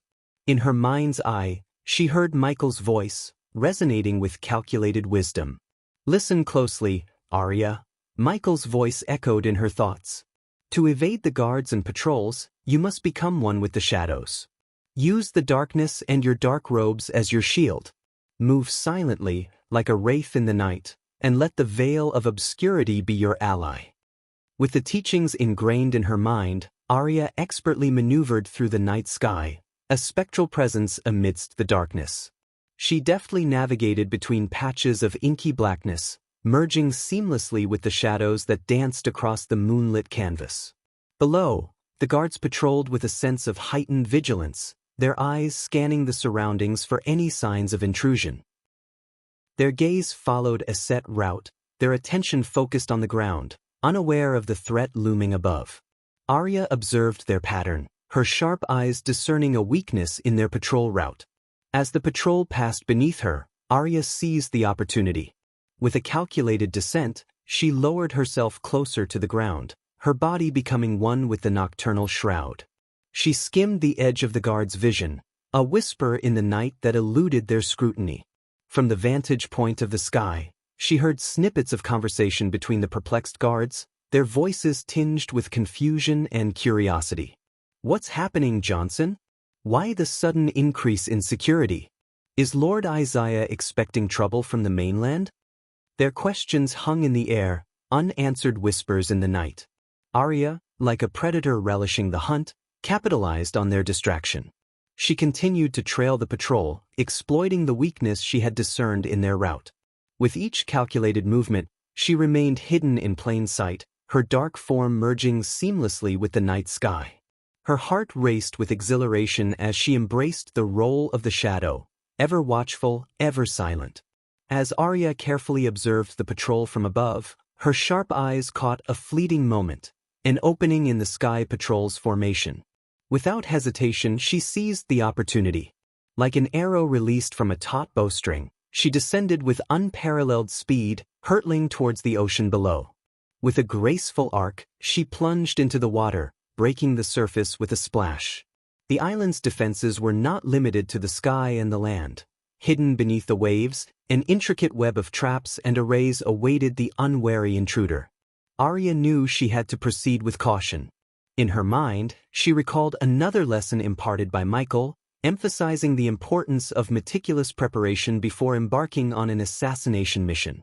Know the target location like the back of your hand, he had said. Study the blueprints, understand the layout, and anticipate any potential traps or obstacles. Arya's training had honed her instincts, and she swam deeper into the ocean, relying on her knowledge of the island's infrastructure. Soon, she found what she sought, a sewage pipe, discreetly hidden beneath a bed of undulating corals. It would serve as her conduit into the heart of the island. As she swam further, the sound of a patrol boat reverberated above her. Patrol boats cruised the water's surface, casting a sweeping spotlight that danced across the waves, searching for any signs of intrusion. Arya, undeterred, utilized the natural camouflage provided by the underwater corals and plants. Their vibrant hues and intricate formations shielded her from the prying gaze of the boat patrol, allowing her to remain hidden in plain sight. With each passing moment, Arya's resolve deepened. She knew the risks involved, the dangers that lay in wait. But she had been trained to be meticulous, to adapt and overcome.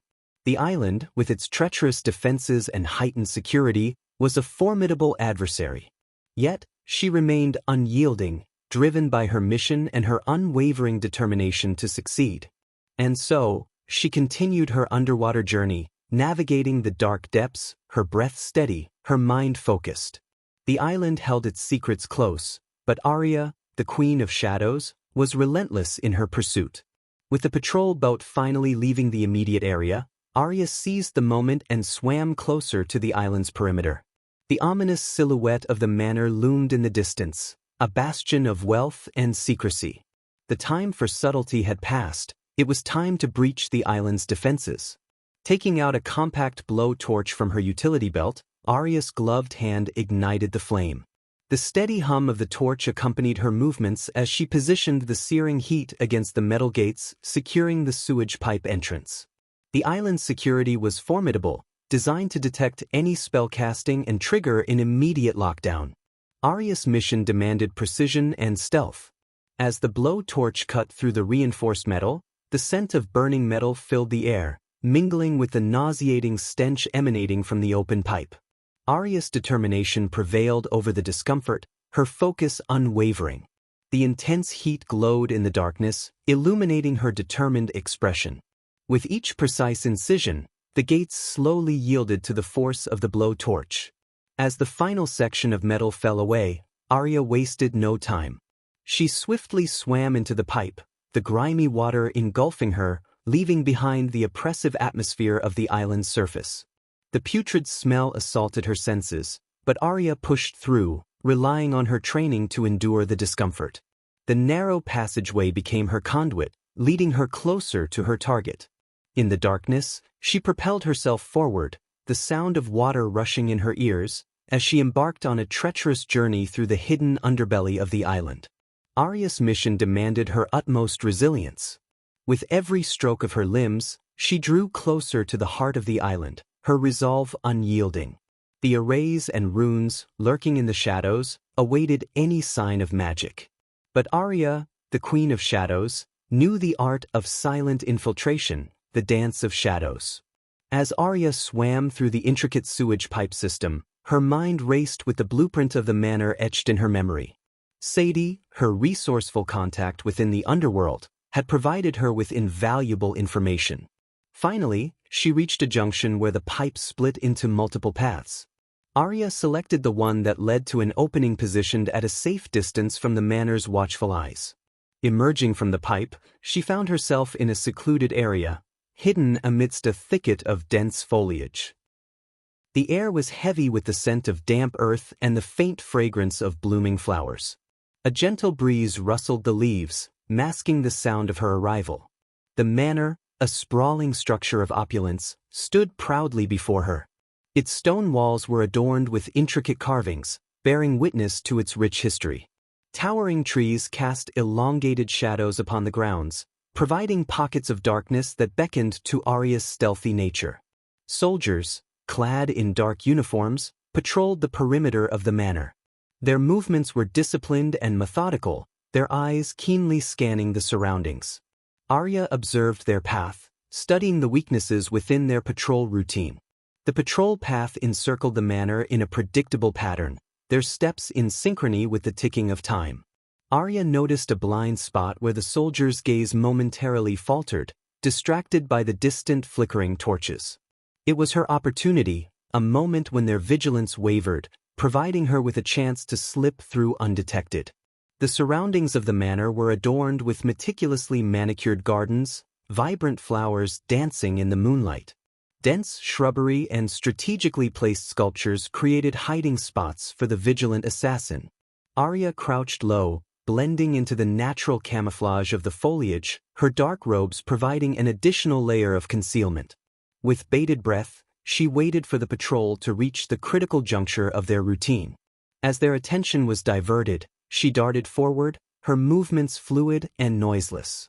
Utilizing the cover of darkness and the intricate labyrinth of the garden, she maneuvered through the concealed spaces, inching closer to her target. As Arya navigated the treacherous grounds, her mind delved into the depths of her training and the knowledge imparted by Michael, her mentor. Memories of his voice echoed in her thoughts, offering guidance in the face of seemingly insurmountable challenges. "No security system in the world is impenetrable," Michael had once said, his voice resonating with quiet authority. "With enough time and study, one can find the weakness, the chink in the armor. Stay vigilant, Arya, and adapt to overcome any obstacle." Arya's eyes gleamed with determination as she recalled his words. The island's security mechanisms were formidable, designed to suppress cultivation and detect unauthorized spell casting. The fusion stage soldiers patrolling the grounds and the intricate arrays posed a formidable barrier. But Arya was not one to be deterred. She glanced at her wrist, where her trusted companion, the Olympus, rested. The black wrist clock-like device housed a pure arch-energy crystal that, when activated, boosted her cultivation to the fusion stage. It was a rare and precious artifact, a secret weapon against the island's suppressive measures. As she continued her ascent, she noticed additional security measures in place. Motion detectors, hidden pressure plates, and intricate arrays further fortified the manor's defenses. But Arya was no stranger to deception and outwitting her adversaries. She remembered studying the blueprints of the manor, learning about a specific weakness in the security system. By skillfully bypassing the motion detectors using her agile movements and exploiting blind spots created by the arrays, she found a path that led her closer to her goal. Scaling the walls with feline grace, Arya reached a balcony overlooking Isaiah's concubine's room. The moonlight bathed her in an ethereal glow as she surveyed her surroundings, her eyes settling on the shimmering teleportation portal, a feature present in every room, including this one. It served as Isaiah's ultimate escape route should the need arise. With calculated precision, Arya leaped from the balcony, her body cutting through the air with fluidity. As she landed soundlessly in the room, her eyes darted around, taking in every detail. The opulent furnishings and delicate decor betrayed the lavish lifestyle of Isaiah's chosen companion. Swiftly, Arya concealed herself beneath the closet, her dark robes blending with the shadows. She had meticulously studied the schedule of the maids, learning their routines and timing.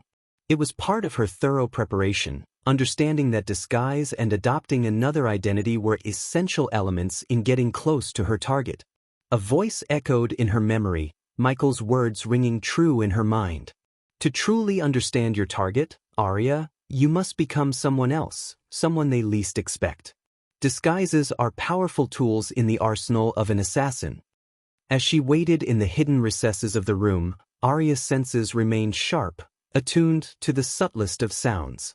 She anticipated the arrival of a maid, knowing that her disguise would grant her access to areas that would otherwise be off-limits.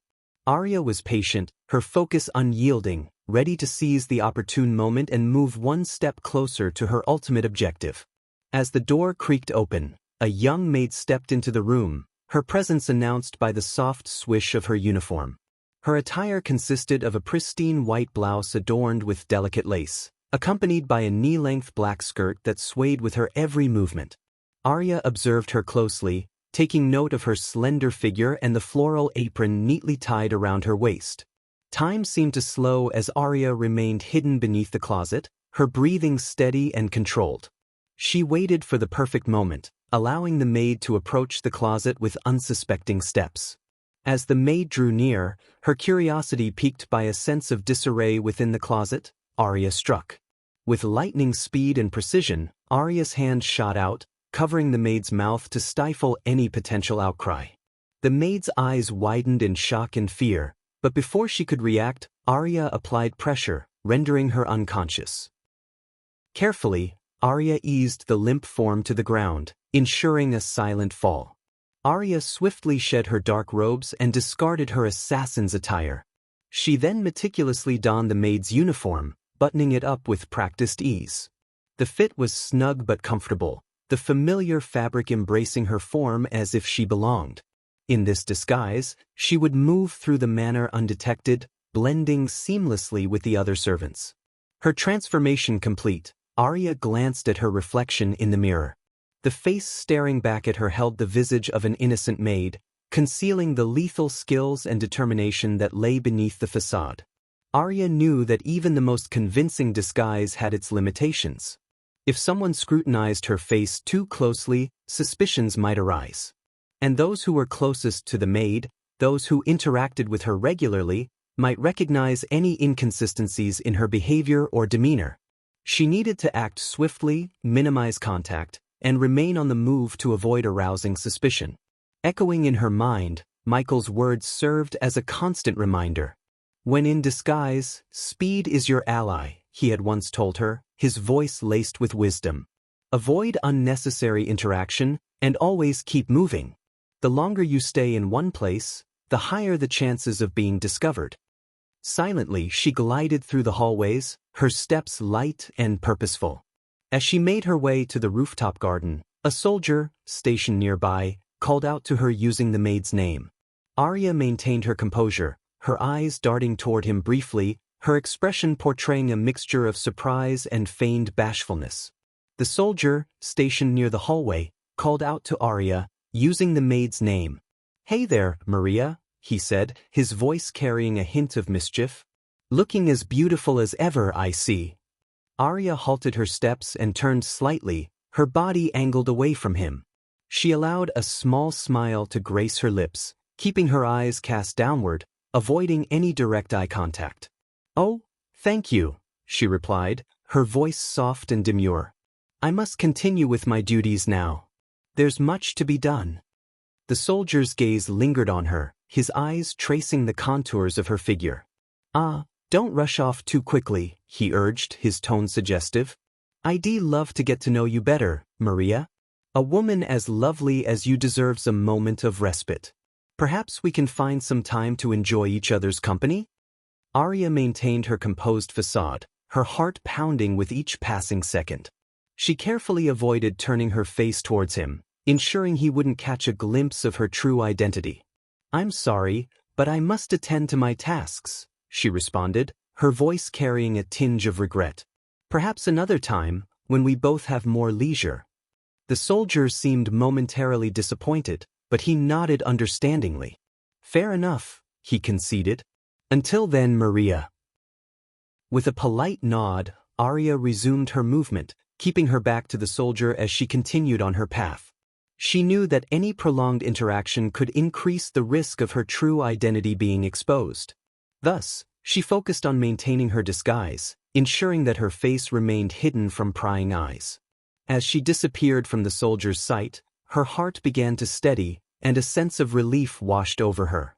Each encounter had to be handled with caution, every word chosen carefully to avoid arousing suspicion. Arya knew that her success depended on her ability to blend seamlessly into the background, remaining elusive and unseen. With renewed determination, she pushed forward, her steps purposeful and silent. The rooftop garden awaited her, a sanctuary amidst the turmoil of her mission.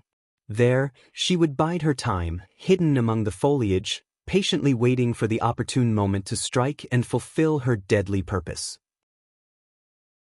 Chapter 981. Hail the Shadow Clan. The rooftop garden, bathed in the soft glow of the moonlight, was a tranquil oasis nestled high above the island. Lush foliage adorned the surroundings, with vibrant flowers blooming in an array of colors. The fragrance of jasmine and roses perfumed the air, adding an ethereal touch to the scene. The garden offered a breathtaking panoramic view of the vast ocean stretching out into the distance, its waves crashing against the shore in a mesmerizing rhythm. Arya, concealed behind the veil of her disguise, positioned herself near a water fountain at the center of the garden. The fountain's crystal-clear water cascaded down sculpted tiers, creating a soothing melody that harmonized with the tranquil atmosphere. She knew that Isaiah, drawn to the garden's serene beauty, would seek solace here and momentarily let his guard down. With her senses honed, Arya remembered the teachings of her mentor, Michael, echoing in her mind. Physical training is key, he had emphasized. Adaptability is crucial in an assassination. You must become one with your surroundings, capable of blending in and maneuvering in any given situation. Taking a deep breath, Arya submerged herself in the water fountain, her body concealed beneath the shimmering liquid. With precise control, she regulated her breathing, silently becoming one with the aquatic haven. She waited, her senses attuned, for the approach of her target. In her mind, she replayed Michael's words. An assassin must adapt swiftly to unforeseen circumstances. No situation should catch you off guard. Your ability to think on your feet and utilize your environment is paramount. Suddenly, footsteps echoed on the rooftop, drawing closer with each passing second. Arya's heart quickened, but she maintained her composure, her trained instincts guiding her every move. Isaiah Markham, the man whose life hung in the balance, emerged into view. Isaiah stood tall, his dark complexion contrasting against the moonlit backdrop. His physique bore the marks of wealth and indulgence, with a slight paunch accentuating his muscular frame. His eyes, filled with a sense of self-assuredness, swept across the garden, taking in the tranquil scenery. The stage was set, the players in position. Arya watched Isaiah approach, her eyes hidden beneath the surface of the water. She remained poised, her presence undetected, waiting for the opportune moment to fulfill her deadly task. The air was charged with anticipation, as the moon continued to cast its ethereal glow over the clandestine scene in the rooftop garden. From her hidden vantage point beneath the water's surface, Arya's gaze remained fixed on Isaiah, her senses attuned to his every movement. However, to her surprise, another figure emerged into the rooftop garden, disrupting the tranquility she had meticulously planned for.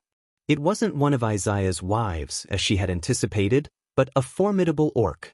The orc stood tall, his red skin a stark contrast against the moonlit backdrop. His muscular physique bore the scars of battles fought, and his face adorned with intricate face paints and tribal tattoos that spoke of his fierce nature. A primal aura surrounded him, emanating strength and intimidation. As the orc approached Isaiah, a shiver ran down the lord's spine, his previous composure faltering in the face of this formidable presence. Isaiah's gaze met the orc's eyes, filled with a mixture of trepidation and uncertainty. The weight of the orc's presence seemed to hang heavy in the air, suffocating the once peaceful atmosphere of the rooftop garden. Arya watched intently, her mind racing to adapt to this unforeseen development. She could feel the tension building, her training reminding her to remain patient and alert. Every moment was crucial, every action calculated. But for now, she observed silently, biding her time until the opportune moment presented itself. The scene unfolded with a sense of unease, as Isaiah and the imposing orc shared the bench, their presence a stark juxtaposition against the tranquil surroundings of the garden. Arya, hidden beneath the water's surface, became acutely aware of the stakes rising. She steeled herself, ready to seize the moment when the balance of power would tip in her favor. But for now, she remained submerged, her senses keen, awaiting the right moment to strike. As Arya observed the unsettling interaction between Isaiah and the intimidating orc, her mind drew upon another of Michael's invaluable lessons. She recalled his words, echoing in her thoughts with unwavering clarity. An assassin must always be prepared for their plan to fail. Michael's voice resounded in her mind. The difference between a good assassin and the best assassin lies in their ability to adapt and turn each obstacle into an opportunity. No situation is without its hidden advantages if you know where to look. Arya embraced this wisdom, letting it fuel her determination. She recognized that even in this unforeseen turn of events, there was potential for her mission to succeed. Every challenge presented an opening, a chance to exploit weaknesses and achieve her goal. The rough voice of the orc cut through the tense silence of the rooftop garden, devoid of any sympathy. "We're cleaning house, tying loose ends," he gruffly stated, his words laced with a sense of impending finality. Isaiah's terrified expression betrayed his desperation as he pleaded for his life. "Please spare me." Isaiah's voice trembled, desperation dripping from every word. "I can give you anything you want. Money, power, whatever you desire. Just let me live." The orc's response was cold and unforgiving. "We've already begun the next phase," he declared, his tone devoid of mercy. "But before we move forward, we must close the previous chapter." Arya's heart quickened with anticipation, recognizing the significance of the orc's words. The mention of closing the previous chapter indicated a potential vulnerability that she could exploit. It was a window of opportunity, a chance to strike when their attention was divided. As Isaiah's pleas fell on deaf ears, the scene became a delicate dance between life and death. Arya's resolve hardened, her focus honed on the unfolding situation. Arya's eyes widened in astonishment as the unexpected events unfolded before her. To her surprise, the orc's grip tightened around Isaiah's neck, despite the latter's desperate struggle. In one swift motion, the orc snapped Isaiah's neck, granting him a painless death. The sight sent a chill down Arya's spine, witnessing such brutality executed with chilling efficiency.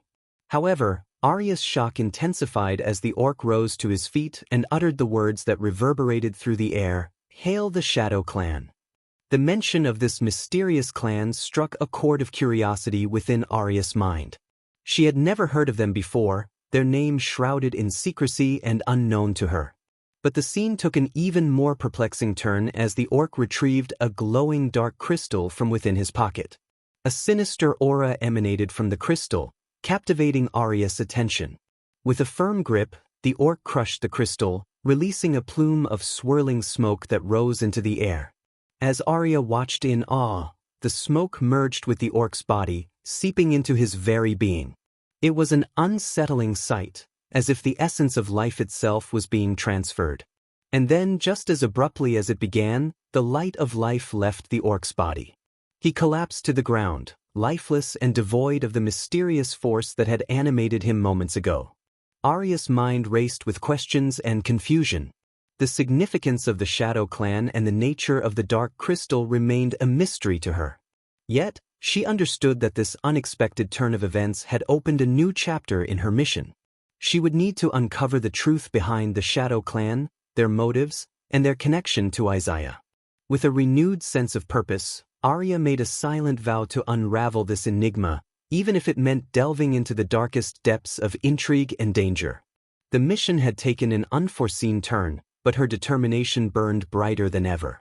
Arya's heart pounded in her chest as she emerged from the water and rushed towards the bodies, desperate to gather any clues that could shed light on the mysterious events that had just unfolded.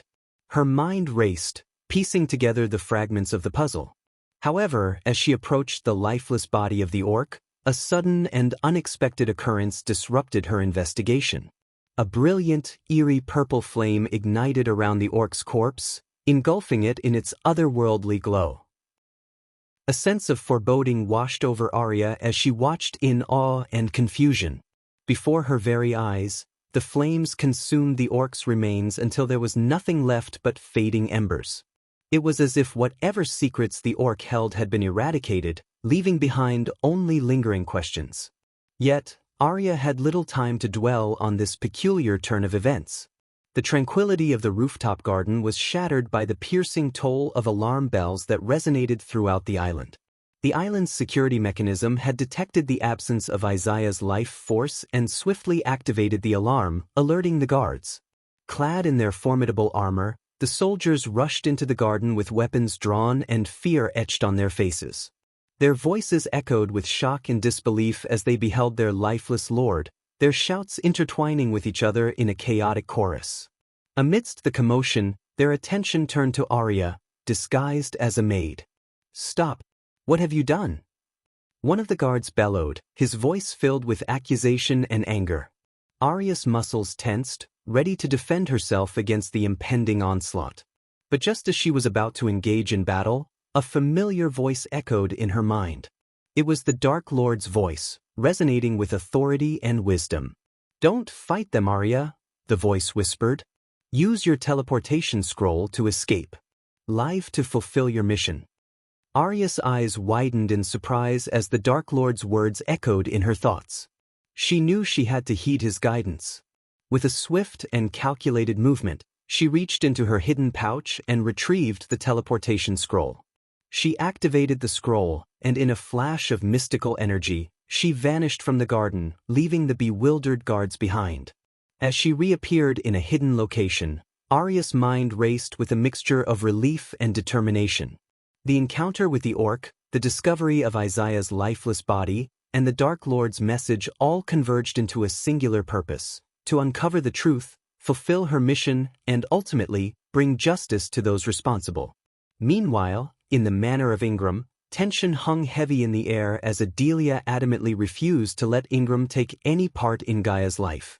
The room was filled with their icy silence, their gazes locked in a battle of wills. Adelia stood tall and unwavering, her determination shining through her eyes. "I won't allow you to ruin her life any further," Adelia declared, her voice filled with a mixture of anger and resentment. "You abandoned her when she needed you the most. You have no right to be a part of her world now." Ingram's face contorted with pain, his eyes pleading for understanding. "Adelia, I've made mistakes, I admit that. But I've changed. I've spent centuries trying to protect her from the darkness that lurks out there." Adelia scoffed, her voice laced with bitterness. "Protect her? You, an elder vampire working for Dagon, the ruler of hell. You abandoned her when she was just a baby. Don't you dare claim to be her protector now." Ingram's voice grew desperate, his words aching with remorse. "I did what I had to do to keep her safe. You have no idea the sacrifices I've made, the battles I've fought. One day, Adelia, I will make you see. I will make up for everything." Before Adelia could retort, a sudden shift in the atmosphere caught her attention. A powerful force was approaching, one that sent shivers down her spine. She recognized it immediately and knew what it meant. Azazel, the Dark Lord's demon butler, was drawing near. Adelia's heart raced with both fear and relief. She wanted Azazel to arrive, not the Dark Lord himself. She knew Azazel had his own agenda, and she hoped he could be persuaded to capture Ingram without revealing his true allegiance to the Dark Lord. She couldn't risk the Dark Lord discovering Ingram's identity as an elder vampire and the knowledge that he had abandoned Gaia. With an icy calmness, Adelia turned to Ingram, her eyes never wavering. "You will do nothing, Ingram," she stated coldly. "I am about to capture you and send you somewhere you won't be able to intervene in Gaia's life any longer. This is the consequence of your actions." Ingram's face twisted with a mix of shock and anger, but Adelia paid him no heed. She had no love left for him, only anger and a desire to protect their daughter from his tainted influence. Her plan was set, and she awaited Azazel's arrival, knowing that he would ensure Ingram's capture. Deep down, Adelia knew that Azazel's presence signaled danger, but she couldn't risk the greater threat that the Dark Lord posed. Her focus was on safeguarding Gaia's future, even if it meant sacrificing any lingering shards of affection she once held for the man before her. Adelia's mind raced with conflicting emotions as she anxiously awaited Azazel's arrival. Her loyalty to the Dark Lord remained steadfast, and she knew that Gaia was a cherished being in his eyes. Adelia couldn't bear the thought of jeopardizing her daughter's position in the Dark Lord's realm, but she also didn't wish for Ingram's life to be extinguished by the Dark Lord's wrath. Ingram's true identity as an elder vampire, working under Dagon, the ruler of hell, made him a dangerous and potent adversary. Adelia was well aware of his formidable power, one that surpassed her own. She knew that engaging in a direct confrontation with Ingram would be not only futile but also potentially lethal for her. Azazel, on the other hand, was an entity she could manipulate to serve her purpose. As the Dark Lord's demon butler, Azazel held a certain level of allegiance to Adelia due to her high status within the Dark Army. She hoped that by summoning Azazel instead of the Dark Lord, she could maintain some semblance of control over the situation. Adelia yearned for Azazel's arrival, for she knew that he possessed the strength and skill to subdue Ingram. His demonic abilities, coupled with his unwavering loyalty to the Dark Lord, would make him the perfect instrument to capture Ingram without resorting to fatal measures. After dealing with Ingram, Adelia made the firm decision to unveil the hidden truths she had concealed from Gaia and the Dark Lord. Her loyalty to the Dark Lord compelled her to relinquish any lingering secrets, as she no longer wished to keep anything from him. Adelia was determined to come clean and lay bare the entirety of her knowledge, sparing no details, for she believed in unwavering transparency and honesty within their relationship. You're tuning in to the Passion Pages YouTube channel. We're so grateful for your support, and don't forget to subscribe to join us on this incredible journey through captivating stories. Your generosity through donations truly makes a world of difference, as it's the primary source of revenue that allows me to expand and enhance this channel for you. Thank you from the bottom of my heart for being a part of this adventure.